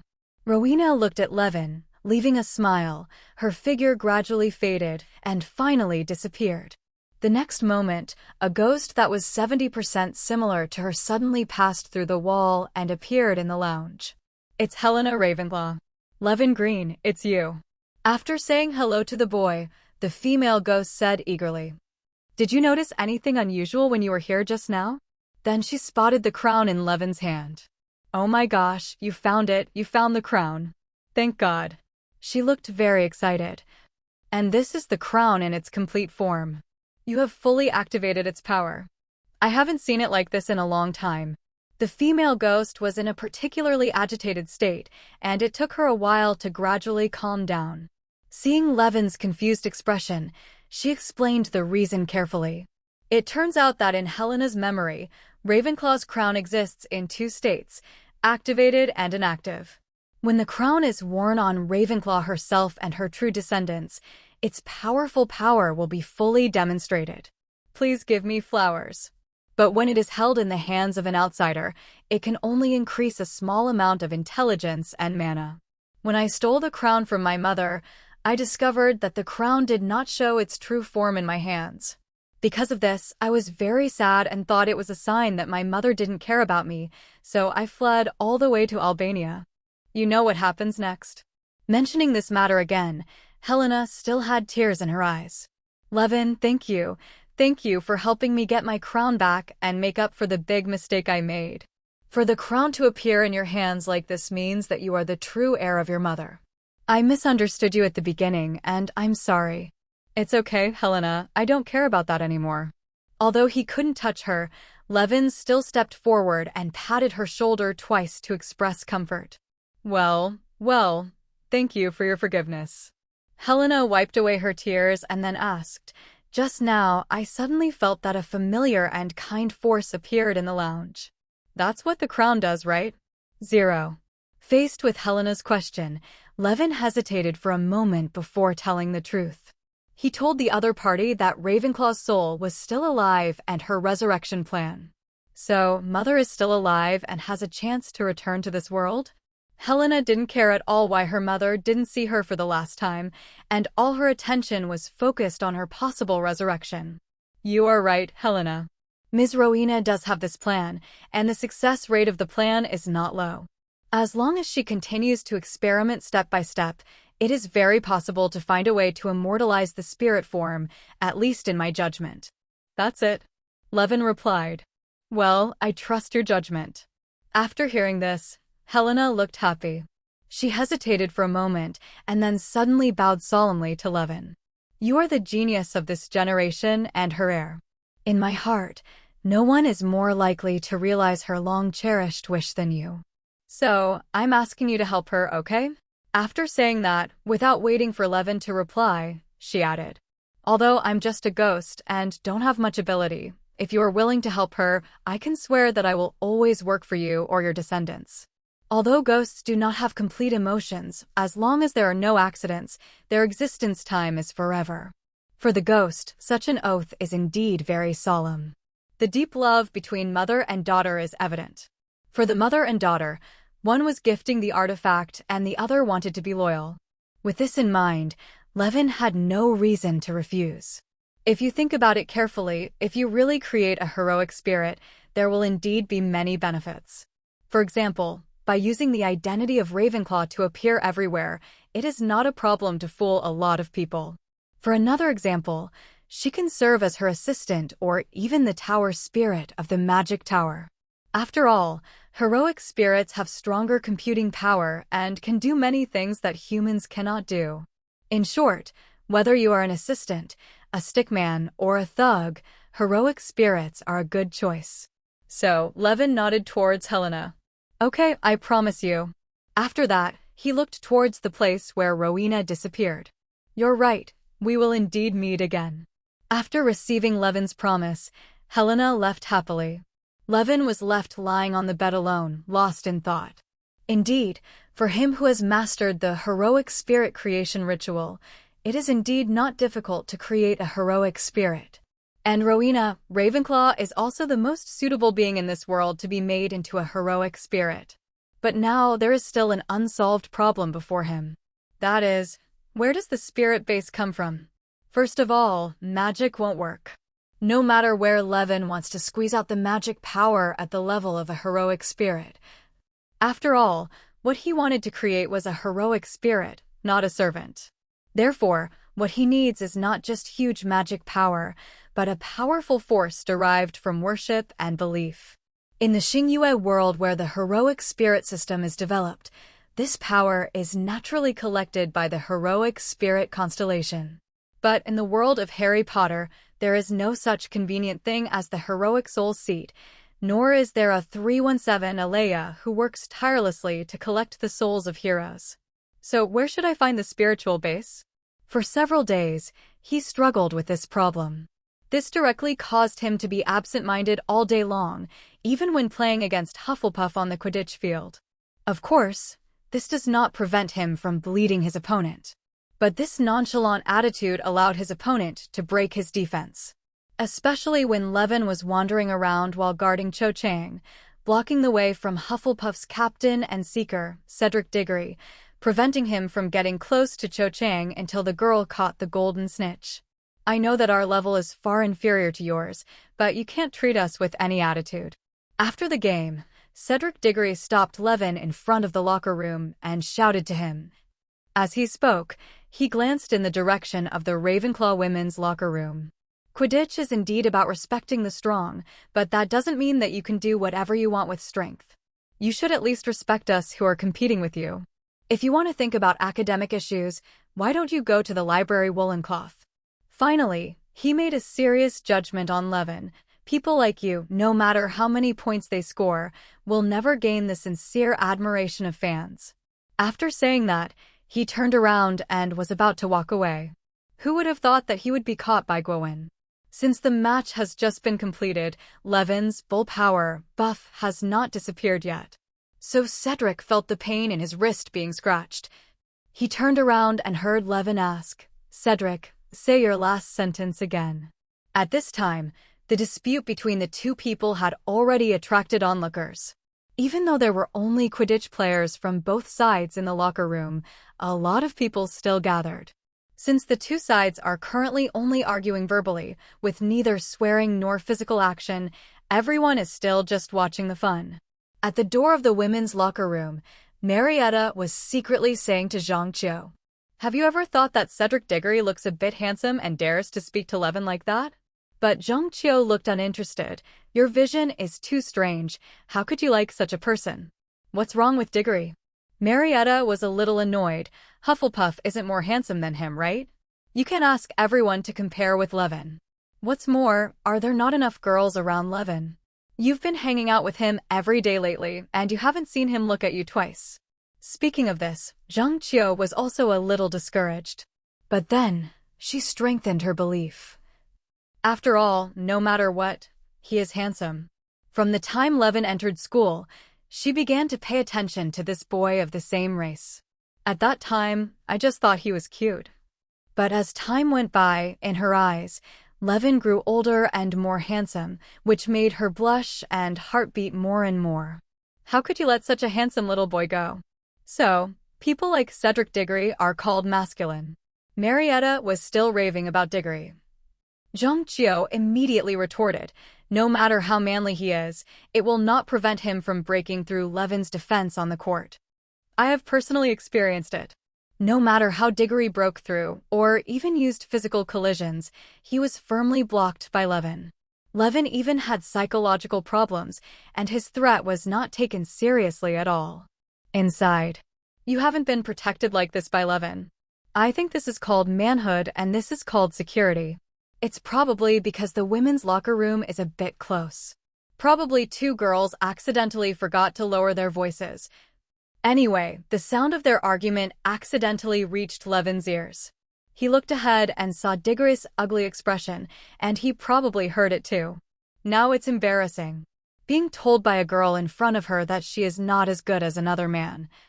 And this girl is still. In short, Cedric Diggory's pride immediately exploded. Faced with Levin's request, he retorted vindicatively, "I won't say anything. If you have the guts, do it now." Regardless of the difference in combat power between the two. When Levin heard this, he was not angry at all. For him now, it doesn't matter if he is not angry in the life in front of him. What matters is whether he can solve the questions in his mind. So he repeated the question, "Cedric, say the last thing you just said again." Cedric still wanted to refute, but looking at Levin's indifferent eyes and the arrogance hidden deep in them, he seemed to be hit hard by some force in his heart, and he suddenly woke up. Thinking again of Levin's record of killing the Chimera himself, he doesn't think that he is much better than the Chimera beast. As a result, the provocative words that had just reached his lips turned into a weak statement in a low tone. "I just said, I won't say anything. If you have the guts, do it now." It's not this sentence, it's the previous sentence. Levin's tone was still cold, but he was quite satisfied inside. A simple, mental shock can achieve the effect of changing the other party's attitude without even realizing it. Sure enough, Diggory obeyed and repeated. The next sentence is, "A person like you, no matter how many points he scores, will never gain the sincere admiration of fans." Levin heard what he wanted, nodded, and said no more. At this time, Diggory wanted to leave here so much. Zhang Qiu's 4.6 eyes, looking at him from the side, would have only made him feel happy and excited in the past. But now it's like a magic, hot ray, making him feel like his whole body is on fire, and he wishes he could disappear right now. But Levin was in front, and he didn't dare to walk, so he could only stay there. Then he heard words that made his blood pressure rise even more. "Is this what you call manly?" Zhang Qiu bumped into Marietta, feeling a little proud. Now you know who is more manly. Being ridiculed by the girl he liked, Cedric Diggory couldn't bear it anymore and boldly said to Levin, "Can I go now?" Unexpectedly, Levin actually raised his eyes and said to him, "Why are you still here?" "You." Diggory was angry and resentful, but in the end he did not dare to say anything more and left the locker room dejectedly. And Levin continued to be lost in thought about what he just said. Emotions, adoration. These two words danced over and over in Levin's mind. Adoration, emotion. Yes, isn't the so-called adoration also a kind of love? Gods gain the faith of humans, and monsters gain the fear of humans. Isn't this the use of the power of emotions? It's just that gods will convert faith into divine power, monsters will convert fear into demonic power, and magic directly uses the power of emotions, and the shadow realm of World of Warcraft directly squeezes this power from the soul. The power of emotions, the power of faith, fear, and anima, the essence of these powers are actually the same. In this case, why don't I just go to a place where faith gathers, like a church, or a place where extreme emotions break out, like a casino, to gather strength? No, that's not right. It shouldn't be that simple. Looking at many worlds, no gods or powerful beings would be so arrogant. The god of war will collect thoughts on the battlefield, the god of Dionysus will gather strength in the carnival, and the gods will only absorb the beliefs provided by believers who chant his god's name. This means that absorbing those outside the scope of his ability, the power of emotions, is harmful. But the anima in the shadow realm is common, and the power of faith gained by the gods can also be transferred. Devils and devils use this power as currency transactions. This shows that different emotional powers can be transformed into pure and universal emotional powers through clergy, talents, and other methods. In other words, if you want to obtain a large amount of emotional power, you can either only obtain specified types of energy through faith, clergy, talents, etc., or you can only look for general emotional power. So, all I'm going to do now is start a cult of Ravenclaw worshippers? Thinking of this, one couldn't help but feel helpless. Are you kidding? I won't do it. This is too low. But if you don't want to be a cult, you can only seek the second way. That is to find ready-made ones. But how can there be ready-made, abundant, and pure emotional power for him in this world? Instead of expecting this, it would be better to expect a godhead to fall from the sky and let it soar in the daytime. Wrong. It really does. Suddenly, Levin thought of something. This world really contains a lot of relatively pure emotional power somewhere. And this place is very close to Hogwarts, so you don't need to run too long to find it. In fact, that place is underneath Hogwarts. That's right. What Levin was thinking of was the huge ancient magical energy left underground in Hogwarts in Legacy of Hogwarts. In fact, the core of the entire Hogwarts Legacy story is related to this power. The protagonist of Hogwarts Legacy is a 5th grade transfer student who is the last descendant of ancient magic. Due to the darkening of the previous generation's successor, ancient magic was almost lost until the arrival of the transfer student. As Levin analyzed, ancient magic was mostly primitive spells that directly manipulated the power of emotions.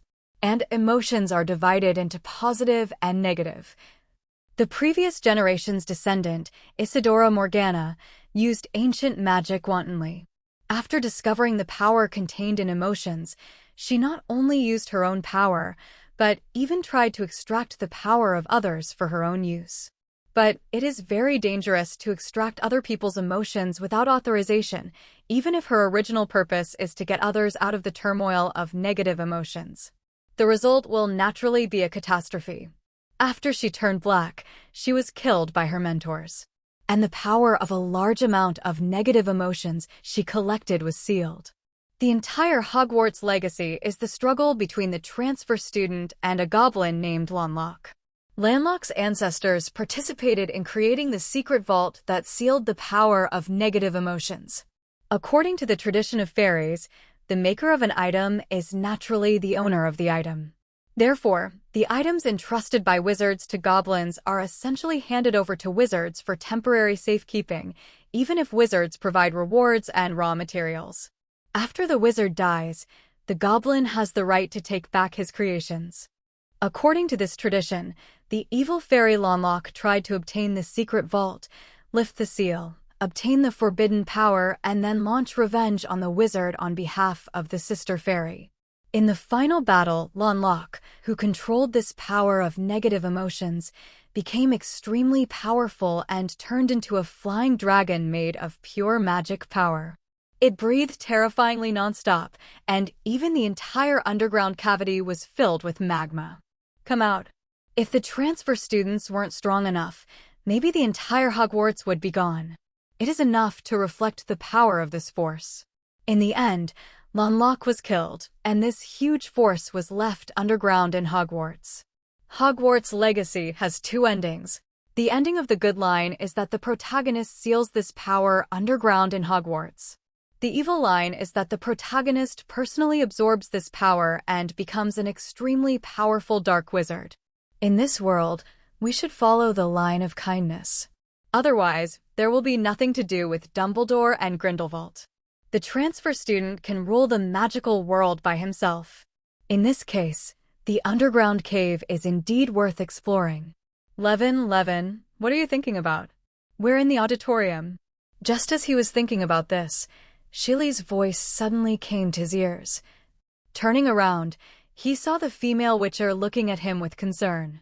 Hermione was also there, and he was already in the auditorium. It was lunchtime, and the little wizards who had just watched a football game were feasting at the long table. He himself was dragged here by Sherry while he was deep in thought. Seeing that Levin was no longer lost in thought, Shirley took the opportunity to say, "Although Diggory's accusation is a bit excessive, what he said makes sense. You can't do this all the time. It's too dangerous." "Sorry, Siri, but I do have important things to think about," Levin said apologetically. Of course, he would not be as blunt as he was with Cedric Diggory when facing people who cared about him. "What on earth are you thinking about during this time?" Hermione asked curiously. "Why don't you think about tea and food?" Levin hesitated for a moment and then told them about the cave beneath Hogwarts. Map's secret room? Underground cave? Ancient magic? I haven't seen you for a few days. Why did you find so many strange things again? You're not going to sneak into the tunnel in the middle of the night again. Hermione admired Levin's troublemaking ability, but felt helpless at the same time. In this regard, he was even better than Harry. Harry does like to cause trouble. However, due to his own abilities, he can usually only do small jobs. If he wants to do big jobs, he has to rely on chance and Senior Voldemort to raise his hand. But Levin is different. He really has both the ability and the will to do a great job. Hermione herself was quite confused about this situation. On the one hand, she is a rule-abiding girl and has always wanted to be a good child. In principle, she hates behavior that breaks the rules. But on the other hand, there is an irrepressible adventurous factor hidden in her heart, and she always hopes to accomplish something big. You see, I am willing to abide by the rules and want to do big things. No wonder someone wants to be the Minister of Magic in the future. Once I become the Minister of Magic, I am the one who follows the rules, so I can't just follow the rules and do great things at the same time. Faced with Hermione's confusion, Gwen just said, "Are you going or not?" "Of course I want to go." As soon as he finished speaking, Hermione couldn't wait to say, "Don't you dare leave me this time." Okay, I won't leave you behind." Levin gently stroked her little head to express comfort and then looked at Cyrilla. I will always be by your side if you need it. Shirley gave Levin a reassuring smile. In that case, at 8 o'clock tonight, I will be waiting for you in Shawching. Ah no, I should be waiting for you at the entrance of the library. At 8 o'clock in the evening, outside the library.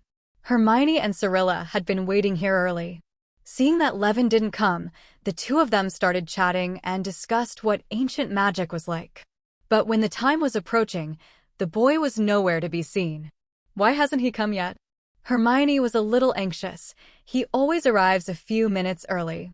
So, that's why you came here early, right? That's very considerate of you, Miss Granger. Sheely's last paragraph sounded strange, and she felt that she had caught the other party's small loophole. To each other, senior sister Leon Lewin. Hermione tit for tat. Just when the two were about to argue again, the boy walked out of the library. Hey, you actually went in early. It was obviously you who asked us to arrive at 8 o'clock. Hermione was a little dissatisfied. Don't worry, Miss Granger. The screen text must have its reasons. Cyrilla reminded. Siri is right, Hermione. Of course I have my reasons. Levin said, shaking the book in his hand. Hermione could see that on the cover of the book was written, True Explanation of Jade Record. I just used the excuse of borrowing a book to enter the restricted book area. I set the coordinates at the destination in advance, and then I came out to find you. He explained. Very few people come to the restricted book area. We cannot enter the restricted book area together, otherwise we will be easily suspected. With the spatial coordinates, we can teleport in. It turns out that I misunderstood. Hermione apologized politely and then asked, but why don't we come in the middle of the night when no one is around? Good question, Hermione. That's because the restricted book area is so important, so the protection measures must be very strict, especially after closing. At that time, the restricted book area not only had multiple access control, but also various warning spells and ghost patrols. Levin replied, at least that was the case in the previous Hogwarts Legacy. He didn't want to take two people to play Assassin's Creed again in reality. Instead of taking that risk, it is better to claim that Mrs. Pants did not come after get off work. After all, compared to those magics, Mrs. Pants is easier to fool. Mrs. Pants likes you so much. She will definitely be sad if she hears you commenting on her like this. Siri defended Mrs. Pants. These are two different things, Siri. Levin shook his head. Mrs. Pants is still a fan of Lockhart. As the three of them talked, they came to a deserted corner. Levin grabbed the two of them and started teleporting. Teleport rune, activate. Teleport rune, 5-ring spell system. You can create a magic mark that you can teleport to instantly. In an instant, the three of them appeared in front of an iron gate at the bottom of the forbidden book area. Hermione looked around and found that this was an old library that she had never seen before. The walls are covered with portraits, but they're all immobile. There is an Iron Maiden in the corner, and 10 episodes of Mermaid Mummies are displayed on the table in the center. Behind them is the upward staircase, leading to the forbidden book area they are familiar with. We actually moved to the lower level of the forbidden book area. She tried hard to suppress her desire to be amazed and whispered, I heard that no one can apparate in Hogwarts except the headmaster. How did you do it? No, I can't apparate. Levin shook his head and explained. In fact, most of my space spells are ineffective within the scope of Hogwarts. I can transfer here because of the teleportation rune that can only be teleported at fixed points. That's pretty awesome too. Hermione looked at Levin with admiration in her eyes. This boy had once again accomplished a feat that most people couldn't do. Levin waved his hand and led the two of them forward to the end of the room. There is a thick wooden door here. Pushing open the wooden door, you will see a huge stone storage room. Going down the spiral staircase of the stone storage room, there is a huge circular stone room.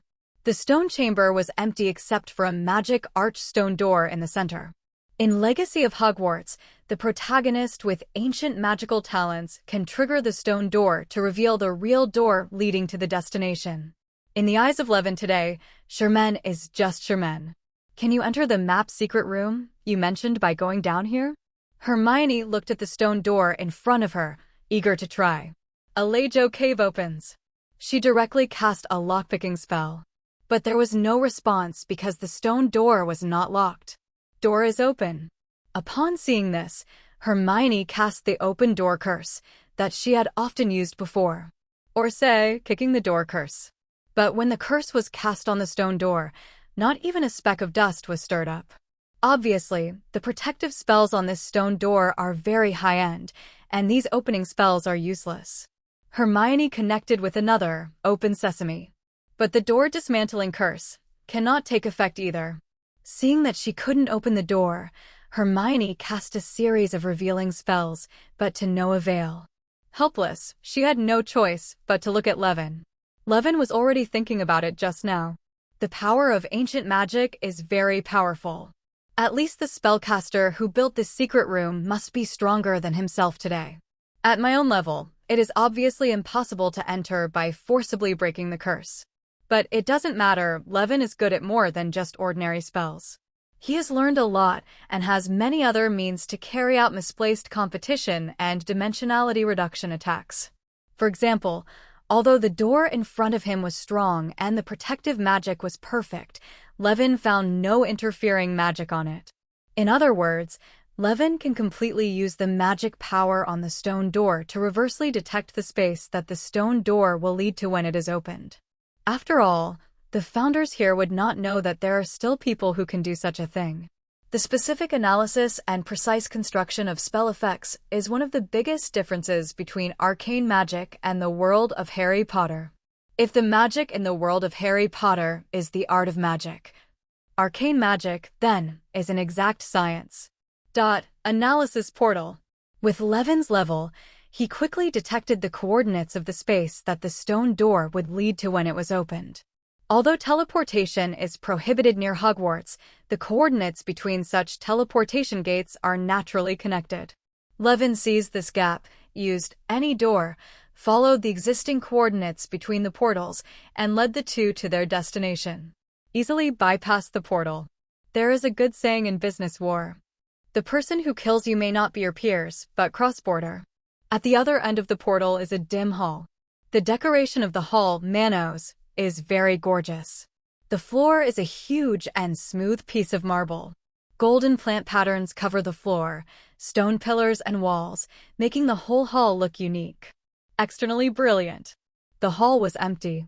There was a small stone platform in the center with a stone basin on it and a magic book floating on the basin. "This is a pensive?" Hermione exclaimed. "I've seen it in a book, and it says that the pensive can allow people to see other people's memories." The pensive is a very rare magic item, and its number is now very small. As far as Levin knows, only the Ministry of Magic and the headmaster's office at Hogwarts have gadgets. The three people stepped forward, and the magic book immediately opened automatically, and a little silver liquid seeped out from the book and fell into the basin. "What is that, Mercury?" Hermione asked. "No, this is a memory left for visitors to watch. Let's see what kind of army the seniors who left behind memories want to tell us." Levin arranged a warning spell nearby, and then the three of them stepped forward and immersed their heads in the pensive. The memory is not long, and soon the three of them raised their heads from the pensive. Hermione's first words were, "Ancient magic is so terrifying. Although I have heard about the strength of ancient magic from Levin." But after seeing it with their own eyes, she and Siri were still shocked by the powerful power of ancient magic. In fact, not only them, but even Levin himself was slightly shocked. The memory in front of me is different from the one in the game. The memories in the game come from earlier guardians, users of ancient magic. It is they who lead the protagonist of the game on the path of ancient magic after the transfer student arrives. The memory in front of me was left by the guardian of the previous generation, the protagonist of the game, the transfer student himself. It records how he mastered ancient magic step by step, fought against the evil goblin, and finally defeated the goblin, preventing the goblin from using the legacy of ancient magic to poison the whole world. Source of law. In his memory, Levin not only truly saw the terrifying power bursting out from the power of evil emotions, but also saw with his own eyes the manifestation of ancient magic in reality. What transforms others into explosive barrels and then detonates them? Why control the enemy remotely and smash them to the ground? Make the enemy smaller, then pull it over and crush it to death. Summon thunder to chop enemies into pieces. The most classic one is the Avada lightning chain. Mark every enemy on the field with magic, and then use an Avada death curse to kill everyone. This lethality was so lethal that even Voldemort called it extreme when he came. In this memory, the 617 ending of that battle is naturally recorded. As Levin thought, the transfer student did not absorb the power of negative emotions, but sealed them in the underground cavity. At this time, Hermione frowned slightly and said, "Unfortunately, this memory ends here." The Guardian left no further clues in the memory. Levin shook his head. "No, it's not that there are no clues, it's that only people with ancient magic talents can see the corresponding clues." "Even you can't see that clue?" Siri asked. "That's not true, but being able to see clues and being able to trigger clues are two different things," Levin replied. "Of course, he can detect clues of ancient magic. After all, the essence of ancient magic is the original emotional power, and his spiritual power can easily detect this power. But he is a time traveler and is not a native of this world. How can he obtain the inheritance of ancient magic?" "So, we can't go any further, right?" Shili frowned. But Levin just smiled. "No, I still have a way. As a wizard, what should you do when you can't find the way?" "Of course, use prophecy. Different from the vague prophecies of genius and metaphysics in the world of Harry Potter. The prophecy spells in arcane magic have a certain degree of rigor.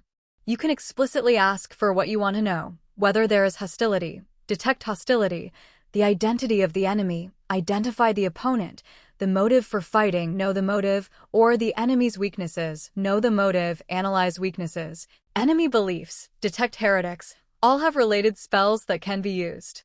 If he wants to find the inheritance of ancient magic and the map secret room leading to the underground cavity, Levin also has related magic that he can use. However, this spell lasts for a long time, so you can eat something here first and take a rest." After saying that, Levin took out the table, chairs, snacks, and black tea from his wallet and placed a table of midnight snacks in the room. Hermione even saw that there were even a few magic books thoughtfully placed on the tea table. Was it for fear that she would be bored?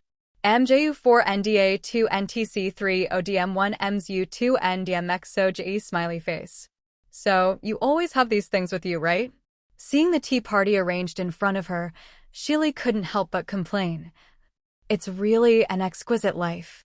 Since you have become a mage, why not be nice to yourself?" Levin said matter-of-factly. "Magic should make your life easier." Hermione also felt that the scene before her was exaggerated. But her focus was on how a small purse could hold such a large set of tables and chairs. How much space has been extended in this wallet? Levin noticed her look. "If you want one, I can give it to you as a Christmas gift. But now, girls, wait for me for a while and enjoy your late-night snack." As he spoke, he walked aside and started preparing himself. Hermione and Siri looked at his movements curiously while eating small cakes. Hopefully tonight's exploration will be a bit of a warm-up. Shili ate a piece of matcha cake in one bite and said slowly, "This way I can eat them all with peace of mind and not worry about gaining weight." After hearing her words, Hermione was stunned. "I put a piece of strawberry macaron in my mouth, not sure whether I should eat it or not." Seeing her look like this, Shirley laughed and said, "It's okay, Granger. Feel free to eat. Your figure is not enough to worry about it." As he spoke, he deliberately looked her up and down. "You." Hermione wanted to be angry. But she looked at the other person, then at herself, and found that she was unable to refute. Damn it, why is the gap so big? She had no choice but to turn her grief and anger into appetite, hoping that these desserts would make her grow some meat in the right places. The girls were eating and eating there. Levin has turned on the magic. Detect location. 6-ring prophecy system. You can see and hear the designated location and understand what is happening at that location. The difficulty of the magic's success depends on how familiar you are with the location and what kind of physical connection you have to the place. In fact, before using the pensive, the possibility of Levin finding the secret room on the map through detecting location was not high. After all, he only learned about the relevant locations in the game and has never been there in person. But through the memory and the pensive, Levin is almost like going to the map chamber in person. As a result, the success rate of detecting location is greatly increased. As the long ceremony reaches its climax, Levin stared at the magical mirror in front of him. The fog in the mirror began to dissipate, and suddenly, Levin could see the location of the map's secret room. It's just below the Hogwarts clock tower area. Having received the result, Levin immediately ended the ceremony. At this time, 1 hour has passed. Come on, girls, I think I've found my target. It's finally over? I've waited until the flowers withered. In this case, let's fight it quickly. Staying up late will cause acne. So, the three of them packed up the tables and chairs, took the memory book on the pensive, and returned to the outside of the library through the teleportation rune. At this time, Hogwarts had already started a curfew, and the three of them used invisibility to jog all the way to the sewer below the clock tower. Didn't you say that the map's secret room is here? Looking at the surrounding sewers, Hermione searched carefully. Where's the door to the secret room on the map? The true form appears. Quick appearance. Scapin appears. Detect secret door. Hermione continued to use the appearing charm, and even used the secret door detection charm that Levin taught her, but to no avail. Without a true successor to lead the way, we really can't open the door. Levin shook his head. This was also what he expected. He never thought about entering the map's secret room through conventional methods from the beginning. At this time, Shilly also checked the surroundings. No, there are no traces of secret doors or ventilation ducts around here. What should we do? Levin smiled. You have to open your mind. Think about how I broke the stone door before. Why do you always have to follow the question maker's ideas? You have to know that this is not an NEWD exam. Since you follow the question if people's train of thought cannot continue, we can definitely enjoy the table. After hearing this, their eyes lit up and they looked at Levin. I saw Levin waving his magic wand, causing the masonry on the ground to separate, exposing the rock formations and soil. Then he stepped forward, grabbed the two of them, and started casting spells. Thor's stone magic. 2 years later, I suddenly realized that a strange power enveloped me. Then, under the leadership of Levin, they sank into the rock and earth, swimming like fish diving through the earth and rock, not even leaving a tunnel behind. I don't know how long I traveled. Finally, this wandering hit a brick wall, and the traces of a brick wall appeared before my eyes. Levin took out his wand again and caused the brick wall to part in front of him, revealing a corridor paved with bricks. Levin pulled them and jumped into the corridor. Hermione and Siri immediately realized that they had seen this tunnel before in the pensive.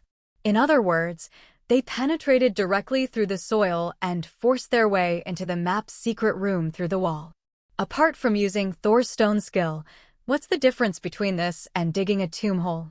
Now what Levin digging the hole dug out was the passage leading to the secret room of the map. The other end of this passage leads to the sewers of Hogwarts. That's where Levin and the others came from. Walking back along the passage, Levin discovered that this secret passage had been sealed.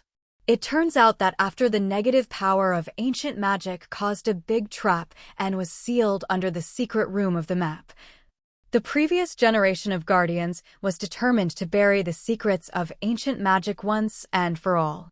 In order to avoid being accidentally discovered by the school's little wizard, he simply blocked the secret passage from the castle leading here. Now that I have found this place, there is no need to seal the secret passage. As he spoke, Levin waved his wand and used the levitating spell to clean up the ruins. Siri and Hermione also started working together and quickly cleared away the rubble. Immediately afterwards, Levin put his hand close to the sealed wall. Stone shaping technique. Under the influence of magic, the thick wall made of bricks and stones was reshaped, and a door-shaped outline appeared in front of me. Soon, the The outline transformed into a real stone door. Immediately afterwards, he cast Secret Chamber Technique, Sixth Ring, Secret Magic Lock, and Hardening Technique on Sherman. The former can prevent light and noise from behind the door, ensuring privacy. The latter is the upgraded Secret Lock, which can lock the stone door with magic, ensuring that the stone door can only be opened in a designated way and cannot be pried open unless the door is forcibly broken. The last, Hardening Technique, is naturally to prevent the stone gate from being forcibly broken through. After clearing their way out, the three of them walked towards the other end of the corridor. When you open the gorgeous door, you will see the glorious hall in your memory. The main hall is built in a huge rock cave. It is supported by tall stone pillars all around.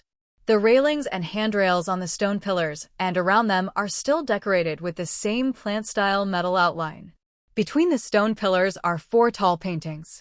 The paintings were originally normal portraits, but at this time there was only an empty background and the characters were missing. In the center of the cave is a large smooth ground, which is like a mirror and a calm lake. After the 3 people entered the main hall, they immediately saw the high platform on the railing in front. There was a square flat plate standing on the high platform, as if waiting for something to be placed on it. Levin placed the memory book he took from the pensive on this table just like in the game. Then, this hall was awakened. The surface of the lake began to bloom with starlight. Countless bright spots of light spread out under the dark mirror and sank one after another, revealing a miniature model of the surroundings of Hogwarts. When Levin stepped on this ground, it was like stepping on water, with ripples of light appearing. At this time, he was like a giant in the clouds, looking down at the entire Hogwarts. Levin looked around, including the train station, Hogwarts Castle, the Black Lake, the Forbidden Forest, and Hogsmeade Village. He had a panoramic view, which was almost equivalent to a 3D holographic sandbox. No wonder this place is called the Map Secret Room. In fact, the reason why this Hogwarts map exists here is to locate nearby ancient magical energy nodes. As the 3 of them entered the secret room on the map, the characters in the huge paintings on all sides return one after another. In the pensive, the 3 learned their identities. The first is an old man with a goatee and a hexagonal scholar's hat. His name is Percival Rackham, who comes from Hufflepuff and once served as the divination professor at Hogwarts.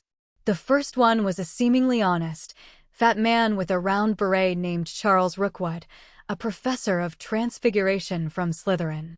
The third person is an Indian wearing purple clothes and covering his head, named Sinbakar, a professor of magical zoology from Slytherin. The last one is a red-haired, middle-aged woman in red, Nya Fitzgerald, one of the former headmasters of Hogwarts, from Ravenclaw. In fact, there is also a record about them in Hogwarts, a school history, but it obviously does not mention the part about ancient magic. Has a new generation of guardians finally appeared? The portrait of the goatee Rackham just finished speaking and immediately realized something was wrong. You didn't come in through the normal way? The problem is also seen in the portrait of the Indian male Bakar. You don't have ancient magic in your body, you are not the new generation of inheritors. The expressions of the other 2 portraits also became ugly. The portrait of Principal Fitzgerald said seriously, "I'm sorry, children, this is not a place for your adventure. No matter how you got here, there is nothing you want here, so leave now." Hello for professors. Levin ignored their repulsive attitude and stepped forward to say hello. It is now 1993. It has been 100 years since the previous generation of guardians appeared. We are the students of this class of Hogwarts. The portrait of the fat man Rookwood lamented, "Has another 100 years passed? You actually know about the guardians?" Levin nodded. Of course, we not only know about the guardian, but we also know what the guardian has sealed here. In fact, this is why we are here. The faces of the 4 portraits suddenly became serious when they heard this. The power of evil emotions was the source of all chaos 100 years ago, and was the fundamental reason why ancient magic was almost extinct. Please give me flowers. This group of little witches said they were here for this. Do you know what you are talking about? Fitzgerald's portrait looked serious. That power is not something you should be exposed to at your age.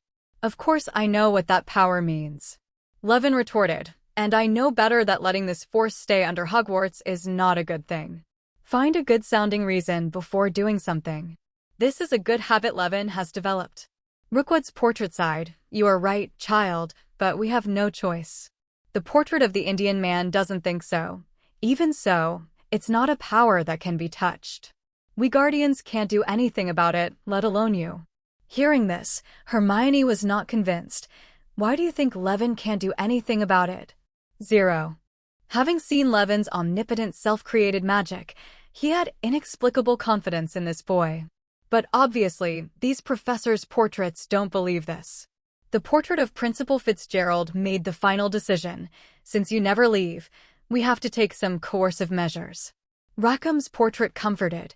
Don't be afraid, children, we will not hurt you. We will only erase your relevant memories. Although it is inappropriate to do so, we have no choice but to prevent the secret from being leaked. Choose. As soon as he finished speaking, bursts of blue-white light began to emit from around the hall.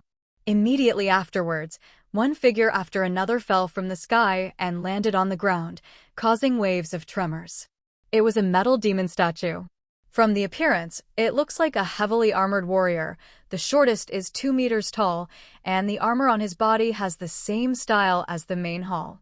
The whole body of the armor seemed to be entangled with vines made of metal, twisting into artistic arcs. Together with the glowing blue core, it looked gorgeous and majestic. I saw these golems either raising their swords or their warhammers, walking towards their masters step by step. This is the defense mechanism of the map chamber. These golems are not only trial objects for the Guardians, but also the defensive force of the map's secret room. If an ordinary little wizard saw the tall golems, he would probably faint from fear. But to the surprise of the 4 portraits, the 3 people in front of them were not nervous at all. The leading boy and the oldest girl even took out a silver sword. The boy smiled calmly at them. "Well done, professors. Just so you can see why we can deal with that power." The picture shows the map of the secret drawing room. Next, the 4 portraits saw a battle scene they had never seen before. Golems usually have various resistances. It is best to use spells with the force field attribute to deal with them. Before the fight, Levin reminded. "Clear." Hermione and Cyrilla nodded in agreement. The so-called force field is a purely physical entity effect maintained by magic. It is the manifestation of pure physical force, but it does not have any mass. Therefore, this pure force cannot be resisted through attribute restraint, but can only be resisted by pure physical defense. Spells such as Arcane Missile, Shield, and Magic Explosion are all attributed to force field attributes. For man-made weapons like golems, wizards can add magic resistance, elemental resistance, etc. to the golem during the manufacturing process. But if you want to block force field attacks, you can only rely on the physical structure of the golem. I saw Ciri attaching a force field ball to her arcane sword. This sword was made for her by Levin after he killed the Chimera. Hermione gave up the disarming spell and started brewing arcane missiles. As for Levin, he added a druid spell, Rust Claw, to his sword, specifically targeting these metal golems. As a man with both druid and mage professions, he must of course make full use of the characteristics of both professions. Then, they stood there and stood ready. Seeing that the golems 157 were about to arrive, Levin waved his free hand and used the second spell. Serial Lightning. The arm-thick thunder shot out of Levin's hand and poured directly into the leader's body. Then, using it as an intermediary, it was ejected to another golem closest to it. The arc bounced 5 times in a row, and 6 golems were hit. Under the action of the terrible thunder, the internal structure of the first golem was directly damaged and turned into a pile of parts on the spot. Although the second one could barely hold on, its key parts were already charred black. The third and fourth ones were emitting black smoke. The damage to the last 2 was relatively shallow, but there were also many joint problems. With just one spell, the golem's team was completely disrupted. Levin and Ciri took the opportunity to rush forward. I saw Levin chopped into the waist of a demon statue. As the sword edge touched the golem, The metal on the golem's surface was quickly corroded as if time had accelerated and finally turned into a rust color. The originally strong armor also became brittle and broke when the Levin sword was swung, cutting it in half. On the other side, Ciri rolled violently to avoid the golem's hammer blow and then hit it in the head with a sword. In an instant, the golem's head seemed to have been hit not by a sword but by a siege ram, turning its shoulders into a discus. Hermione's arcane missile fired continuously, accurately hitting the leg joint of a golem, knocking it to the ground. After just one encounter, these demon statues lost everything. Levin knows very well that showing your strength is more effective than saying all the good things and all the bad things. From the very beginning, he was not prepared to directly convince the 4 old antiques in the portraits. Do you think your ancient magic is awesome? They are guardians from above. Whatever they do is for the benefit of you weaklings, so you have to accept it. Arrogant? Very arrogant. But this is reality.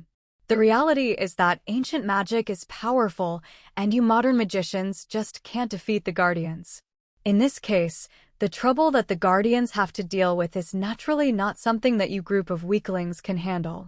Then when it comes to how to deal with trouble, you weaklings must be obedient. But now, Levin wants to prove. Your ancient magics are nothing special.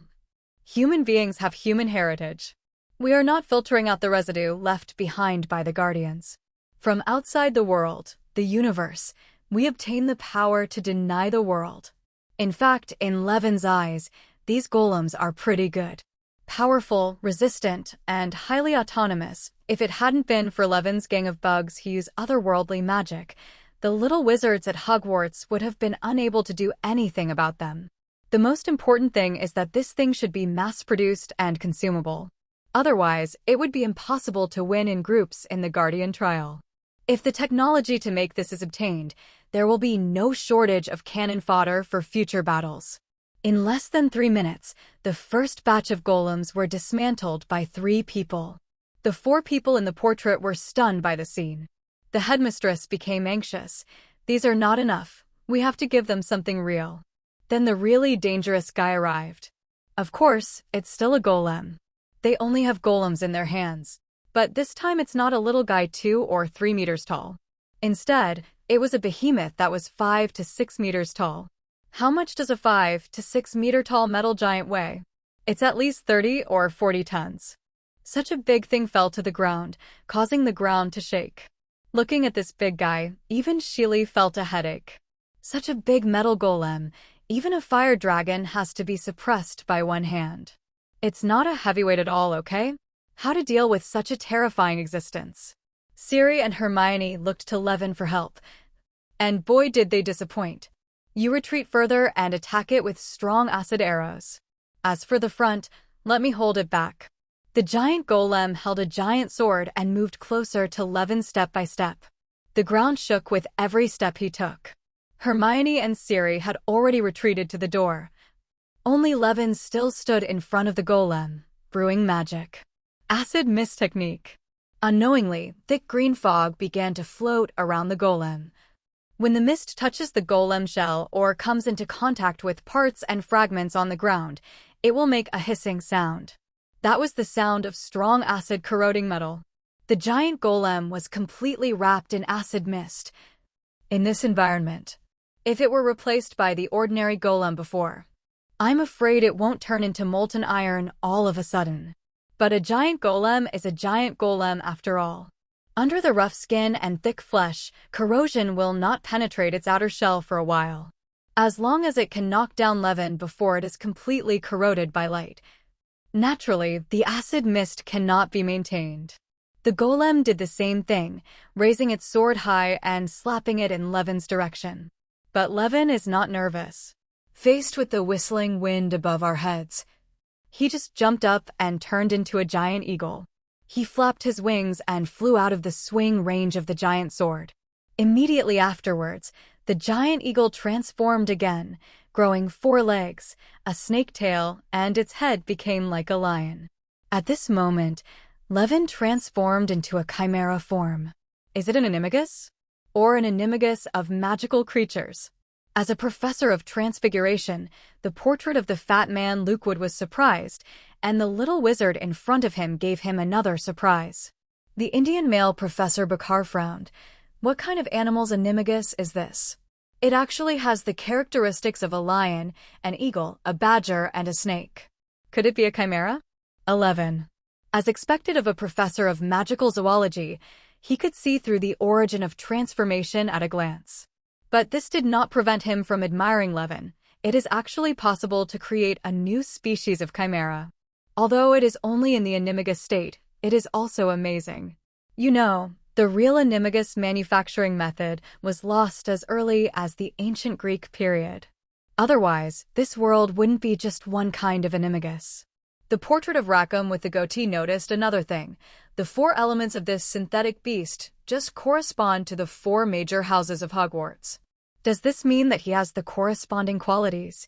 Considering their battle just now and the large-scale acid mist technique in front of them. For a time, the portraits looked at Levin and others with complicated eyes. But at this time, Levin didn't care what the portraits thought. He was focused on how to deal with this big guy. Relying on the advantage of being able to fly, he didn't intend to fight with it.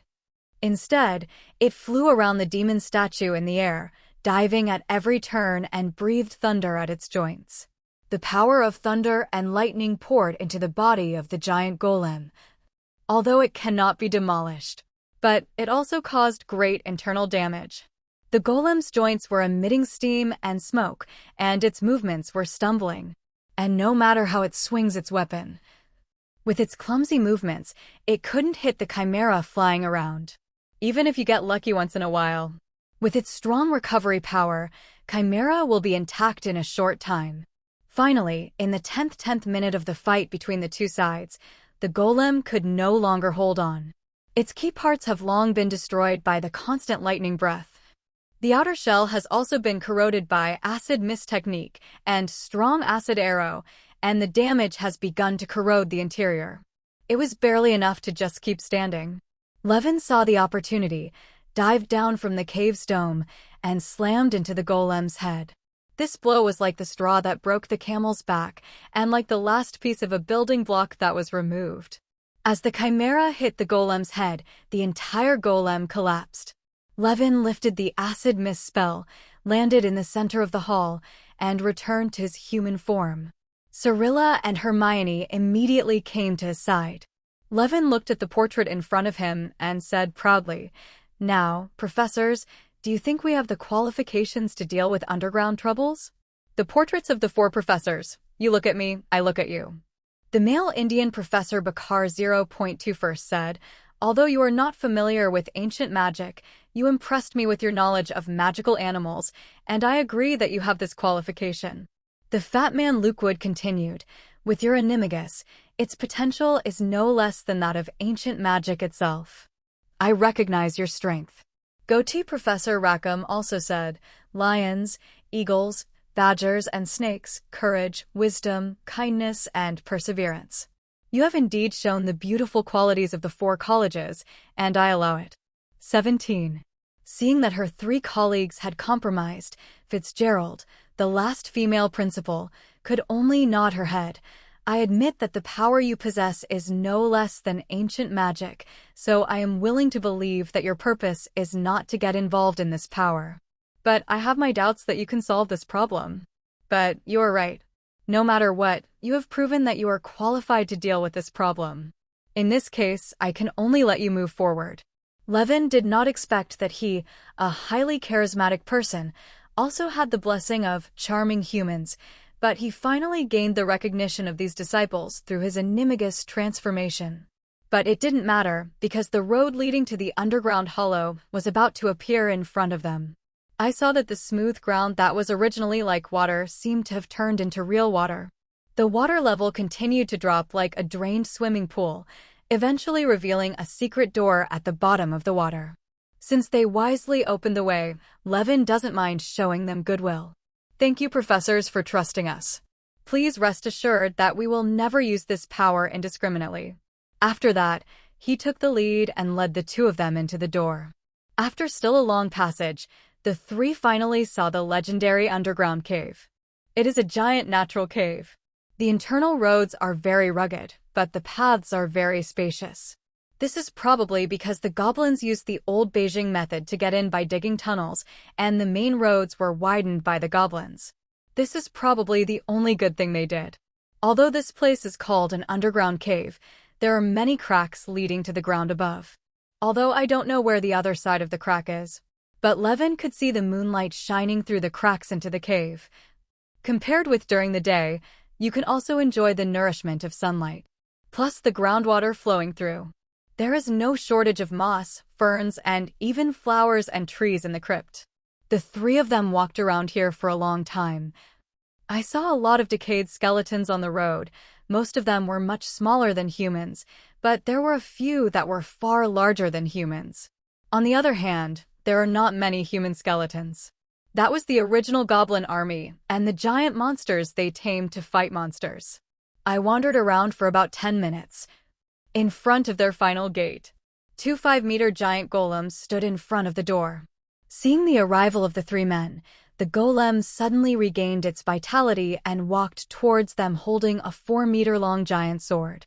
If anyone among them has the power of a guardian, he can naturally control them to give way. But Levin and the others came in, so naturally they had to face these two big troubles. However, the previous Levin could be dealt with in his chimera form, so these two were no problem. Levin in his chimera form used lightning breath and acid breath alternately against them. It took about 20 minutes to grind them to death.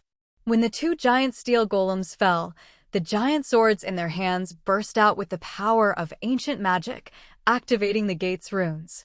Walking into the door is the treasure house of sealed power. It is said to be a treasure house, but in fact it is just a huge bear cave. The original stone bridge and the metal decorations hanging on the top of the grotto were all completely destroyed in the battle. Today's grotto has a minimalist appearance. The floors and walls of the grotto are painted with complex magical patterns. And suspended in the center of the grotto is a complex sphere made of intricate fairy metal. Inside the sphere is a large ball of white light energy. But if you look closely, you will find that under the cover of white light, black and red waves will appear from time to time. The three of them could feel the terrifying energy surging and restless from a distance. Levin feels that this is almost the same as the black mud in the Holy Grail, all the evil in this world. This is the power of negative emotions collected by the sinner Isidora Morgana. Levin is right about one thing. Putting this power here is always a time bomb. Because except for the guardians who master ancient magic, no one else can control this power zone at all. And even as a guardian, the only choice is to seal it. Isidora Morgana's masters, the 4 guardians in the portrait outside, could not destroy this power, so they chose to seal it. The previous generation of guardian transfer students could only gather the power of negative emotions together after defeating the fairy Lonlock. At his level, he still cannot destroy this power, so he can only continue to seal it. But what now? There are no guardians now. If this thing causes a riot, who can handle it? If you think about it, the magic of emotions is not only the power of wizards, but also directly related to magical creatures. It is already a consensus in the magical biology community that magic can breed magical creatures. For example, small magical creatures such as boggots, ghouls, and potato spirits are often born because of the remaining magic power of wizards' lives. The extreme form of this phenomenon is the prankster. They usually appear in schools and other places where young wizards gather, such as magic schools. After sensing the little wizard's depression, desire to have fun, and desire to make a scene, the mischievous elf will be born. Like Peeves at Hogwarts. And the huge power of negative emotions in front of us is gathered and compressed. If there is any leakage, some kind of powerful dark creature will probably emerge. That's it, it's still a relatively non-dangerous situation. If the seal is damaged more seriously, all negative emotions will be forced out. What will happen to Hogwarts in the next second? Transform into a magical version of Fukushima? Magic version of Chernobyl? Will all wizards near Hogwarts be contaminated by black mud? It's even very possible that the magic here bursts out instantly. Even without Levin, Hogwarts can be directly promoted to the floating city. But how could Hogwarts bypass Levin Green and become a floating city? So he must control this power. How about it, Levin? Levin, can you use this power? Looking at the huge seal in front of her, Hermione broke into a cold sweat. Just being close to her made her feel a strong sense of oppression and malice. It was hard for her to imagine what kind of person could absorb this power. I think we'd better leave it here. How can that be done? How can we let this kind of thing stay under the ground of Hogwarts? Levin said righteously. The two girls were stunned when they heard this. Shilly Dacky, are you serious? In her mind, Levin is not that kind of person. She still understands Levin very well. In essence, Levin is still a selfish person. He will only help others when his own interests and safety are guaranteed. When did I act fake? Levin glanced at him. The aggrieved look in her eyes that said, "You misunderstood me," made Shilly couldn't help but feel guilty. It's puzzling that he is actually a good man who serves the public good. Is he really wrong about him? Hermione, on the other hand, was both happy and worried. Levin, what are you going to do? There's no need to do this if it's too dangerous. We can tell Dumbledore. Levin walked towards the seal, shaking his head as he walked. Don't count on Dumbledore. He is not omnipotent. Only I can solve this problem. With that said, Levin walked under the seal. Here, he felt the sealed power at the closest distance. The monstrous malice, just a small amount of leakage, is enough to drive ordinary people into madness.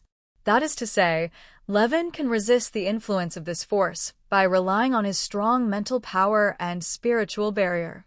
If you want to turn negative emotions into positive emotions and turn malice into good intentions, ordinary magic cannot do it. Arcane mages are not good at dealing with this kind of problem.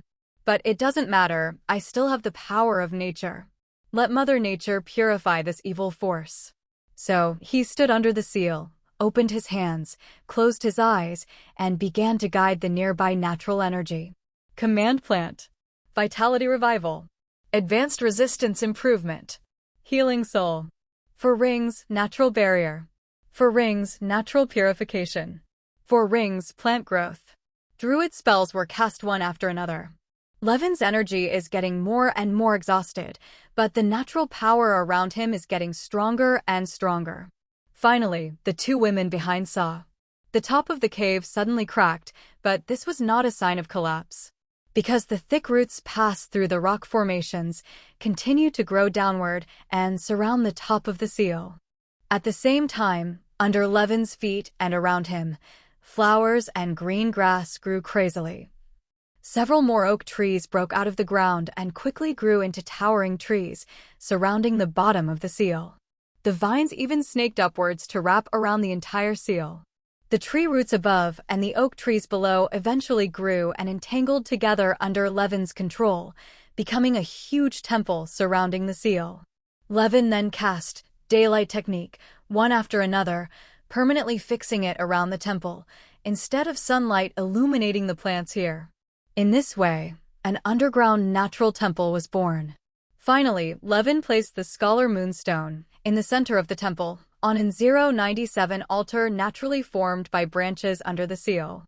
This Druid heritage treasure has thousands of years of history and is full of symbolism. It will serve as a sacred object in the temple, suppressing the seal. The moment Levin put down the Scholar Moonstone, even the portrait in the secret room on the map can feel that a great and sacred power is coming. This is not some divine power. Rather, it is the manifestation of natural will itself. Because in essence, a druid is also a kind of priest, and druid magic is a kind of divine magic, but the source is not from gods, but from nature itself.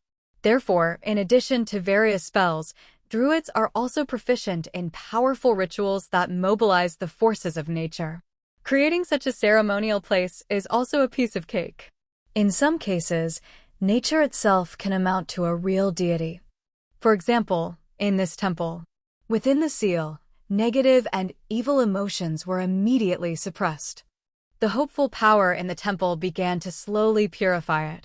According to Levin's estimation, within 2 or 3 years at most, These negative emotions will be completely purified and transformed into pure emotional power.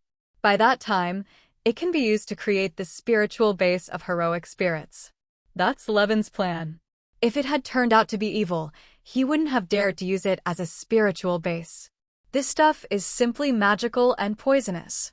If this is really used as a spirit base, the resulting heroic spirit will probably be an altar Ravenclaw that has been soaked in all the evil in this world. If you really accept it regardless of the situation, not even the gods can bear it. From this perspective, Levin's previous bragging about the portraits was not pretentious. Even if he has his own motives for using the power of the seal, he can really purify this power through the natural temple and eliminate its hidden dangers. Therefore, he can be proud to say that having him here is indeed a blessing for Hogwarts.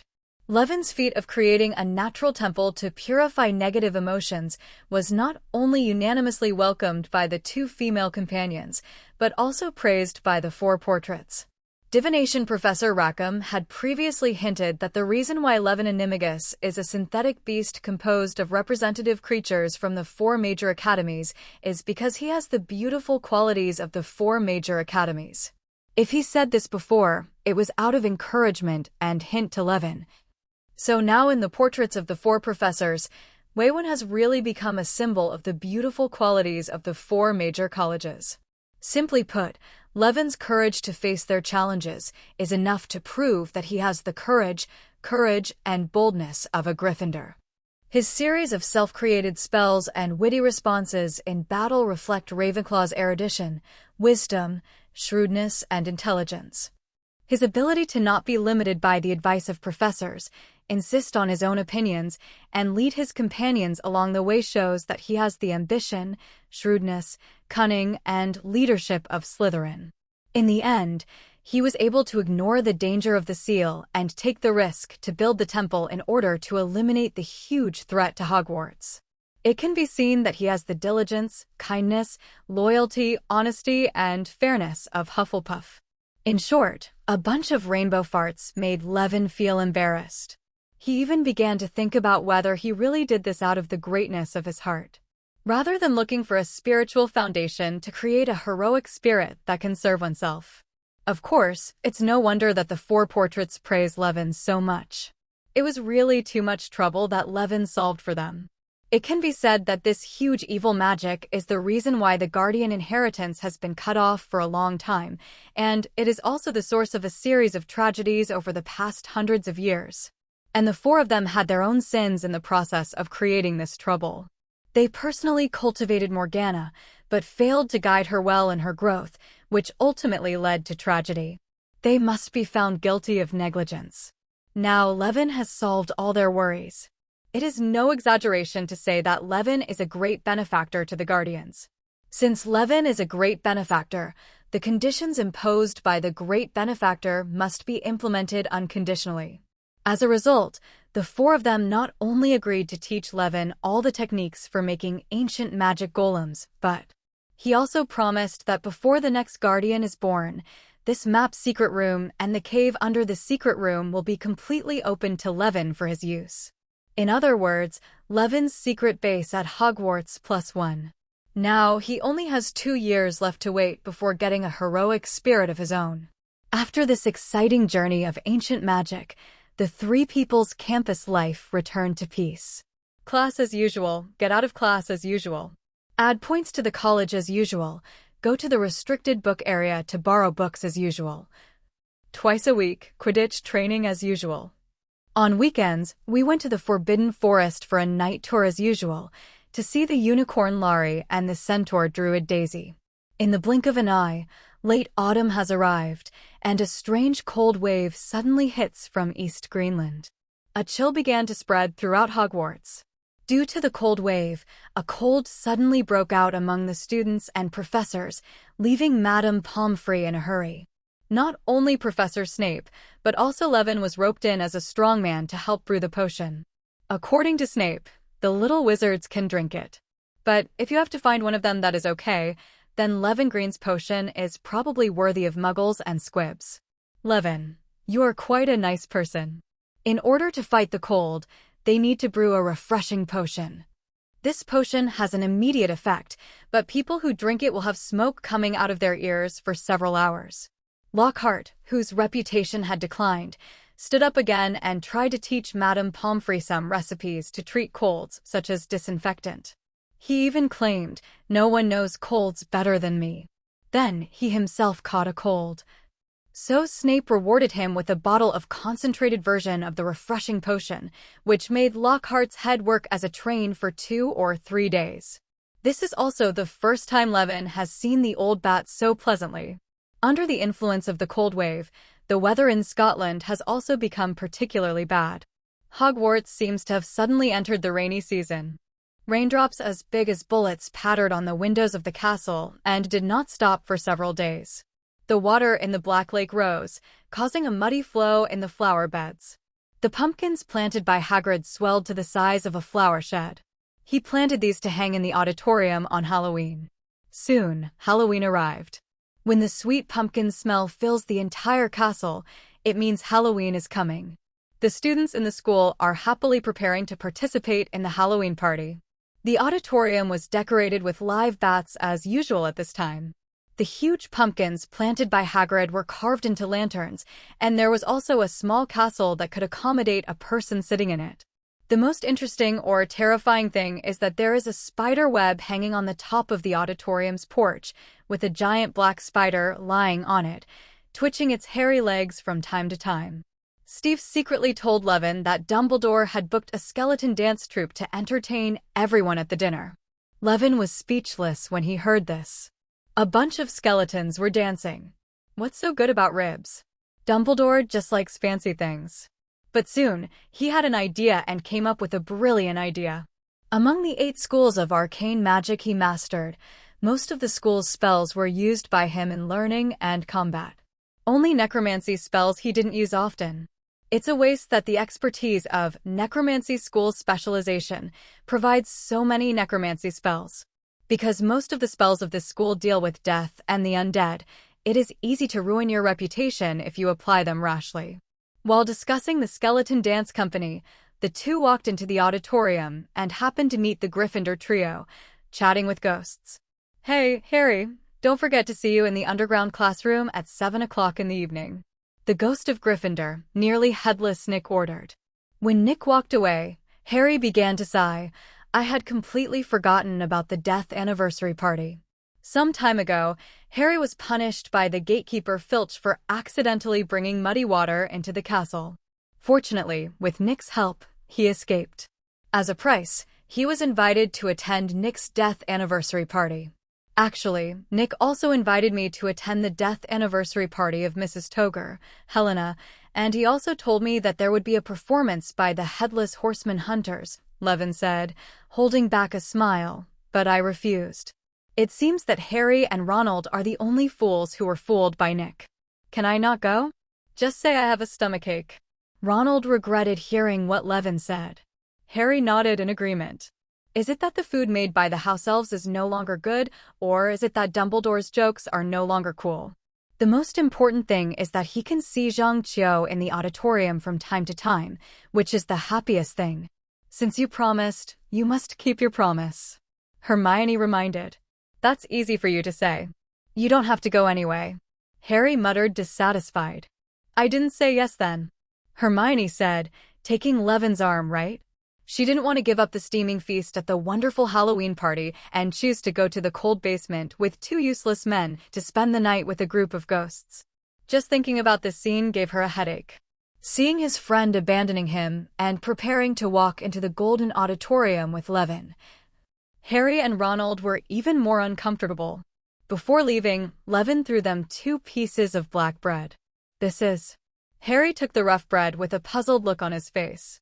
The elves at Hogwarts are good at cooking, and the food quality at Hogwarts far exceeds that of the entire Great Inn.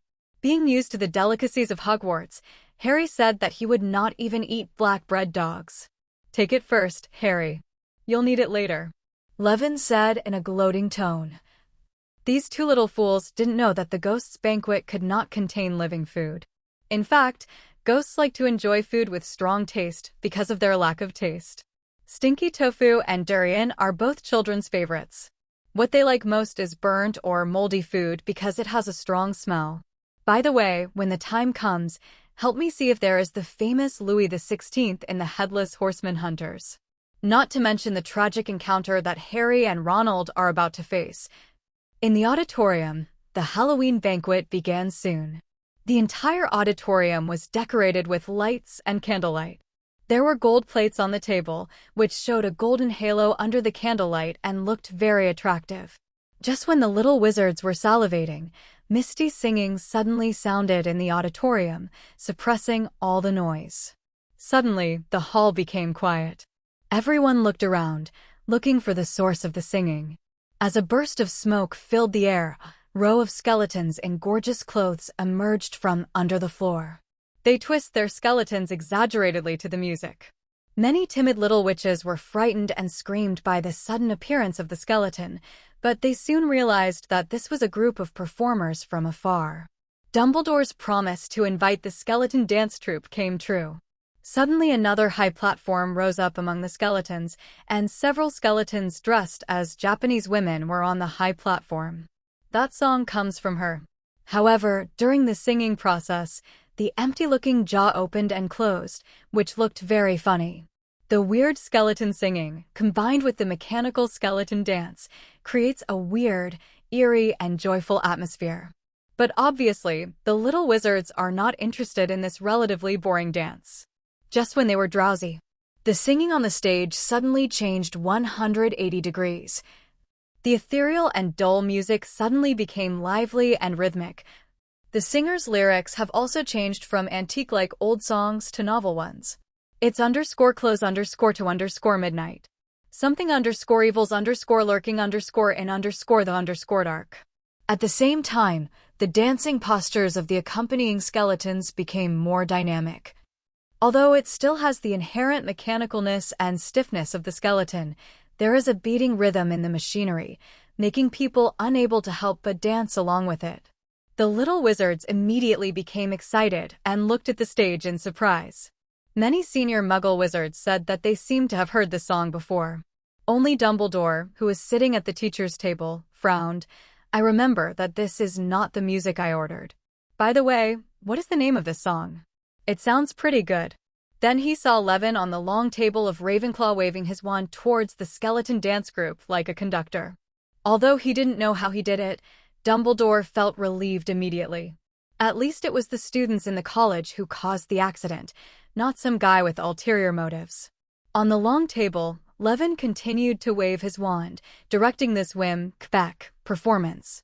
Through the dead corpse controlling of the necromancy school, as well as magic mouth technique and phantom sound technique, he successfully controls the skeleton dance troupe to perform his own performance. The skeletons move in unison, dancing mechanically to the beat of the music. Stand on tiptoes, twist hips, turn around, step, twist neck, turn around, look back. The magical dance moves make many little wizards imitate them. The skeleton singer also sang the lyrics loudly. "'Cause this is thriller night. And no one's gonna save you. From the beast about to strike." The dynamic lyrics have already made many wizards sing along. What was originally a dull performance has turned into a disco scene. Finally, these exciting 10 minutes passed. Until the music ended, the little wizards were still tapping the golden plate with their knives and forks, whistling and clapping their hands. The skeleton dance troupe saluted around them, and then went back underground. There was thunderous applause in the auditorium. Ravenclaw received a lot of applause from Levin, and many of them had discovered that Levin secretly changed the performance. What wonderful music! Thank you to the Skeleton Dance Company, and thank you to Mr. Green for the performance. Professor Dumbledore appeared in the middle of the stage. He pointed at the non-existent tears in the corners of his eyes and said with emotion. The applause was even louder, and the little wizards were surprised to find that this academic master was not only a versatile person, but also a very cool guy. Levin accepted everyone's praise with a smile. He felt that relying on this skill, he would definitely dominate the entertainment industry in the magical world after graduation. Then let's celebrate and let go of eating. With the joy after the performance, the Halloween dinner officially began. Everyone ate to their heart's content. While Levin was enjoying dessert, he couldn't help but think of the two unlucky little guys who attended the death anniversary party. Nowadays, they must be facing a table of rotting kitchen waste and have to chew raw black bread to satisfy their hunger. Come, they may have to face an even more unlucky fate. After the dinner, Levin followed the bustling crowd out of the auditorium and stepped onto the stairs. Suddenly, the lively and chirping sounds disappeared, and the students in front stopped and saw a terrible scene. Between the two windows, on the wall a foot high from the ground, there were some writings daubed on it, glimmering under the light of the burning torch. The secret room has been opened. Those who are enemies of the heir should be alert. Under the sign, Mrs. Norris, the administrator Filch's beloved cat, hung her tail from the torch bracket, her body as stiff as a board, and her eyes wide open and staring. In the corridor, there is a pool of water. Harry and Ronald stood alone at the end of the wall, looking panicked. But that kind of appearance gives people the feeling that everyone has gained something. Not me. Harry hurriedly wanted to explain. Before he could finish speaking, Malfoy squeezed his way out of the crowd. His cold eyes became vivid, and his usually bloodless face turned red. He looked at the typed words, and then glanced at the little wizards around him. Then he saw Hermione, the Muggle girl who had embarrassed him so much. Those who are enemies of the heir, be careful. You will be next, Moo. Malfoy suddenly found himself speechless, and then he realized that everyone around him suddenly became huge. No, he should have shrunk. Then he looked at his hand, which was a brown-green hand with mucus, and there was poof between the fingers. He was actually turned into a toad. Then he saw Levin standing out from the crowd, walking up to him and grabbing him from the ground. Malfoy's two followers tried to rush forward, but Levin did not turn around or even use his wand. A pool of thick oil suddenly appeared at the feet of the two followers, and they fell down on the spot, just like they did last time on the court. Sure enough, you haven't learned your lesson. Looking at the trembling toad in front of him, Levin sneered, "Don't be afraid, I won't kill you. I'm just curious, who gave you the courage to speak like this in front of me for the second time, huh?"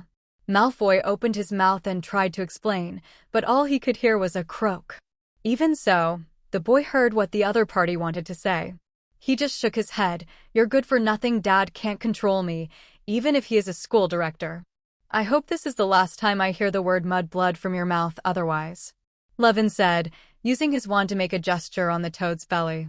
"Just prepare to be a toad for the rest of your life." As he said that, he tossed it casually. Malfoy, who was transformed by maleficent transfiguration, returned to his human form. He immediately screamed in panic, P*************** D himself, picked up two followers and ran away. At this moment, there were bursts of footsteps behind him. "It's the professors who are coming." What happened? What happened? Without even a moment of mourning for Malfoy's tragedy, the one who immediately came to the battlefield was Administrator Filch. He shouldered his way through the crowd. Then he saw Mrs. Norris, and he stumbled back a few steps, grabbing his face with his hands in horror. "My cat! My cat! What's wrong with Mrs. Norris?" he screamed. Then his bulging eyes caught Harry's eye. "You," he screamed, "you! You killed my cat! You killed it! I'm going to kill you! I'm going to!" Levin looked at the desperate administrator and reminded with some pity, "Mr. Filch, Mrs. Norris is not dead, she is just petrified." Filch trembled. "Really? You swear?" No, Mrs. Norris, it has." At this time, the students pushed aside one after another, and Dumbledore and Professor McGonagall came too. Headmaster Dumbledore. Look at Mrs. Norris." Filch's entire hope was placed on the White Wizard. Dumbledore glanced at the students around him, then glanced at the writing on the wall, then approached the stiff Mrs. Norris and looked at it carefully. Behind him, Filch was at a loss as to what to say. "Principal, Mr. Green said it's not dead." "What Mr. Green said is true, right?" Dumbledore nodded. "It's still alive." With that said, he rescued the petrified cat. "Come with me, Filch," he said softly. "Oh, and Mr. Green, Mr. Potter, and Mr. Weasley, I need your help with something. The others go back to rest first." Lockhart stepped forward eagerly. "My office is closest to here, the principal. It's right here. You can." "Thank you, Gilderoy." The silent crowd parted to let them pass. Lockhart was very excited and hurriedly followed Dumbledore, looking very proud. The moment Dumbledore said yes, he had already figured out how to orchestrate himself into a dominant position in his hands. Professor McGonagall and Snape followed. Hermione didn't leave. She followed closely behind Levin. Arriving at Lockhart's office, Dumbledore put Filch on the desk and, while inspecting it carefully, asked the little wizards about the situation. Behind him, several young wizards made eye contact where they couldn't see. Harry opened his mouth and silently told Levin and Hermione, "I have nothing to do with this." But he soon didn't dare to do this, because he found Snape standing behind them, half hidden in the shadows, staring straight at him. That malicious look made him very uncomfortable. Harry remembered Levin saying that Professor Snape's hairline was a bit dangerous. He was willing to give his hair to Snape and let him make a beautiful wig, just asking him to let him go. Of those present, the most active one was naturally Lockhart. He circled around Dumbledore, making suggestions and talking nonstop. "It must have been killed by a spell. I guess it was the transformation torture curse. I have seen others use this spell many times. It's a pity that I was not there at the time.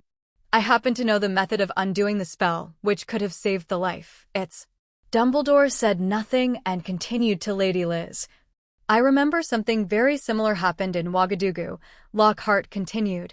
"A series of attacks are recorded in detail in my autobiography. At that time, I provided various amulets to the people, and the problem was solved immediately." However, his words were interrupted by Dumbledore. "Mrs. Norris is petrified," he concluded. "Ah, I think so too," Lockhart immediately agreed. As if the person who spoke 3 minutes ago was one of his cousins, "No one knows the petrification spell better than me." Levin and others covered their mouths from behind and almost laughed out loud. Harry laughed the most. He was tricked by Lockhart in defense against the dark arts class. But then he suddenly discovered that having such a professor can be quite enjoyable sometimes. But immediately, Harry knew he was wrong. Because the firepower was transferred to him again. "It must have been Harry," Filch accused. "You saw what he wrote on the wall." "Harry, what did you do to Filch?" After Lockhart was slapped in the face by the speed of light, he also noticed that the students were laughing at him and immediately cooperated to deflect the conflict. "I didn't touch it at all," Harry shouted. "When I arrived at the scene, it was already on the ground." "Please allow me to interrupt, Headmaster," Snape said suddenly. "Of course." Dumbledore nodded. Maybe Potter just wasn't supposed to be in that place at that time. Harry couldn't believe that Snape would actually speak for him. But immediately, he realized that he had thought too much. But we did encounter a series of doubts. Why on earth did he go up to the corridor? Why didn't he attend the Halloween party? I went to Nick's death anniversary party. There were hundreds of ghosts there, and they could prove I was there. Harry was busy trying to prove it, but Wuchen didn't have a ghost present at the scene. Suddenly, he looked at Levin. "By the way, we were with Levin and Hermione before we attended the death anniversary party, and they could prove it." Levin nodded. "Yes, I watched them attend the death anniversary party with my own eyes. But after this, why don't you come to the party?" Snape said, his dark eyes sparkling in the candlelight. "Why the upper corridor?" Because Harry lied. I'm tired and want to go to bed." "No dinner." Snape chased him. "I think the food provided by ghosts at the party is probably not suitable for living people. Please give me flowers. Because of you we were full. We had a piece of brown bread," Ronald said loudly, and he took out a thumb-sized crumb of bread from his pocket. "The brown bread that has been stored for a long time is as hard as a brick. Stop eating the delicacies at the banquet and insist on eating black bread." Snape's sneer deepened. Because I like brown bread," Ronald said without hesitation. "Black bread is the best." As he spoke, as if to prove this point, he threw the piece of hard black bread into his mouth and started chewing it. Levin could hear the sound of raw bricks being chewed. In the end, it was Dumbledore who had the final word. Harry is innocent until proven guilty, Severus. Then he looked at the aggrieved Filch. It requires the most profound black magic to cause petrification, and it is impossible for second-year students to do this. Behind him, Levin shook his head secretly. In fact, he can do just that.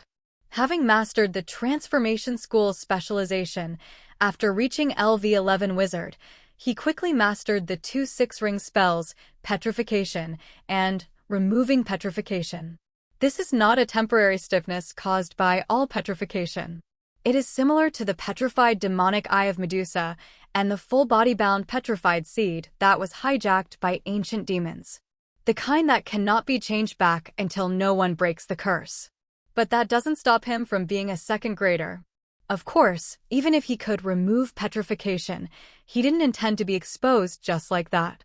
The hand I showed at the Halloween dinner just now is enough to gain exposure for a period of time. Of course he needs this kind of hot-button event to maintain his reputation among the little wizards. But he doesn't need to show up twice in a short period of time. Mrs. Norris is not worthy of his rash action. Unless the threat of petrochemicals continues to rage and the school cannot come up with a response in a short period of time.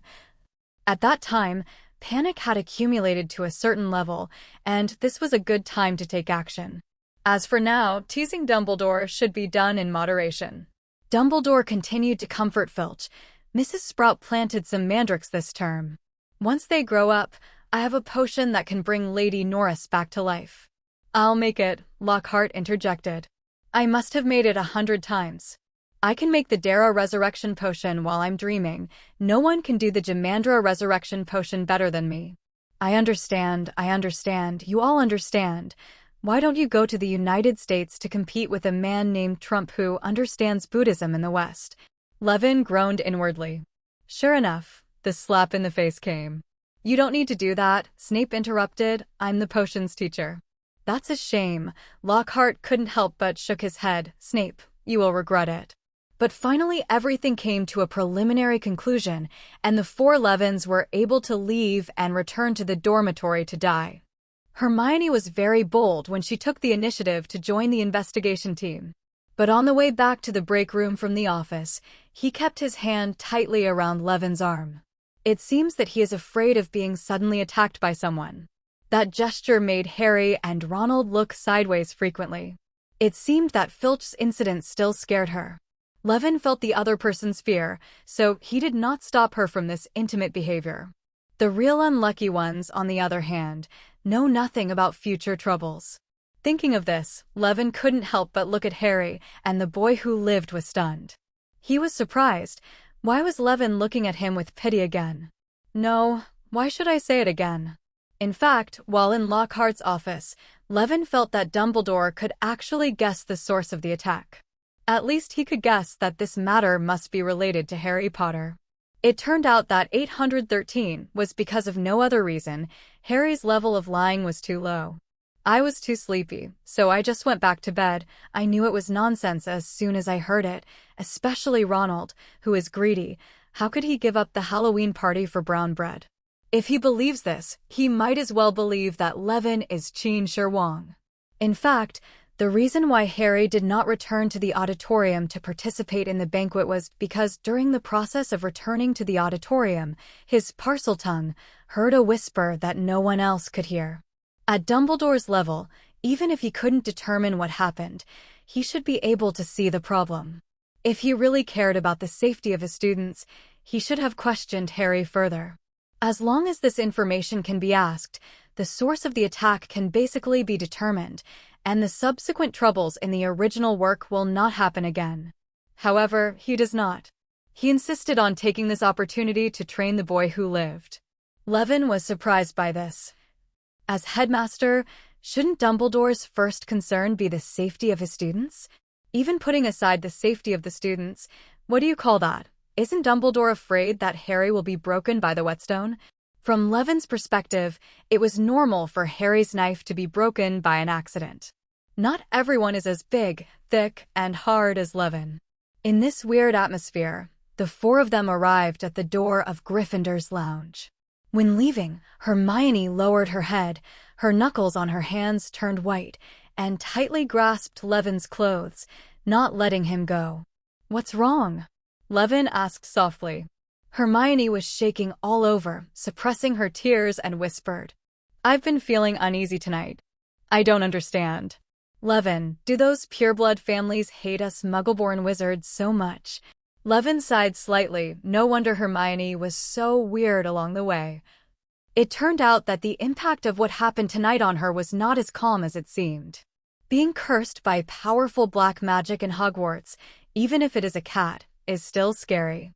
Pureblood wizards, like Muggles, are a large group. There are good and bad individuals among them, so we cannot generalize them. Levin comforted him warmly. There are some Muggles who think they are noble and would rather risk the world's disapproval to slaughter everyone else as animals, right? So, you want to tell me not to be biased against others because of temporary feelings, right? Hermione's eyes flickered and she looked at Levin.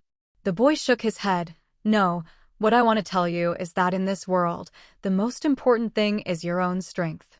If you are weak, others will bully you for various reasons and names, such as you are a Muggle or you are a heretic. But when you are really strong, others will not dare to do anything to you and can only secretly slander you. They will accuse you of discrimination, they will complain about your domineering, but I can't do anything to you." This. Hermione was shocked by the boy's somewhat destructive words. She subconsciously wanted to retort, but wouldn't this be too overbearing? Levin shook his head. "If it were me, I would rather be called overbearing than be unable to call the other person overbearing after being bullied. What's more, if you think this kind of thing is overbearing and the world is unfair, then you should make yourself stronger. Because only the strong can make the rules. If you are strong enough, you can naturally make it illegal to discriminate against Muggles. You can follow your wishes and the world will become fair and just." "You're lying." That's what Hermione originally wanted to say. Levin's words subverted her outlook on life. But her experience with Levin told her that what he said was right. For example, Malfoy dared to call her a mudblood, but no one in Slytherin dared to say that to Levin. And after today, Malfoy will probably not dare to talk to him like this again. This is all deterrence based on Levin's strength. I understand." Finally, the little witch nodded vigorously. "I will work hard to make myself stronger." "Then come on." Levin touched her curly hair. "But don't worry too much, because before you become stronger, I will still be by your side." After watching Hermione return to the Gryffindor lounge, Levin left immediately. But he did not return directly to the Ravenclaw Tower. Instead, under the cover of invisibility, he went to the abandoned girls' bathroom on the 3rd floor. This is where the secret room opens in the original work. At this time, Ghost Myrtle was not in the bathroom. Levin quietly came to the sink. After a brief search, Levin found the faucet with a small snake carved on the side. According to the original work, just use Parseltongue to say "open" to it to open the passage to the secret room. Levin tried. "Turn on." Then he realized that he was using human language. The parsnip didn't trigger. He figured it out after a little thought. Levin's animal talk is not Parseltongue after all. As a spell, animal talk has fixed trigger conditions. He must talk to the corresponding animal. Dead objects cannot trigger animal talk. Seeing that there was no result, Levin returned to the dormitory obediently. It seems that it is better not to think about the 0.8 convenience of directly entering the secret room to solve the trouble once and for all. In this case, let's leave this troublesome matter to Dumbledore's savior. As for the basilisk, just take care of it if you encounter it. If you haven't encountered it, just pretend it doesn't exist. Anyway, for Levin today, this is not a big trouble. If someone around him is petrified, he also has the ability to break the curse, so he doesn't need the Mandrake Resurrection Agent at all. Even if they were unlucky enough to be stared to death by a basilisk, they could be revived directly with a rejuvenating elixir made from the Philosopher's Stone. The only thing I need to worry about is that I have to rush to the scene as soon as possible after they die. Prevent their bodies from being discovered by others before they are resurrected. Otherwise, in order to avoid the rejuvenation elixir being exposed, he would have to use it liberally and forget it. Starting from the second day, the hottest topic in Hogwarts became the Chamber of Secrets and the Heir of Slytherin. For several days, the students talked about nothing else but the attack on Mrs. Norris. Filch's performance made everyone never forget this incident. He often walked around the place where Mrs. Norris was killed, as if he thought the attacker would not come again. Levin also saw him trying to scrub the writing on the wall with Skoll's brand all-purpose magic stain remover, but in vain. The writing was still shining brightly on the stone wall. In fact, the words written on this kind of magic can only be removed by magic.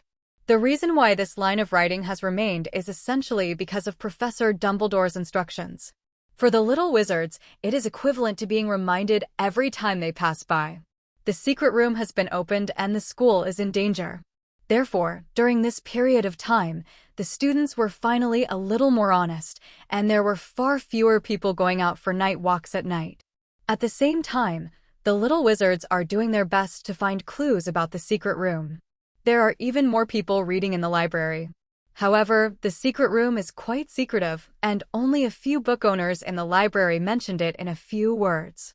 Levin even felt that if Senior Tom hadn't opened the secret room once when he was in school and killed a Myrtle, I am afraid that the legend of the secret chamber has long been lost in the long river of history. Levin himself also made some preparations to guard against the basilisk.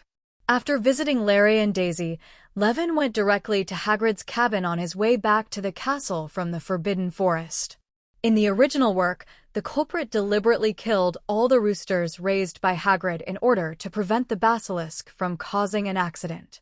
Therefore, he came here specifically with the intention of asking Hagrid for some roosters in advance and driving them himself.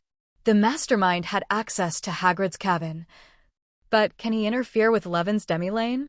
However, when he arrived at the chicken coop in Hagrid's hut, he found that someone had already beaten him to it. A figure in a black robe is standing in front of the chicken coop, doing something. Levin could see that her hair was as red as flames, and her identity was obvious. She was Ginny Weasley, who was controlled by the diary in the original book. When Levin stepped into the chicken coop, there were already several dead roosters lying on the ground, and other chickens were clucking, flapping their wings in the fence and escaping in all directions. They wanted to get away from the evil red-haired killer in front of them, but they were blocked by the fence. The fence that was originally used to protect them has now become an accomplice in killing them. We can't let her kill all the cocks. Levin quickly took action. Instant hypnosis. Levin chose to use instant spells to gain the upper hand, and he was also prepared to fight the opponent for several rounds. He knew that the one controlling Ginny now was one of Voldemort's Horcruxes. Although the Tom in this diary is only a student, his abilities are no better than those of Voldemort during his victory. But Levin himself is a little timid when it comes to fighting. After all, he couldn't really kill Ginny, so he estimated that the other party could still support him for a few times. After casting the hypnosis, Gwyn was ready for the second spell. But to Levin's surprise, the Ginny in front of him was completely unprepared and fell into a deep sleep. She fell straight forward and fainted to the ground with a snap. This situation makes Levin unhappy. This scene made it seem as if he had attacked the schoolgirl after he was tail-walking. In order to prevent attacks from Horcruxes, Levin put an anti-evil magic circle on himself and then stepped forward to check the opponent's condition. Compared to the healthy Ginny we saw at the beginning of school, she was now pale and physically weak. She had obviously absorbed too much vitality. But Levin found no trace of possession, and the diary was not with her. However, when detecting her mind, it was found that her memory was intermittent and there were large gaps. And the most recent memory is even more confusing. It seems that the diary has more than just a way of controlling her by possessing her. Now she comes to kill the rooster, probably because of the spiritual suggestion from the diary. Fortunately, Levin arrived in time, and there were still a few roosters alive, so he selected a few hens, plus all the roosters, and sent them into the courtyard of the tower using the mansion technique. There, he temporarily opened a chicken shed to raise these chickens. After returning to Hagrid's cabin, Levin cast Rejuvenation on Ginny. The little girl's face suddenly turned rosy. This way, she won't be afraid of being sucked to death by the diary so quickly. Then, while the hypnotic effect was still there, he hid Ginny in the straw in the chicken shed and went straight back to the castle. Since he couldn't find the diary, he didn't plan to expose himself to avoid alerting the enemy. As for Ginny herself, she came to kill the chicken only after receiving mental suggestion, and she was completely confused. And Levin did not expose himself in front of her throughout the whole process. Of course, she couldn't find out that she was attacked. When she wakes up, she will most likely think that it was an accident, or that the diary was responsible, and it will never involve Levin. The next day, which was Saturday, happened to be the Gryffindor Quidditch match. Levin quietly observed the situation at Gryffindor and found that Ginny had come to dine normally and no longer looked as sickly as before, looking very normal. It seems that she still hasn't told anyone what happened to her. This little witch is worried that she is the descendant of Slytherin. Due to the competition, the entire Gryffindor table was extremely quiet. The young wizards of the Gryffindor Quidditch team sat huddled together, all of them looking nervous and taciturn. All because the opponent they're about to face is Slytherin, who has 7 Nimbus 2001. Everyone knows the importance of equipment, but Gryffindor's performance is similar every time. The morale before the game is so low that it seems that the result of this game is worrying. As 11 o'clock approached, Levin followed the crowd to the Quidditch pitch. Today's weather was hot and humid, with the sound of thunder faintly in the air, and a heavy rain was about to come. On the field, Gryffindor was almost defeated, but Harry was still trying his best to resist. Not only did he have to overcome the opponent's ferocious attack, but also the heavy rain and bad weather and that crazy swimming ball. Levin heard bursts of laughter coming from the Slytherin stands, because Harry was in a very awkward manner dodging the bludger, but he still had the energy to track the golden snitch in this situation. This guy looks pretty good. Next to Levin, Cyrilla commented to Harry, and Ravenclaw's Captain Roger also agreed. Harry's flying skills are indeed not bad. If it were me, I would have been kicked off the broom. Malfoy is definitely no match for Harry. In this regard, only you two can crush him. Roger spoke highly of Harry's flying performance today and regarded Gryffindor as a strong opponent of the Ravenclaw team. He felt that without Levin's escort, Zhang Qiu alone would not be able to deal with Harry.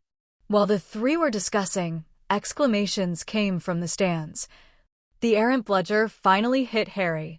Harry's body slid to one side on the rain-soaked broomstick, with the knee of one leg still hooked on the broom and his right hand hanging unconsciously beside his body. He caught the golden snitch. Roger yelled. Under the hazy rain curtain, Harry rushed towards Malfoy, who smiled sarcastically. "He's going to bump into Malfoy. He's such a vengeful boy," Levin said with a satisfied smile. There was an exclamation from the crowd. With a bang sound, water splashed everywhere and Draco and Harry collided. The two fell off the broom and slid for a distance in the mud. Harry was pinned down by Draco, his arms hanging there at a very strange angle. Draco on him did not suffer too serious trauma, but he was obviously a little frightened and was struggling to stay away. The rain poured down on Harry's face mercilessly. He lay on the ground groaning. Levin was called by Ronald and Hermione and rushed to the stadium. Without even a moment mourning Harry's injury, who immediately came to the court was Gilderoy Lockhart. Lockhart said loudly to the anxious students gathered around him, "Don't worry, Harry. I'm just about to fix your arm." "No, just leave it like this, thank you." Harry tried to stop him. "Lie back, Harry," Lockhart comforted him and gave him a soothing smile. "This is a simple spell. I have used it countless times and no one knows how to heal arms better than me," Lockhart said, rolling up his emerald green sleeves. "Everyone, please stand back." Dash. Harry begged weakly. He had already seen through the other person's true level. In the end, Mr. Levin was kind-hearted and couldn't bear to see his friend suffer in vain, so he secretly used counterspell. So, just after Professor Lockhart twirled his wand and chanted the spell, he lay on the ground in an extremely embarrassed posture. This fall made him look very embarrassed. His originally clean coat was stained with grass blades. But Lockhart no longer had time to care about this, because he found that he couldn't feel his right leg at all. He looked at the trouser leg of his right leg, and then discovered to his horror that his right leg was like a thick meat boot. No matter how he moved his legs, there was no reaction at all. His magic had an accident. Not only did it not have the effect of setting bones, it also hit himself. He had the entire bone removed from his right leg. Seeing his miserable condition, the little wizards around him took a deep breath. Harry even more lamented his good luck. Photographer Colin Creevey took crazy photos of Professor Lockhart. Originally, he just wanted to take pictures of his idol Harry, but now he has an unexpected reward. Professor Lockhart has been hit by his own spell. Everyone, send them to Madame Pomfrey. Levin shouted loudly and took the opportunity to finalize the matter. So, this time it was Lockhart's turn to drink a full can of bone spirit and then stay in the school doctor's room unable to move all night. But the next day, an unexpected news came. Colin Creevey was attacked last night and his whole person was petrified. I heard that he went to visit Professor Lockhart and brought him letters of condolences from his classmates. In the auditorium, Zheng Qiu took advantage of breakfast time to share gossip with Levin. I heard that Colin was holding a camera when he was attacked. I wonder if he caught the attacker. Unlucky children, whether in the original novel or now, who worship the wrong person will bring bad luck to themselves. I heard from the seniors that Slytherin built a secret room in the castle. When his true heir comes to the school, he can open the secret room and release the horrible things inside, so that it can purify the school and remove all unworthy ones. Someone who studies magic. Hermione also provided the information she had obtained. The girl's eyes were a little melancholy, and she was obviously thinking about her bed identity. Levin understood her concerns very well, so he quietly gave the girl an amulet. For spells are fixed on the amulet: Detect Hostility, Level 3 Protection from Evil, SMS Teleport Rune. Among them, Detect Hostility allows her to sense before being attacked. Level 3 Protection from Evil, the ring-raising technique, is specially used to enhance the effect. Although this spell cannot completely stop the basilisk, it can make the basilisk feel uncomfortable when it is close, causing it to subconsciously stay away from the amulet. SMS and Teleport Rune are both one-time use and require Levin to replenish them after consumption. SMS will automatically send a warning message to Levin when the owner of the amulet is attacked. The Teleportation Rune allows Levin to teleport directly to the scene, making it easier for him to buy work in time. Except for the Teleportation Rune, this thing does not contain too advanced magic. Even the Teleportation Rune is one-time use, so it is very simple to make. Levin made a lot of them in one go. But even for batch products, Levin does it very delicately. He followed the aesthetic style of ancient magic guardians and designed the amulet to be made of entangled silver metal vines. It looked very artistic, and the pattern of intellect was outlined on the front of the amulet. After the last pirated book, Levin began to regard this pattern as his trademark. The amulet was given to Siri and Hermione, and even Larry and Daisy from the Forbidden Forest were given one. After the Weasley twins saw the amulet from Hermione, they specifically approached Levin to cooperate with him. It just so happened that after Colin was attacked, rumors spread in several colleges. Especially those young wizards with Muggle origins, most of them have become suspicious. Many people now always move together in small groups, as if they are afraid that if they act alone, they will be attacked. Under this circumstance, without telling the teacher, the students began to buy and exchange amulets, and other devices to protect themselves that they thought were useful. This was the business the Weasley twins wanted to do. With Levin's technology, isn't it much more reliable than these purely metaphysical amulets? They are now in 4th grade and have taken alchemy classes for 2 years. They feel that they are quite knowledgeable in this area and already want to try the waters and start a small business. As a result, they hit it off with Yuan. Levin simplified the amulet. SMS and Teleport Rune should be simply removed. Detect Hostility is also set to only target magical creatures, and Protection from Evil cancels the open loop. In other words, The entire amulet only requires 2 constant 1-level spells, one of which is a castrated version of the effect. Compared with the complexity of the original 2 1-level spells, 1 2-level spell, and 1 5-level spell, the manufacturing difficulty is greatly reduced, and the materials required are also much cheaper. The cooperation method is also similar to last time. Levin provides technology and adds an additional amount of startup capital.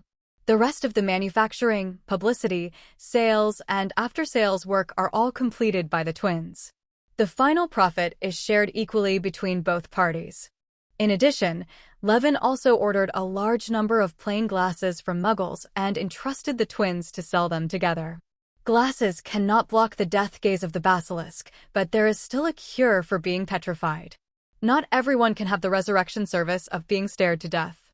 Soon, the twins were making a fortune from their amulet business. Detect hostility. Since it only targets magical creatures, it will not show its effect for a while. But the protection from evil function showed its face for once. A Hufflepuff Quidditch player participated in a Quidditch match against Slytherin after purchasing an amulet. During the game, he was surprised to find that Slytherin's foul tactics rarely hit him. There were even fewer bludgers hitting him.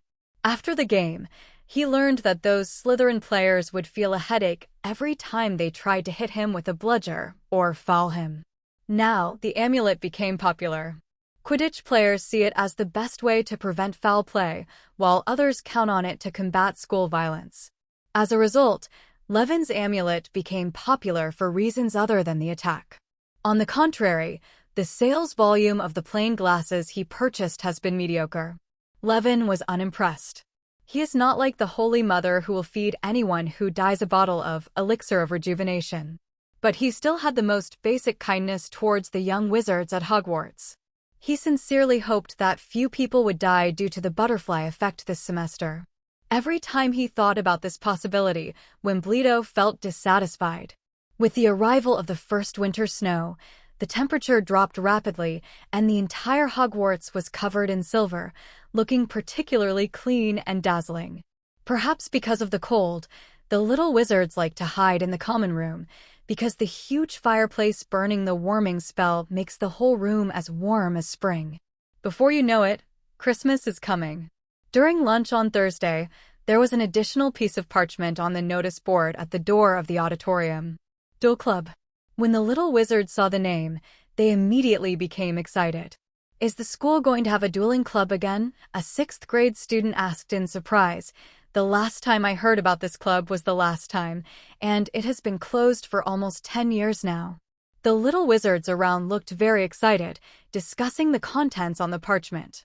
The last time the club was held was 10 years ago, when the Death Eaters were defeated due to the death of the Dark Lord.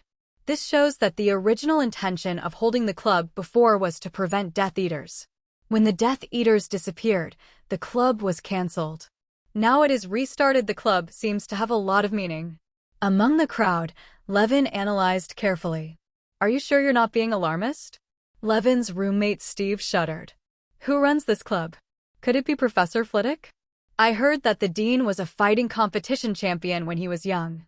Kevin, another roommate of 200, looked forward to it. But Levin immediately poured cold water on it. This club was established with such great fanfare that I was afraid someone wouldn't know about it. I guess it's definitely Lockhart. It can't really be him.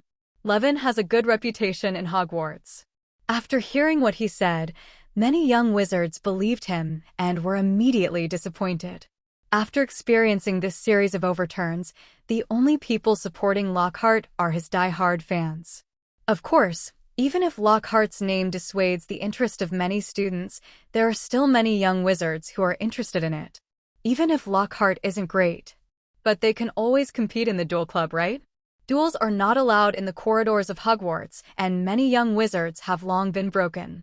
In fact, Levin also has some expectations for this. Levin had to endure Lockhart's proud face and ask for his autograph every week, and Levin couldn't stand it anymore. Maybe this time he could get a chance to see Lockhart beat up. So, at 8 o'clock in the evening, Levin came to the auditorium on time. The long dining table disappeared, and a gilded stage appeared along one wall. lit by hundreds of candles floating above. The ceiling became as dark as velvet again, and almost all the students from the school were here, crowded together, everyone holding their own wands, their faces full of excitement.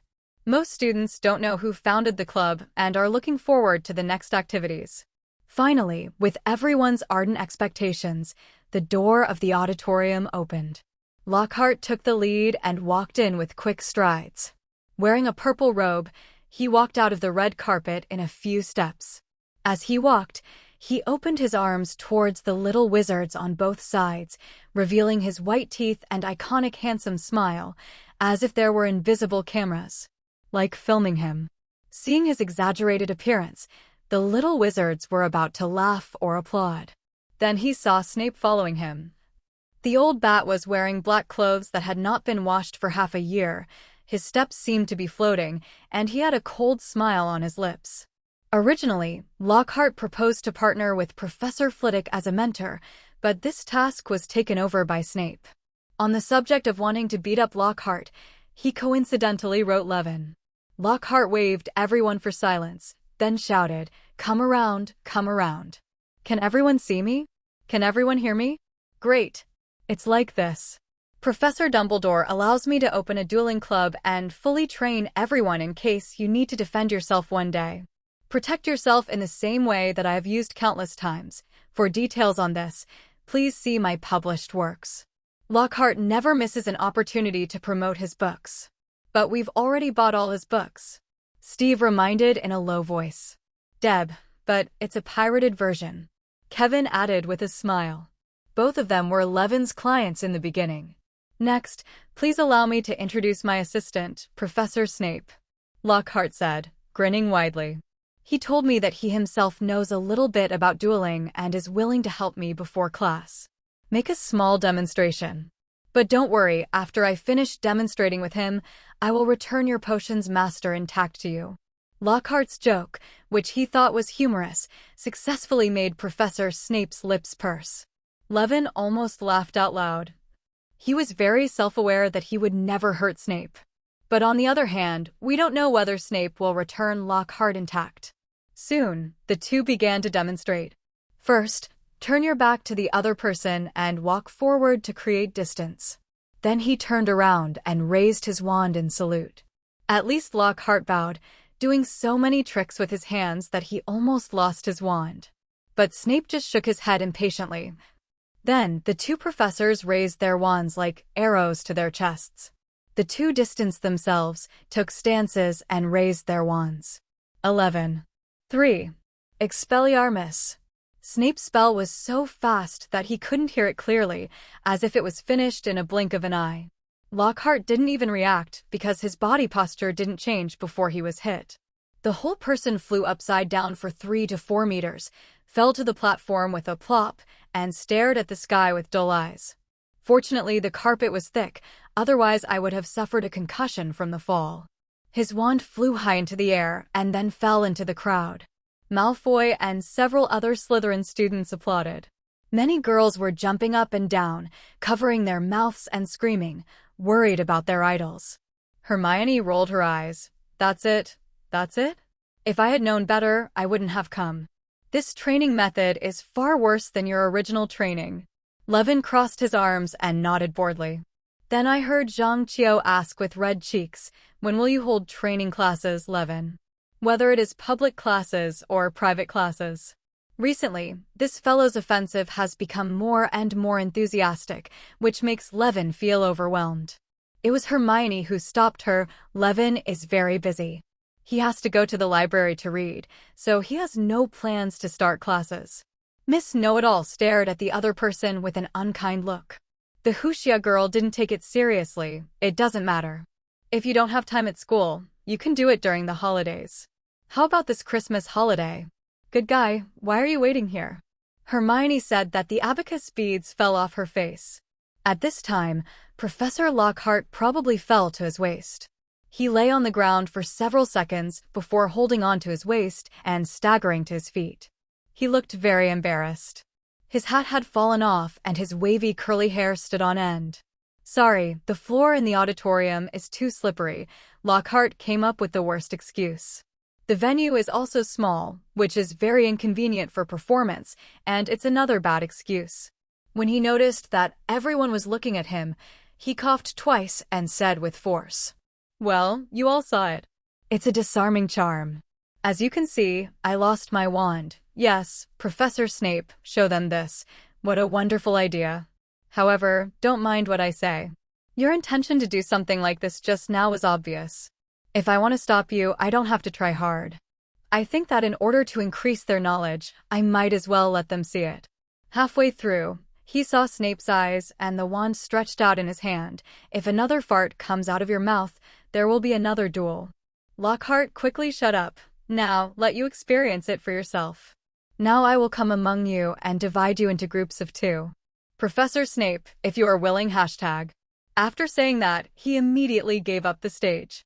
After saying this, the little wizards looked at each other. Huh? Why do we need to duel? What did you just teach? But no matter what, the 2 professors walked through the crowd and matched everyone into dueling combinations. Lockhart paired Neville with Justin Finch-Fletchley. Snape forcibly separated Harry and Ronald, allowing the savior to confront Malfoy.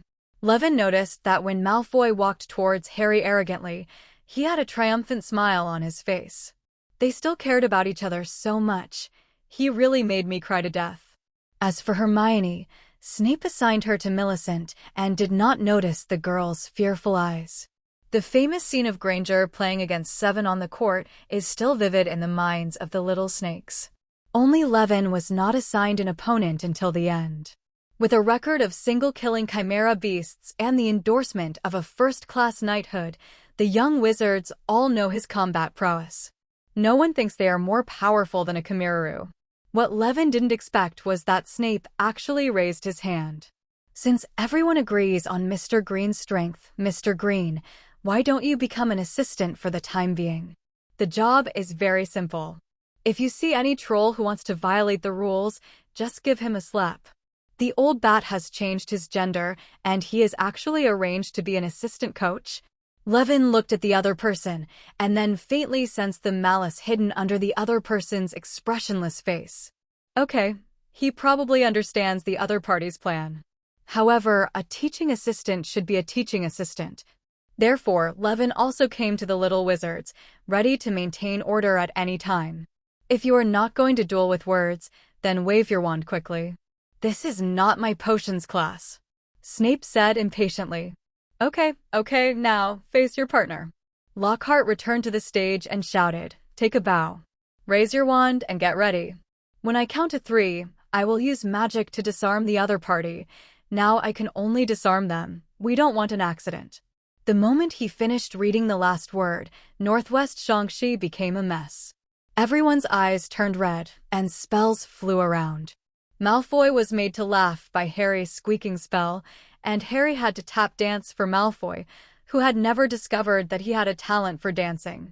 A puff of green smoke filled the venue, and the culprits, Neville and Justin, were both knocked to the ground. Seamus was lying on the ground, spitting out slugs one after another. It was all the fault of Ronald's broken wand, and Ronald himself had been blown 3 meters away. Hermione solved the problem neatly, and the big Millicent was wrapped tightly in her robe like a chrysalis and hung upside down from the ceiling. Zheng Qiu wanted to show off her skills in front of Levin, but she was so excited that her opponent was bleeding profusely. At this time, she was kneeling on the ground begging him not to die.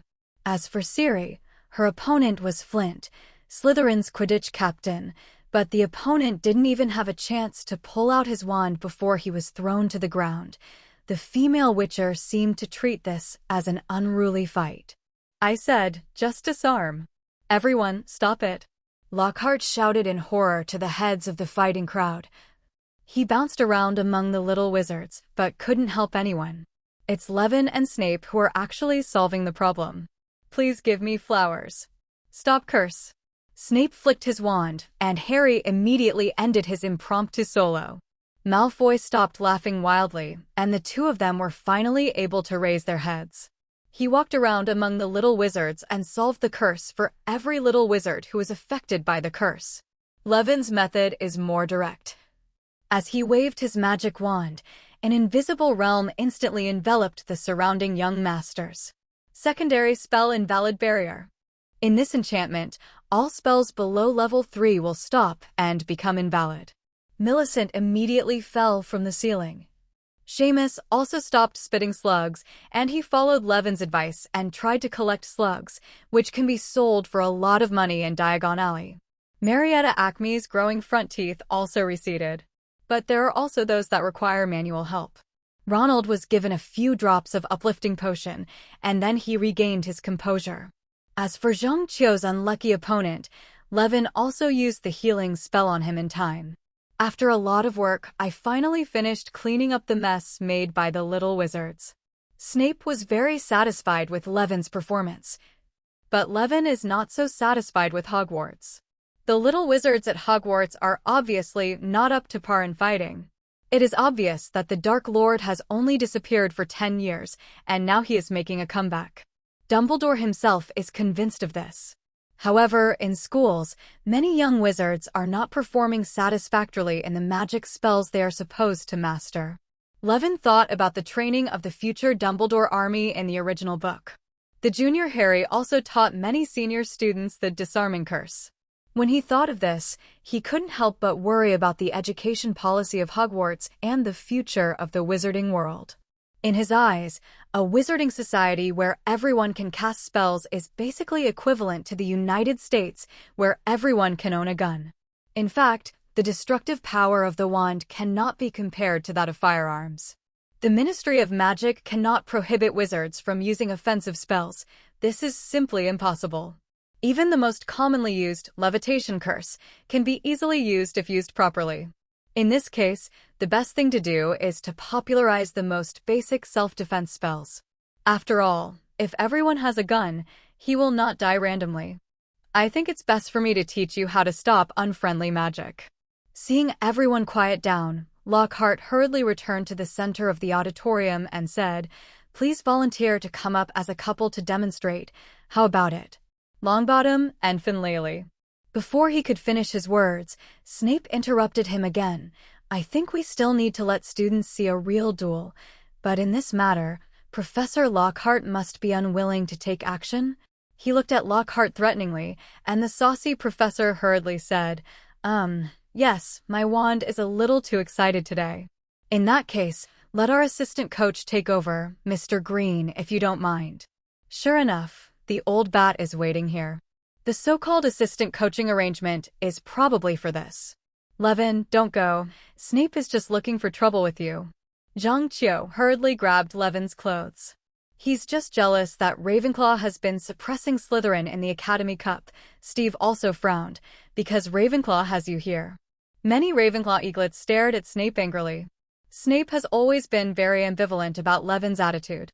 On the one hand, he was satisfied with his performance in potions class. It could even be said that Levin could be called Snape's favorite student in this class. On the other hand, he hated the other party's fame and glory among the young wizards and was deeply wary of his powerful magical talent. In this 650 aspect, Dumbledore had already figured it out. Extreme, but he is much more extreme than Dumbledore. Levin didn't entirely know what Snape was thinking, but he didn't care. Today, he is a LV11 wizard / LV6 psion / LV7 druid. Taken together, the combat effectiveness is between LV16, LV19 wizards. But it's definitely not legendary. Compared to the past, now he thought he could compete with a master like Snape. In this case, why not give it a try? Just think of it as a test of your own results. It doesn't matter, Snape will show mercy. Zhang Qiu, he won't. As he said this, he separated from his classmates and came to the central venue. "Are you right, Professor Snape?"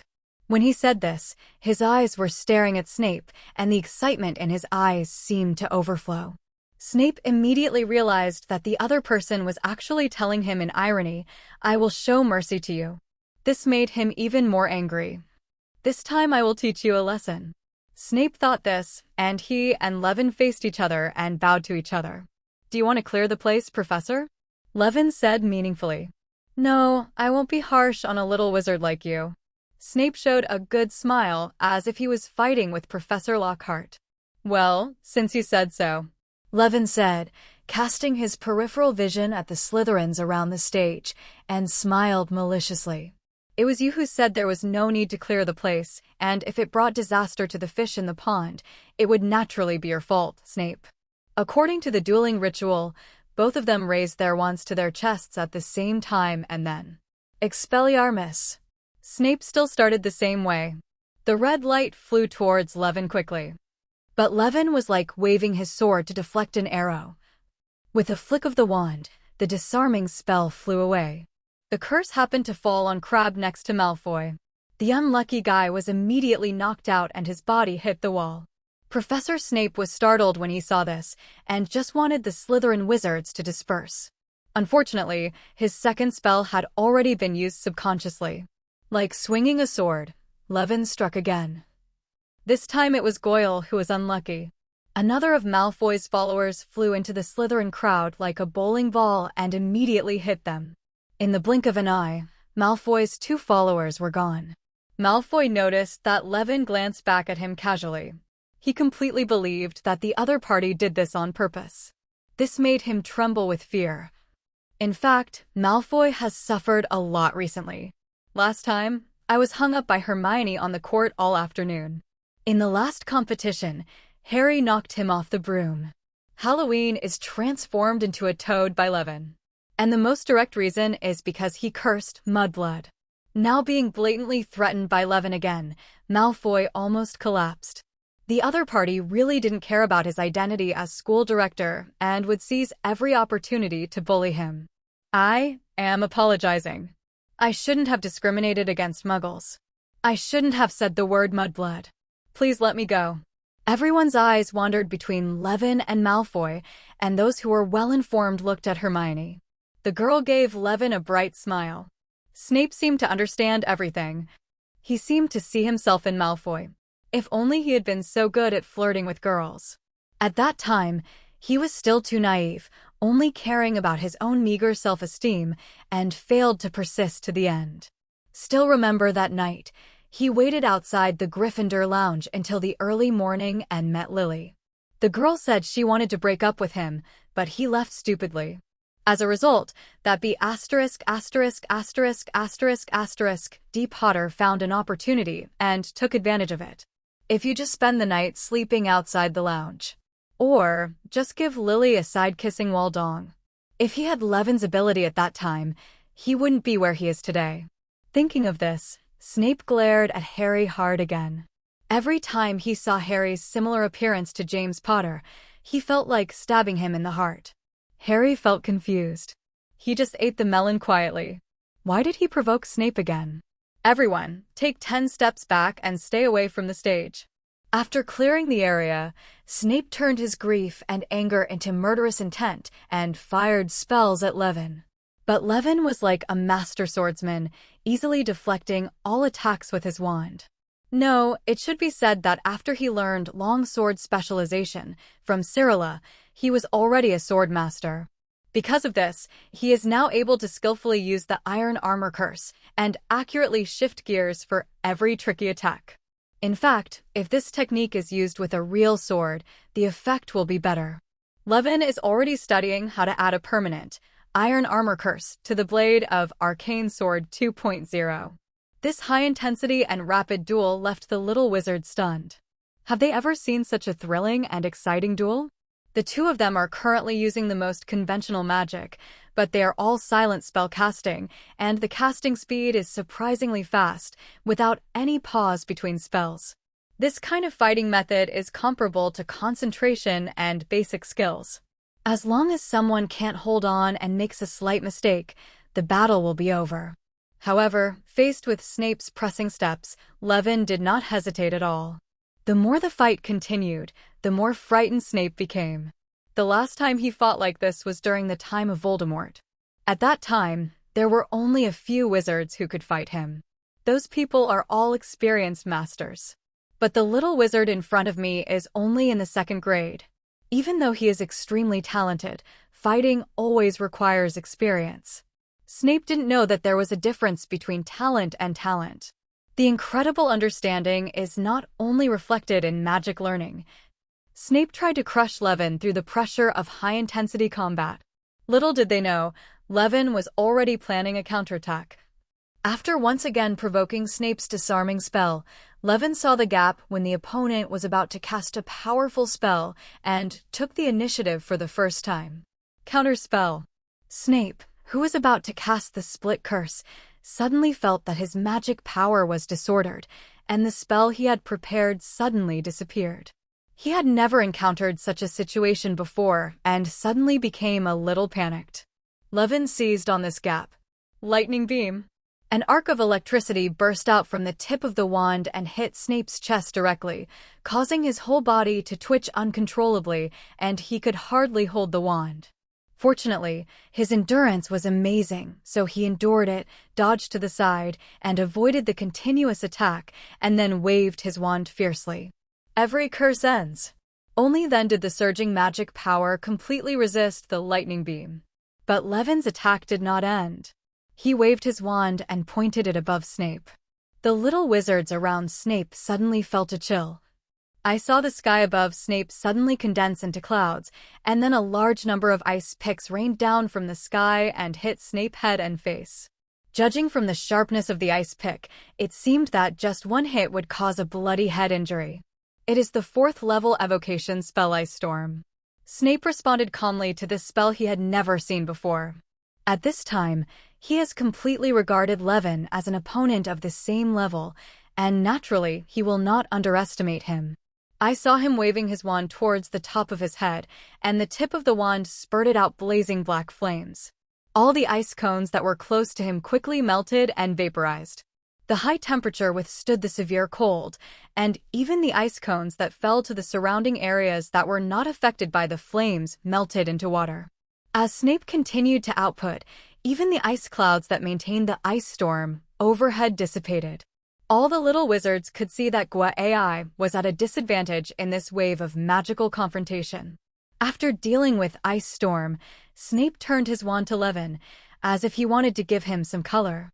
Unexpectedly, Levin across from him had a successful smile on his face.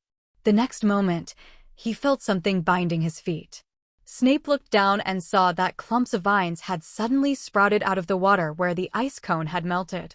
They grew at a speed that was far beyond supernatural and swept towards him.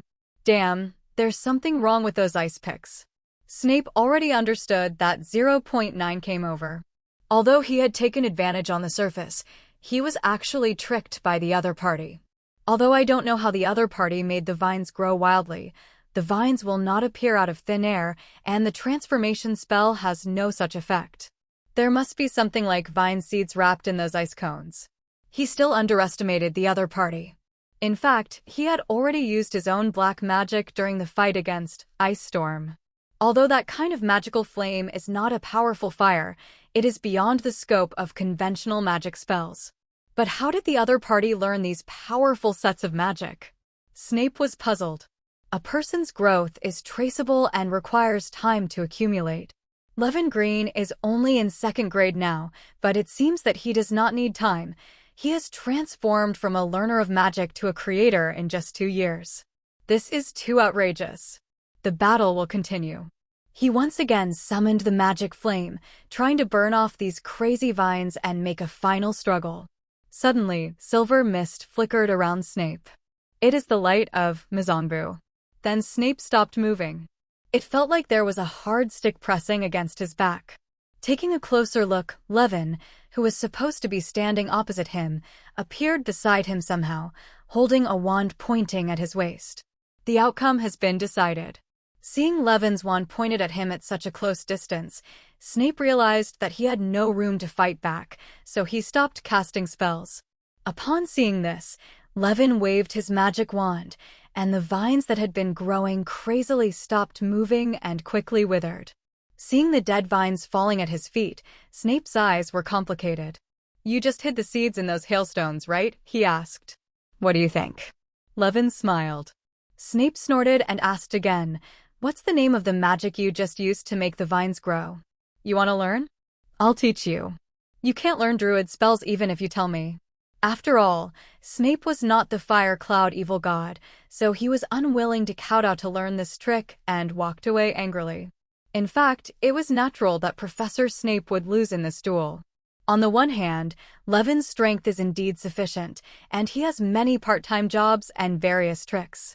For example, in the vine sneak attack just now, Levin used Ice Storm to cover up the vine seeds and sent them to Snape's feet plus Psychic Suggestion to make Snape ignore the tiny abnormalities on the ground plus Druid spells, Plant Growth, and Command Plants.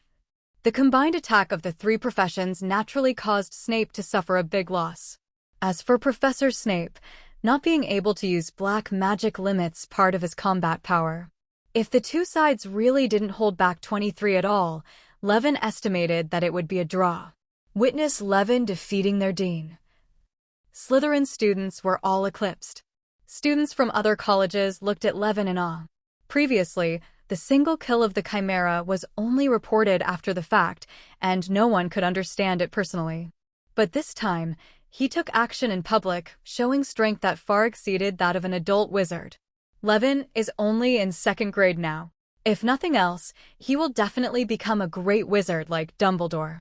"Oh, Mr. Green, congratulations on winning this duel." "Well done." When the duel ended, Lockhart came over enthusiastically and put his arm around Levin's shoulders affectionately, giving everyone the illusion that they had a good relationship. For those who don't know, they might think Levin is his disciple of Lockhart. Why can't it be?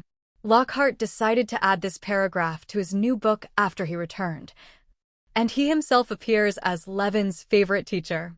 The book also says this: Gilderoy Lockhart had to coach Levin alone for 2 hours every night. In this way, when Levin became famous, Lockhart's reputation also increased. Just perfect. During the Lockhart duel, his methods of gaining popularity became more and more sophisticated. Next, let's have another showdown between students. Before Levin could get angry, Lockhart let him go and began arranging a new duel. This time the chosen ones were Harry and Malfoy. Snape approached Malfoy gloomily, lowered his head, and whispered a few words to him, as if he wanted to vent his anger on failure through this method. Malfoy changed his fear and smiled proudly again. Lockhart also tried to teach Harry, but his gorgeous Wandan dance technique was something Harry never wanted to use. After all, it was a duel between students. The young wizards did not expect their performance to be more exciting than Levin and Snape. But who would have thought that the duel between this pair would also be exciting? I saw Malfoy using a spell he had never seen before, Oolong out of the hole. The head of his wand exploded, and a long black snake suddenly jumped out of it, landed heavily on the floor between the two of them, then raised its head, ready to attack. The crowd screamed and quickly backed away to make way for the open space. This summoning spell obviously had the nature of black magic. At first glance, it was a small stove opened by Snape. "Don't move, Potter," Professor Snape said lazily and showily. "I'll get him away." But he didn't make any move for a long time. It was obvious that he wanted to make Harry look embarrassed. "Let me do it. I know a charm," Lockhart shouted. He raised his wand and waved it threateningly at the snake. Suddenly, there was a loud bang, and the snake not only did not disappear, but jumped up more than 10 feet high. By the time it fell down, it had expanded several sizes, and now it can be called a black python. It was furious after being thrown, and slurped out a message and swam straight towards the nearest target, Justin Finch-Fletchley. Then, it raised its head, exposed its fangs, and assumed an offensive posture. Harry subconsciously stepped forward and hissed at the snake.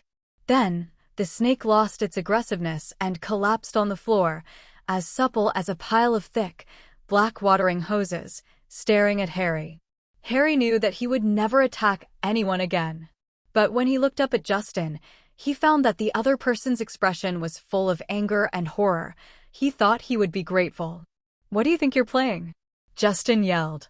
Without waiting for Harry to explain, Justin turned around and rushed out of the auditorium, as if jumping for his life. Professor Snape stepped forward, waved his wand, and the snake turned into a plume of black smoke and disappeared. Then he also looked at Harry with an unexpected look. It was a cunning and calculating look. The other little wizards around him also became wary when looking at him. Only Levin in the audience understood what Harry said. Through animal talk, he can understand that sentence. What Harry said was, "Let him go." But how was he going to explain it to Harry? He was also considered a Parseltongue? Only Ronald stepped forward first and pulled Harry away. When they went out, people stepped aside one after another, as if they were afraid of getting into trouble. The Duel Club's first event ended hastily. Only Draco Malfoy followed him and shouted angrily, "Don't think you are a Parseltongue, you are the heir of Slytherin." Our heir of Slytherin may definitely be a crude and reckless Gryffindor. His anger was mixed with jealousy. His jealousy was mixed with pleasure. It seems that he wants to vent all the grievances he has suffered recently. "I would rather be a squib than a Slytherin heir." After Harry retorted, he said confused, "What do you think I am? Stop pretending in front of me." After hearing Harry's rhetorical question, Malfoy became even more angry. He felt that the other party must be showing off. He wanted to say something else, but when he saw Levin walking with Hermione, he immediately turned around and left. "He said you were a Parseltongue, Harry. You could talk to snakes." Ronald explained thoughtfully. "Harry, being able to talk to snakes is Salazar Slytherin's famous ability. Therefore, the symbol of the Slytherin school is a snake," Hermione said at the side, lowering her voice. "But I'm really not the descendant of Slytherin." Harry panicked. I didn't. Don't talk nonsense." He was terrified now. He couldn't explain why he had the ability to speak Parseltongue, nor could he accept the fact that he might be the heir to Slytherin. Out of love for his old classmates, Levin comforted him. "Don't worry, Harry, not all Parseltongues are the heirs of Slytherin. In fact, Parseltongues appeared as early as the ancient Greek period, such as the despicable Herbo, a Parselmouth." Unexpectedly, his words seemed to add fuel to the fire. When Harry heard this, he became even more anxious. So, Parseltongue is a language that only dark wizards can speak. But I'm not a dark wizard either. Now Levin didn't know what to say, so he could only advise dryly. "But it's nice to learn a new skill, isn't it? Maybe you can treat it as a foreign language. Dumbledore can also speak the language of merfolk." That's all he could say. But looking at the other party's expression, this reason is obviously unacceptable. Levin feels that he is still not suitable for persuading people. If he just tried to persuade him like this, Harry would have to climb up to the astronomy tower and jump off the building. In this case, he can only let himself emo for a few more days.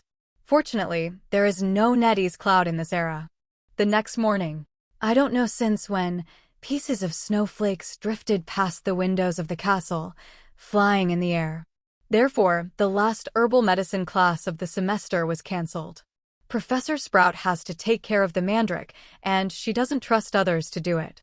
Now, it is crucial to let the mandrake grow up quickly and save the lives of Mrs. Norris and Colin Creevey.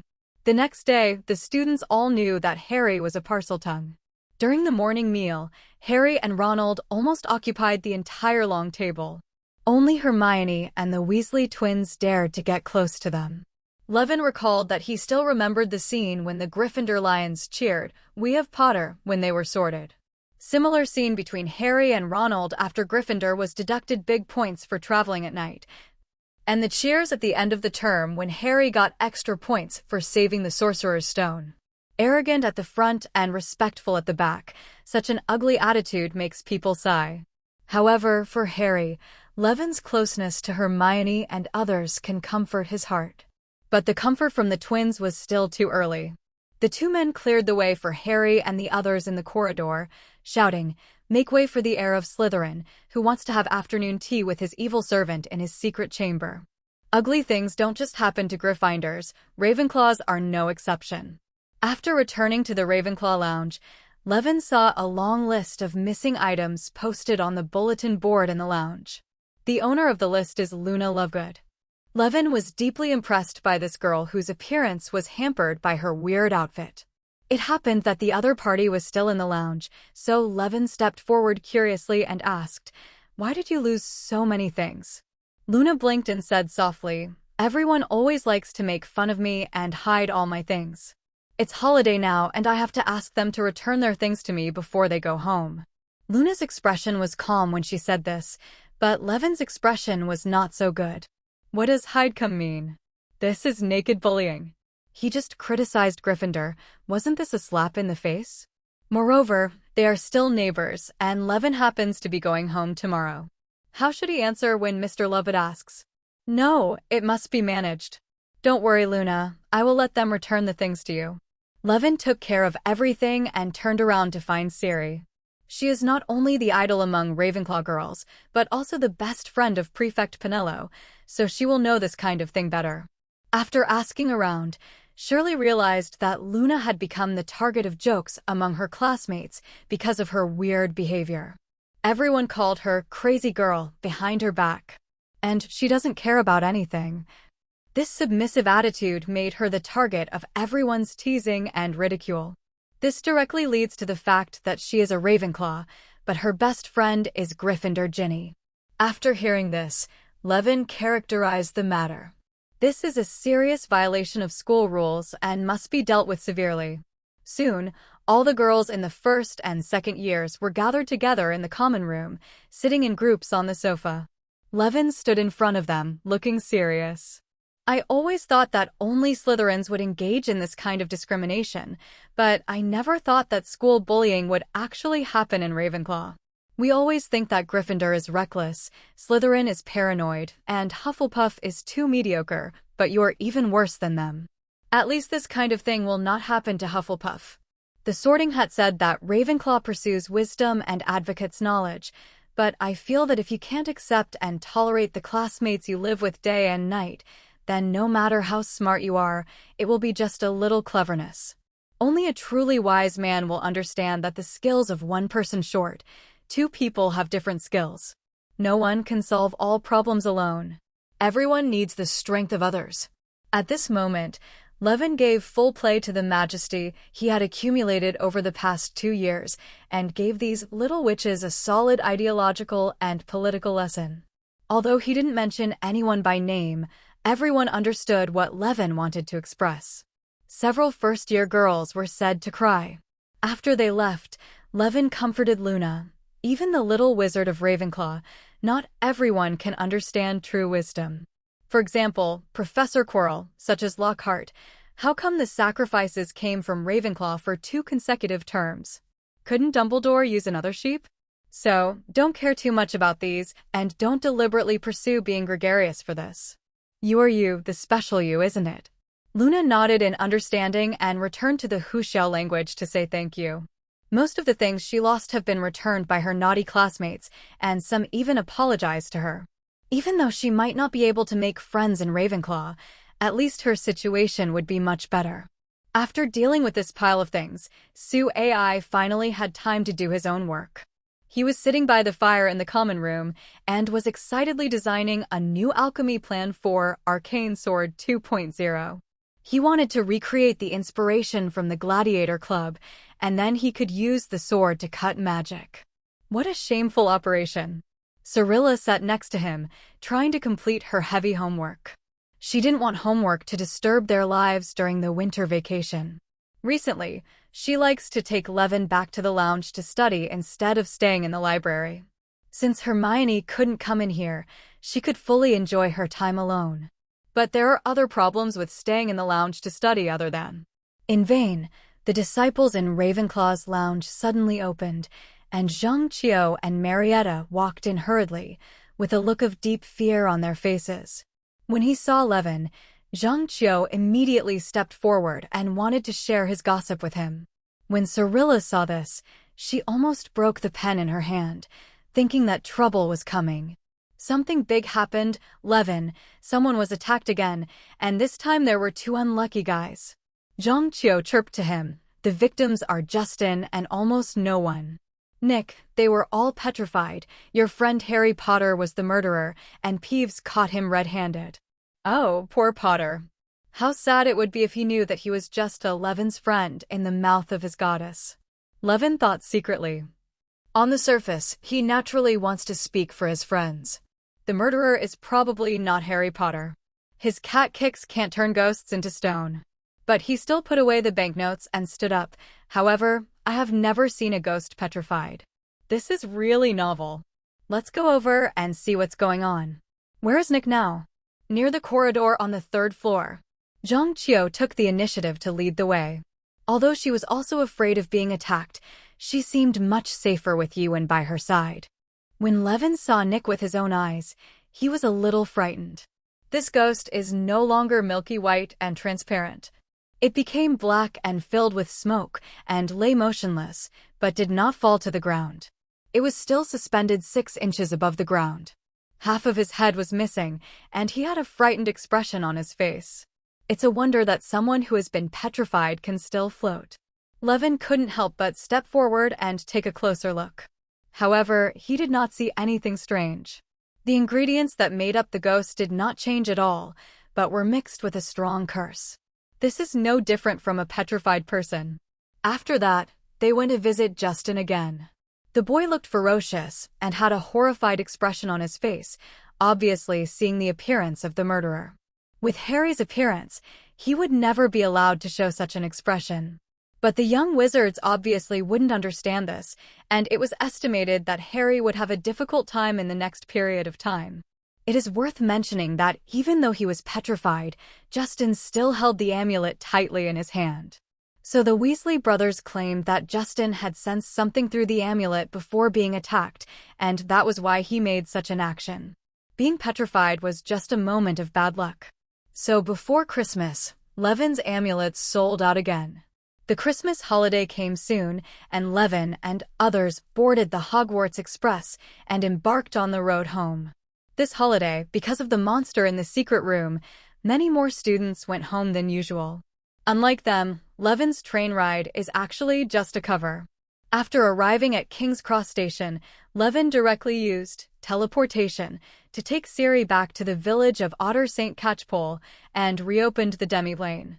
As a result, the neighbors discovered that the woods and tower that had been absent for several months had reappeared. On Christmas Day, there was a heavy snowfall in the village of St. Catchpole. Cyrilla, who gets up early all the year round, rarely sleeps through Huxia medicine.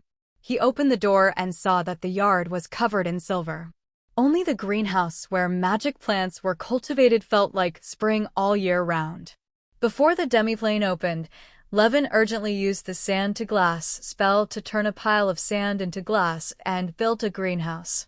Then he worked tirelessly to enchant the greenhouse with daylight technique, water-making technique, drying technique, and control temperature.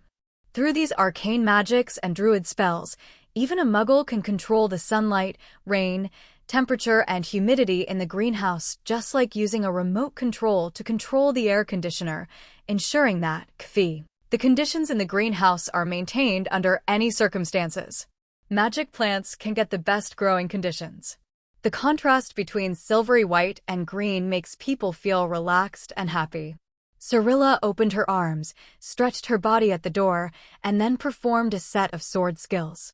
This was considered to have completed her morning exercises. The Alhema, who had been tired all night, was enduring the pursuit of the evil bird Circe and flew around patiently with it. During Levin's absence, they were assigned to do pest control work in the greenhouse. On a whim, Shilly reached out from the ground, grabbed a snowball, and threw it at Mo's head. After getting snow thrown on his face for no reason, Himapoo flapped his wings and chirped and flew to the kitchen to complain to Levin. Levin, like Cyrilla, had just woken up. The two were watching the videotape of Home Alone 2 in the living room last night. The amused Siri was not satisfied yet and asked Levin to dig out the first film and watch it again, so he stayed up very late. Their messy schedule has been going on for some time. After the holiday, the two began to let themselves go. In addition to watching movies, they also play game consoles, watch TV, study magic, and occasionally have hearty sword duels. Anyway, you can do whatever makes you happy. Hermione is not here either, so the two of them can relax more. Levin has gradually understood the true meaning of getting along with the opposite S**X. While it's nice to force multilateral relationships through charm, but when there are competitors, girls will be reserved. Only by spending time alone can you truly unlock progress. While Helmer was complaining to Levin about being bullied by Cyrilla, Gwyn was concentrating on the stove in front of him.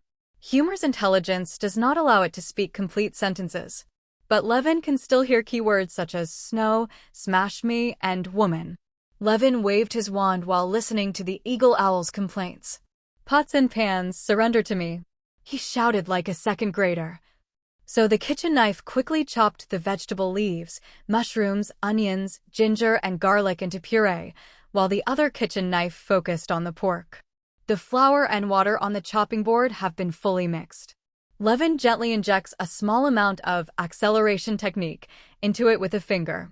After a while, the dough will expand visibly. At this time, the meat and vegetables here have been processed. Levin lifted the wand upwards and waved it clockwise. So vegetable leaves, mushrooms, onions, ginger, garlic, pork, salt, soy sauce, sugar. A series of ingredients float in the air, forming a large whirlpool, and then naturally stir together. The filling is now complete. Levin adds a little bit of filling and dough respectively. Split into pieces. Although the splitting spell can be cast silently, Levin specifically recited the spell in order to fully exert the effect of the spell. It was as if the fillings and dough were divided by invisible nets, automatically divided into dozens of even pieces. The dough fell on the table one by one and was spread into individual pancakes. The filling just falls in the center of each dough pancake. Then, Levin pointed his wand at the dough one by one. The ordered dough automatically wrapped the fillings and turned into steamed buns. All the shaped buns have legs and eyes lying on the plate, and the last dozen jumped into the long-awaited steamer. Levin closed the pot lid, and a blue flame came out automatically. Perfect. All that's left is to wait. The process of cooking with magic was so smooth that Levin felt like he was filming a wuxia drama. It's a pity that objects cannot shine. At this time, Cyrilla quietly came over and made a hissing gesture to Helmer on the windowsill. She used the standard sneaking steps of a witcher, just like a civet cat, and quietly came behind Levin. Then he stretched out his hand, opened Levin's collar, and stuffed a snowball inside. Levin's psychic ability had already sensed the arrival of the female assassin. But I didn't care at first. Now that he was suddenly attacked, he immediately took out the snowball from the back of his neck with a grin on his face, and then retaliated with tooth. Hug, sorry. After doing this, Levin immediately realized the problem and apologized. Did you do it on purpose or accidentally? Cyrilla let out a cry, clutched her chest, and retreated in defeat. I asked why it was so easy to plug it in. Levin looked at his right hand. Well, it feels good and has great potential. After that, Levin continued to focus on the stove. Under the influence of acceleration spell, the buns were steamed quickly. They waited for Levin to open the lid of the pot and jumped into the plates one by one, happily waiting to be eaten. During breakfast, Cyrilla sat down at the dining table quite naturally, as if nothing happened just now. She ate 4 big steamed buns with soy milk and praised the delicacy of Levin's hometown. After eating, she happily opened Christmas gifts with Levin. As Ravenclaw's Quidditch savior for 3 consecutive years before Levin, Cyrilla had quite a few friends in Ravenclaw. Everyone on the team sent gifts to the two of them, most of which were Quidditch magazines and posters about broom maintenance props. Her best friend, Prefect Penelope Cravat, gave her a pair of practical sports gloves. But the most valuable thing was the gift Levin received. As the uncrowned king of Ravenclaw, Levin naturally has many admirers and fans. Therefore, the gifts he received this year were far beyond what a normal person would receive, and the packaging alone filled up half of the porch. All the chocolates were ignored. No one dared to eat them anyway. Levin didn't like it, but he was worried that there would be love potions in them. The little witch liked this the most. What Harry and Ronald gave were the same old snacks, and with their abilities they could only give this. The Weasley twins' gifts were quite thoughtful. They were a copy of the Wizarding Fairy Tale, Toadstool Tales, and their recent income and expenditure statements. The gifts from the Tonks were men's cologne and hair conditioner. They didn't know that Levin, a native of Dragon Country, had no need for the former. Tonks herself gave Levin a looking glass. If there is a suspicious person around, this magical prop will light up and rotate. Gianna also sent a gift, a box of handmade gingerbread cookies and a sweater that can automatically sing Tinker Bell when worn. After reading it, Levin realized that this was the special gift for the Winter Veil Festival in World of Warcraft. It seems that the other party is homesick. What Hermione sent was a greeting card, which mentioned that the real gift would be given after the meeting. Levin felt that Cyrilla's eyes were much sharper. As for Zhongqiu's next gift, she also sent a greeting card, saying that she would bring the gift with her when she visited. Cyrilla's expression has darkened. Fortunately, there is no third greeting card like this, otherwise today will definitely not be easy. Unlike last year, professors also gave gifts this year, but most of them were extension books on corresponding subjects. The most special thing about Snape was that he actually gave Levin a bezoar. Bezoars are essentially clumps of undigested material that accumulate inside a goat's digestive system. Although this stuff has detoxifying properties, Levin still felt unlucky after receiving it. As for Levin's gift, it was actually given last night, which made Helmer very tired. His gifts this year are all handmade wallets with space expansion spells inside. Due to the difficulty of the space expansion spell, this thing is a very precious gift for most wizards. Depending on the closeness of the gift recipient, the space in the wallet will vary. The biggest one is naturally Hermione's, with a full cubic meter of space. As for the one given to Gianna, Levin also included a greeting card with Happy Winter Veil written on it, which must have been a comfort to her. Cyrilla's gift is another silver sword. This is Arcane Sword 2.0, Levin proudly introduced. The work of attaching the iron armor curse to the blade has been completed. Now you can try to use the sword to cut spells. After Levin finished sending it, he looked at Cyrilla expectantly. So, what is my gift? Your gift. The girl stood in front of Levin with a pretty face, her hands behind her back, as if she was hiding something behind her back. Just when Levin was looking forward to it, the girl suddenly stepped forward. The slightly cold lips touched her directly. Levin was surprised at first, and then enjoyed it submissively. After 3 full minutes, the two separated. So, this is your Christmas gift. After a while, Shiwen said slowly. How's it going? Are you dissatisfied? Shili shrugged and said coolly. Of course I'm not satisfied. Levin was furious. I'm only 12 years old. This should be considered a gift from me, right? So? Shili raised her eyebrows provocatively. I only have this gift. Do you want it? Of course I want it. Levin licked his lips. But one is not enough. I have to collect a few more. Just as Levin was repeatedly accepting gifts, there was a knock on the door. Tuck, tuck, tuck. Opening the door, Levin realized it was Luna. The girl wrapped herself in a thick coat and walked through the snow gate. Asking for flowers 0. Levin could feel that behind him, Ciri once again entered the gloomy state of opening gifts. Although he didn't receive the third greeting card from a girl asking for a personal visit just now, there was one in front of him who came to visit without a greeting card. Humph, you were busy for so long before, but now you must feel that everything is worth it. Cyrilla said angrily before letting Luna in. She is always straightforward and rarely says weird things. What else can Levin do? After entering the house, Luna directly handed over a large package. This is a Christmas gift for you, a cake I made. When the female witcher discovered that she also had a share of this gift, she suddenly felt embarrassed. Levin took the opportunity to poke her. I just came here to say thank you. Didn't you also work hard to stand up for her at that time? Why are you thinking so wildly now? 0. Because I have seen through your true nature. Sherry glanced at Levin, but she treated the junior student honestly and warmly. It is worth mentioning that Luna's cooking skills are indeed excellent. The cakes are not only delicious, but also look good. Perhaps because she was raised by her father alone, she seems to be good at any skill that allows her to entertain herself and take care of herself. For example, she plays well with Cersei, the evil witch bird of the Levin family. However, she didn't stay at Levin's house for long, and soon left singing songs. She also had to give out Christmas gifts to several other neighbors. If Luna's arrival was just a false alarm for Cyrilla, then the guests arriving in the next few days are the real threat. On the second day of Christmas, Zheng Qiu came to visit and brought a lot of Dragon Kingdom specialties that ordinary people couldn't get. The two even organized a pure Dragon Kingdom-style dinner together. It must be said that her presence greatly eased Levin's nostalgia for his hometown. But what gave Siri the most headache was the last visitor, Hermione Granger. The arrival of Miss Granger means that the unscrupulous world of two people is completely over, and she has to live a life of three people again.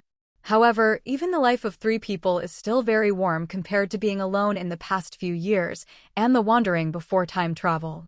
Cyrilla felt that she was already a little addicted to it. If she hadn't still been thinking about the fate of her adoptive father and mother, she would probably have said, "I am happy here and don't miss Shu." The picture shows Lucina. Time flies. The three of them returned to school the day before school started. The shadow of the secret room and the attacker was completely diluted as the entire holiday passed. During the holidays, nothing happened at Hogwarts. Many people felt that everything was going to be over. After waiting for a few months, after the mandrakes are harvested, the unlucky ones who were attacked will return to normal, and the identity of the attacker will most likely be revealed. Even Levin is a little relaxed. Who would have thought that I would have another baby just a week after returning to school? On Saturday afternoon, Levin was reading in the corner of the library as usual. In most cases, Miss Granger would be by his side so she could ask him questions at any time. But today the other party unexpectedly did not appear in the library. Maybe she has something else going on today? At this time, Levin was reading a book, The Hybridization and Breeding of Magical Creatures, when he suddenly heard Mrs. Pants yelling and scolding. The sound of footsteps getting closer and closer. It sounds like the opponent's tonnage is not low. Levin raised his head and saw a short and fat 647 running in his direction, like a running wild boar. It was Malfoy's follower, Vincent Crabbe. Malfoy is so promising that he actually dares to send his followers to attack him? Levin was confused, and just as he was thinking about how to give him a good look, Crabbe stopped in front of him and said calmly, "Levin, get to the bathroom on the 3rd floor. Something happened to Hermione." 3rd floor? Bathroom? Hermione. 3 words in a row made Levin confused. Also, why is it you, Crabbe, who came to tell me this news? Levin almost imagined a bloody drama in which Malfoy secretly took revenge for being crushed by Hermione, and Crabbe came to report because of his conscience. Of course, neither Malfoy's strength nor Crabbe's conscience is enough to complete the drama. Wait, you're not Crabbe, you're Harry. Levin immediately thought of the plot in the original work. Crabbe, no, it was Harry, who was shocked when he heard this. How did you recognize me? There is something wrong with the effective Xiaofang decoction. Sure enough, it was Harry, so it was obvious what happened to Hermione. But Levin is still a little puzzled. Obviously, Hermione didn't brew the polyjuice potion like in the original novel, so how did their transformation come about? Polyjuice potion is not an easy potion to make.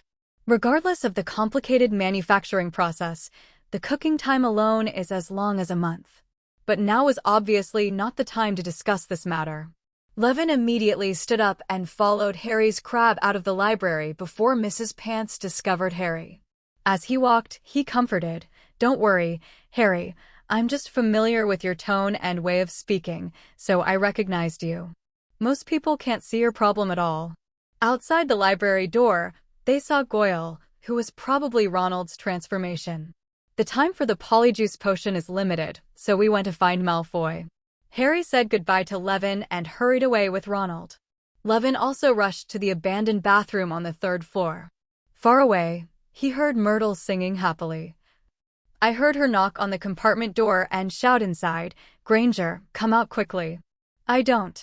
Hermione refused.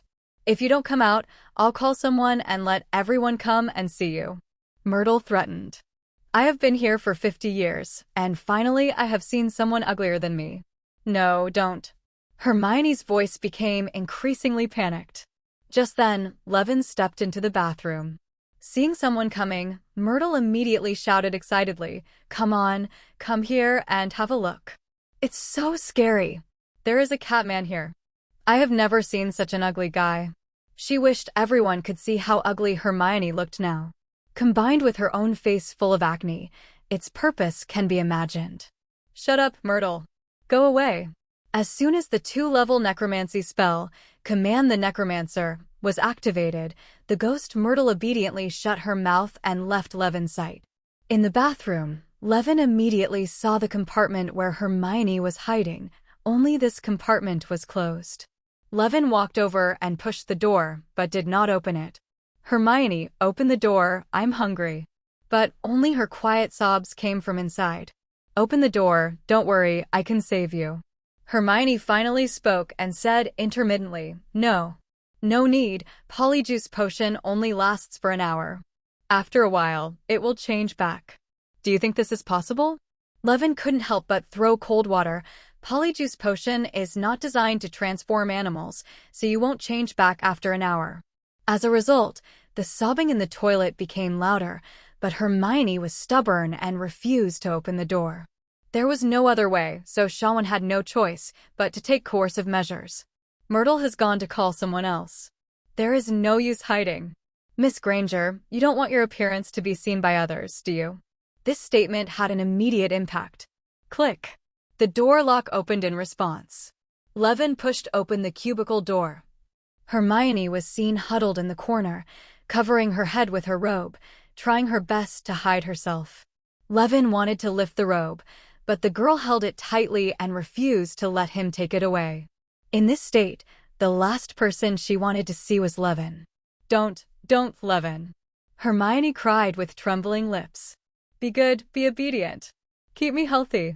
After all, Hermione's strength was no better than Levin's. She only had to let go after holding on for a while. Then Levin saw her true appearance. At this time, Hermione had completely changed.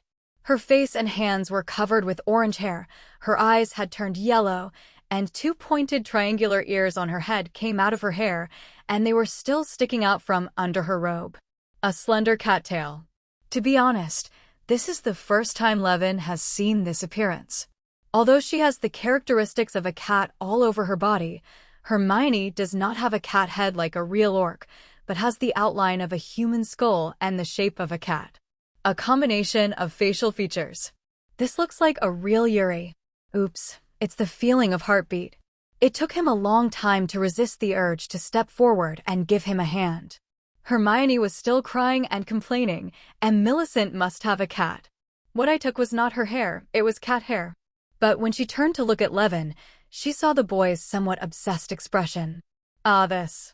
Hermione couldn't describe the complicated emotions she felt at that moment. What she was most worried about was that Levin would hate her after seeing her like this. But when she discovered that Levin didn't dislike her, but was actually very moved by her, Hermione found it hard to understand. Why is this person's XP so weird? You, I hate you, don't look at me like that. Hermione grabbed the robe and threw it hard in Levin's face. But she raised her hand and lost it for a long time, but still couldn't bear to do it. So, she pointed and turned her head away from looking at the boy's expression. Levin thought she was still sad, so he hugged her gently and comforted her boldly. Don't worry, Hermione, even if you become like this, I will still like you. When hearing such words under such circumstances, most girls will be very moved. Even though she was like this, the other party never left her. Hermione felt very relieved to hear such a confession. But while being moved, she felt very strange. Thank you, Levin. Her sadness eased slightly, and she twisted her body uneasily. But can you let me go a little bit, you pervert? This. Levin was stunned. How did you find out? No, it should be, why am I abnormal? The kitten girl turned her head, looked at the boy who was trying to comfort her, and complained softly, Really, why didn't I realize before that you actually like such weird things? Levin reached out to wipe away the tears on the girl's cheek. It's strange, it's strange. One of us is a cat girl and the other is a pervert who likes cat girls. Doesn't this mean that we are a good match? Nonsense. Hermione chuckled at these words, and the sadness of becoming a cat lady was swept away. Levin also laughed. He stood up and picked Hermione up as if he were a real cat. Hermione twitched her cat ears and put her head on William's chest. Her slender tail gently hooked the boy's arm, and the soft cat hair tickled him. Levin finally couldn't help it and took a deep breath in Hermione's cat hair. She almost scratched her face with her cat claws. So, how do we get to the school doctor's office? In the bathroom, Hermione asked while enduring Levin's harassment of the cat's paw pads. School doctor's office? Why do you want to go to the school doctor's office? Levin said strangely. Go to the school doctor's office and change back to how you were before. I can't always stay like this. Well, what's wrong with maintaining this appearance? After hearing Levin's words, Hermione was shocked. Pervert here, you don't really think so, do you? She secretly glanced at the boy, who was poking the elastic pads of her palms again and again, having a great time. But I have to meet other people. Hermione said angrily, I don't want to keep looking like this. Okay. Levin sounded a little disappointed. But he then said, but even so, you don't need to go to the campus hospital? Why? Because I can change you into the same person. Levin said confidently. You. Hermione thought for a while and nodded. I even forgot that you created an unprecedented magical Animagus, and you are also very good at transformation. If you are performing human body transformation. Strictly speaking, there are many branches of transfiguration, Animagus, cross-species transfiguration, human transfiguration, and all things transfiguration. 23.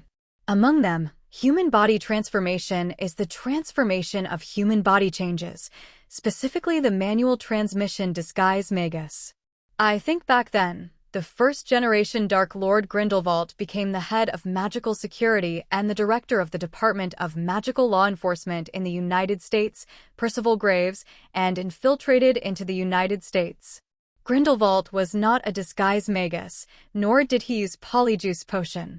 Instead, he directly used the human transfiguration technique to continuously partially deform his face and body, and then turned into another person. Of course, this kind of transformation requires a powerful level of transformation.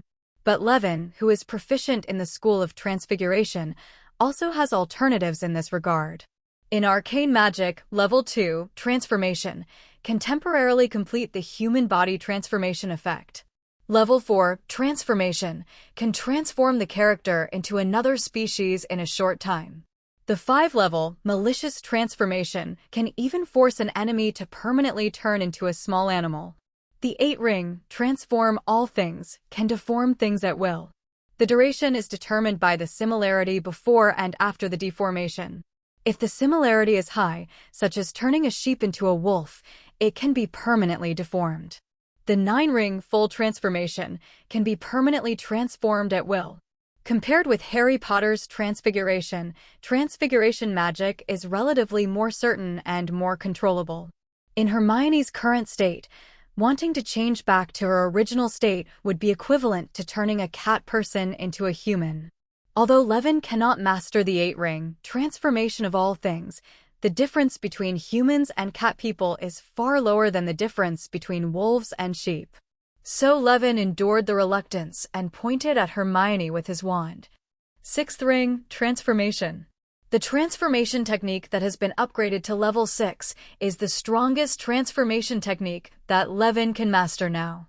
I saw that the hair all over Hermione's body began to fall away, the cat's claws turned into 5 fingers, and her nose and mouth returned to their human appearance. Great, you did it. Looking at her bare hands and touching her smooth face again, Hermione cheered and her tail involuntarily rested on Levin's arm. Etc. Tail. Hermione turned around and discovered to her surprise that her tail had not changed back. Suddenly, she felt something was wrong and hurriedly took out the mirror. Sure enough, he still had those fluffy ears on his head. Levin, do it again. Your spell has barely changed yet. The girl grabbed the boy's arm and said coquettishly. But Levin shook his head. No, my transformation spell has been used. After hearing this, Hermione panicked. But I still have my ears and tail. I know, I did this on purpose, Levin said, puffing up his chest proudly, and explained, although I have removed most of the cat girl elements from you, I still retain some of the cat characteristics. Only in this way can you remember, you did something wrong. Anyway, this state will last for at least a month before I change you back. You're not here to teach me a lesson, you're just here to appreciate yourself, pervert Levin. Hermione complained softly. But looking at Levin's righteous expression, the girls still gave in. Okay, I know I was wrong, I shouldn't have hesitated to drink the potion I didn't understand. But this is all to solve the problem of the Chamber of Secrets. I also want to sneak into Slytherin and trick Malfoy. As she said that, the girl shyly stuck out her tongue, her cute look exactly like a real cat girl. Seeing Hermione acting coquettishly, Levin sighed, next time, at least tell me in advance. Then he asked casually, speaking of which, you didn't brew the polyjuice potion, so where did you get the polyjuice potion? Ronald provided it. Hermione said a name Levin had never thought of. Ronald? Him. The boy was stunned. That stupid Weasley can actually brew polyjuice potion? Of course I helped, at least the last part of the work was done by me, Hermione added. Harry was responsible for stealing the raw materials, and the initial brewing of the decoction was mainly done by Ronald. As she spoke, she also revealed a piece of news that Levin had not noticed. You don't know, Ronald's performance in class has been great during this period of time. He has never asked me to copy homework again, and he even got a certificate from the last Transfiguration class. That's Professor McGonagall's compliment. Really? Levin still finds it incredible. Ronald in the original book is not so beautiful, right? On the contrary, due to the broken wand, Ronald had trouble in various courses throughout the school year. Even if the Ronald in this world made a lot of extra money using Scribe during the summer because of him, and had enough money to buy himself a new wand. But the progress shouldn't be so great, especially when it comes to brewing polyjuice potion. Levin would rather believe that it was Neville who made the decoction. The butterfly effect he brought didn't have such a big impact on Ronald. Levin felt that he smelled a conspiracy. Unfortunately, in the eyes of Hermione and Harry, Ronald was not a bad student in the first place, and it was normal to work hard to achieve this grade. So Levin's suspicions were put to rest. Hermione was transformed back into a human by him and did not need to be hospitalized. She just had to pay attention to hiding her ears and tail for the next month. Harry and Ronald came back soon. Naturally, their cliché actions were in vain. For a whole hour, they only heard Draco complaining about why Harry was the heir and not him, and secretly complaining about Harry and Ronald from beginning to end. And they not only have to endure the other party's face-to-face accusations, but also have to nod and scold themselves in order to prevent exposure. That was frustrating, you can see in retrospect. As a result, Drake suffered retribution the next day.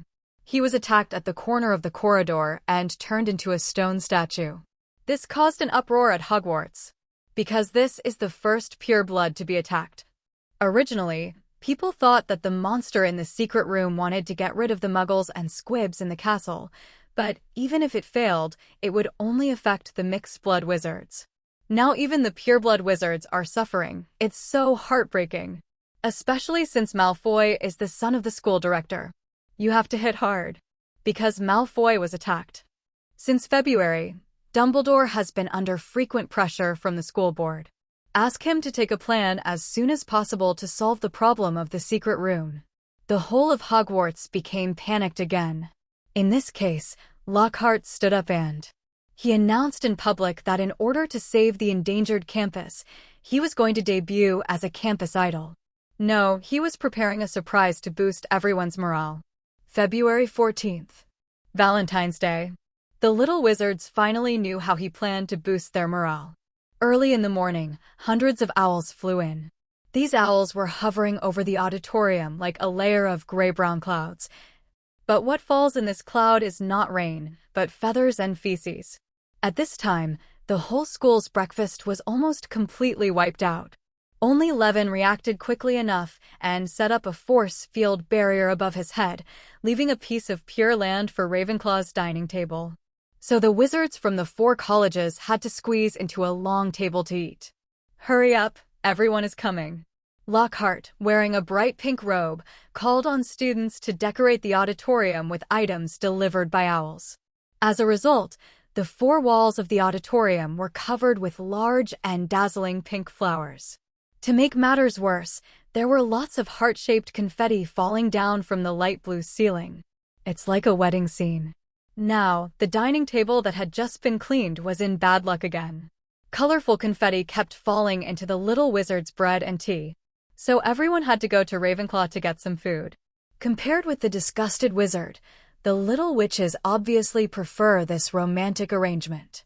After all, breakfast is served every day, but Valentine's Day only comes once a year, at least in 1992. After the auditorium was completely decorated, Lockhart stood on the stage and waved his hand to keep everyone quiet. Happy Valentine's Day, everyone. Open your arms and declare. From now on, you can send me greeting cards. I will select a lucky girl and she can get my autograph. Lockhart said, showing his signature smile. This time, the response from students was muted. By now in this semester's course, most students have figured out that the peacock is actually just a beautiful flower stand with a silver-like wax gun tip.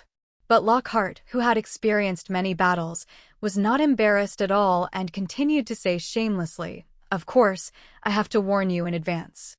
Don't ignore your other professors because of me. I don't want to arouse their jealousy." Then I saw him clap his hands. 12 dwarfs with gloomy faces walked into the door leading to the foyer. Dwarfs are squat, humanoid magical creatures that are found all over the world, but have different names in each place, such as Curapilla in Brazil. And they are different from ordinary dwarves. Rohachi made them wear golden wings and carry harps on their backs, making them look doubly ugly. My friendly little cupids with cards. Lockhart beamed. They're going to be wandering around school today delivering Valentine's Day cards to you. Of course, the fun doesn't stop there. I believe all my colleagues are willing to participate enthusiastically. As if performing a show, Lockhart pointed at Professor Sprout. If you want to find some token of love, please go to Professor Sprout's greenhouse. I believe she is willing to share her carefully made secret roses with you, or provide mistletoe services. It is rumored that men and women under mistletoe must kiss. Professor Sprout had an embarrassed look on his head, and Snape beside him showed a sneer. Seeing Snape's expression, Lockhart boasted loudly, "Why don't you ask Professor Snape to teach you how to make a love potion? Even though he looks like this now, he never fails when it comes to potions." Unfortunately, his flattery hit the horse's leg. Snape instantly became gloomy, with a strange light shining in his eyes. It seemed that if anyone asked him for advice on how to make ecstasy, they would be forced to pour poison. Next, it's time to eat Professor Flitwick. In case you're interested, Professor Flitwick is more versed in the magic of enchantment than any wizard I've ever met, that cunning old dog. Professor Flitwick, who was smiling just now, immediately buried his face in his hands, wishing that no one could see him. Before Lockhart Q arrived, Professor McGonagall stood up and hurriedly left the auditorium. After hearing what Lockhart said, many people were ready to take action.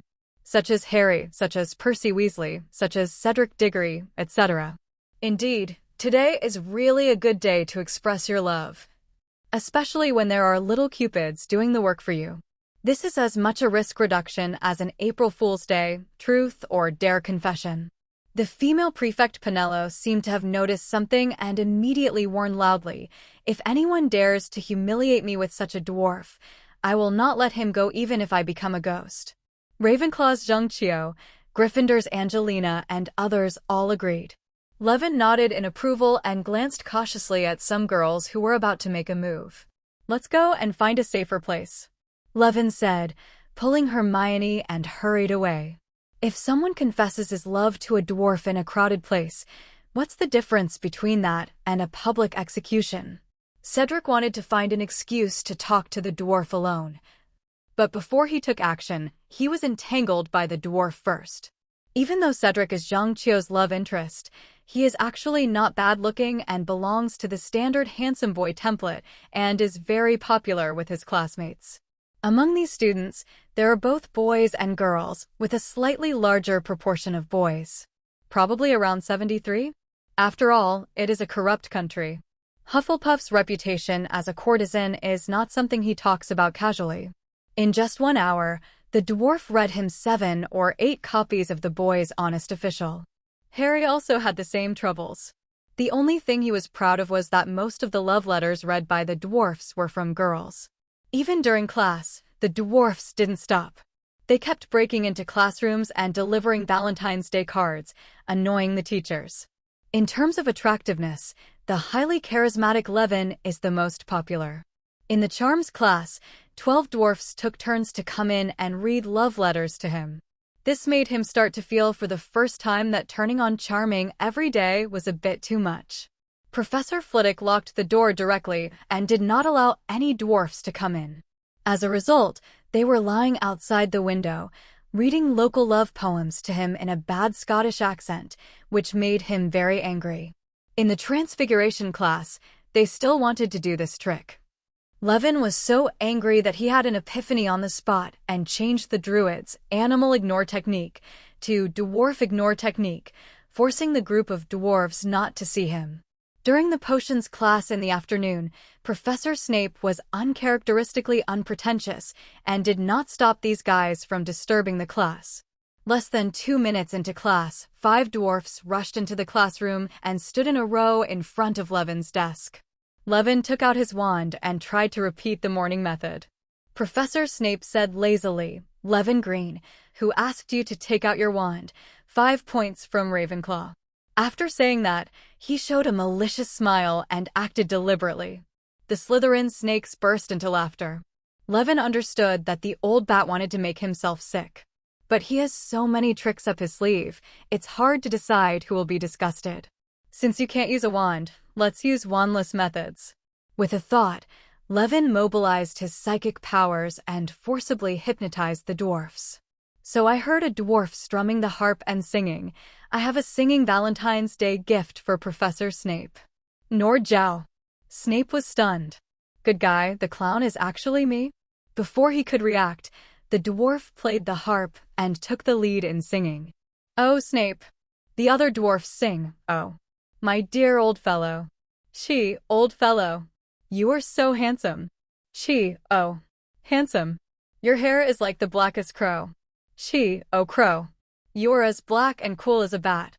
She, "Oh, cool. For Merlin's sake." She, "Merlin. You are mine." She, "Mine. You stupid old bat." She, "Old." Shinfeng Wuing.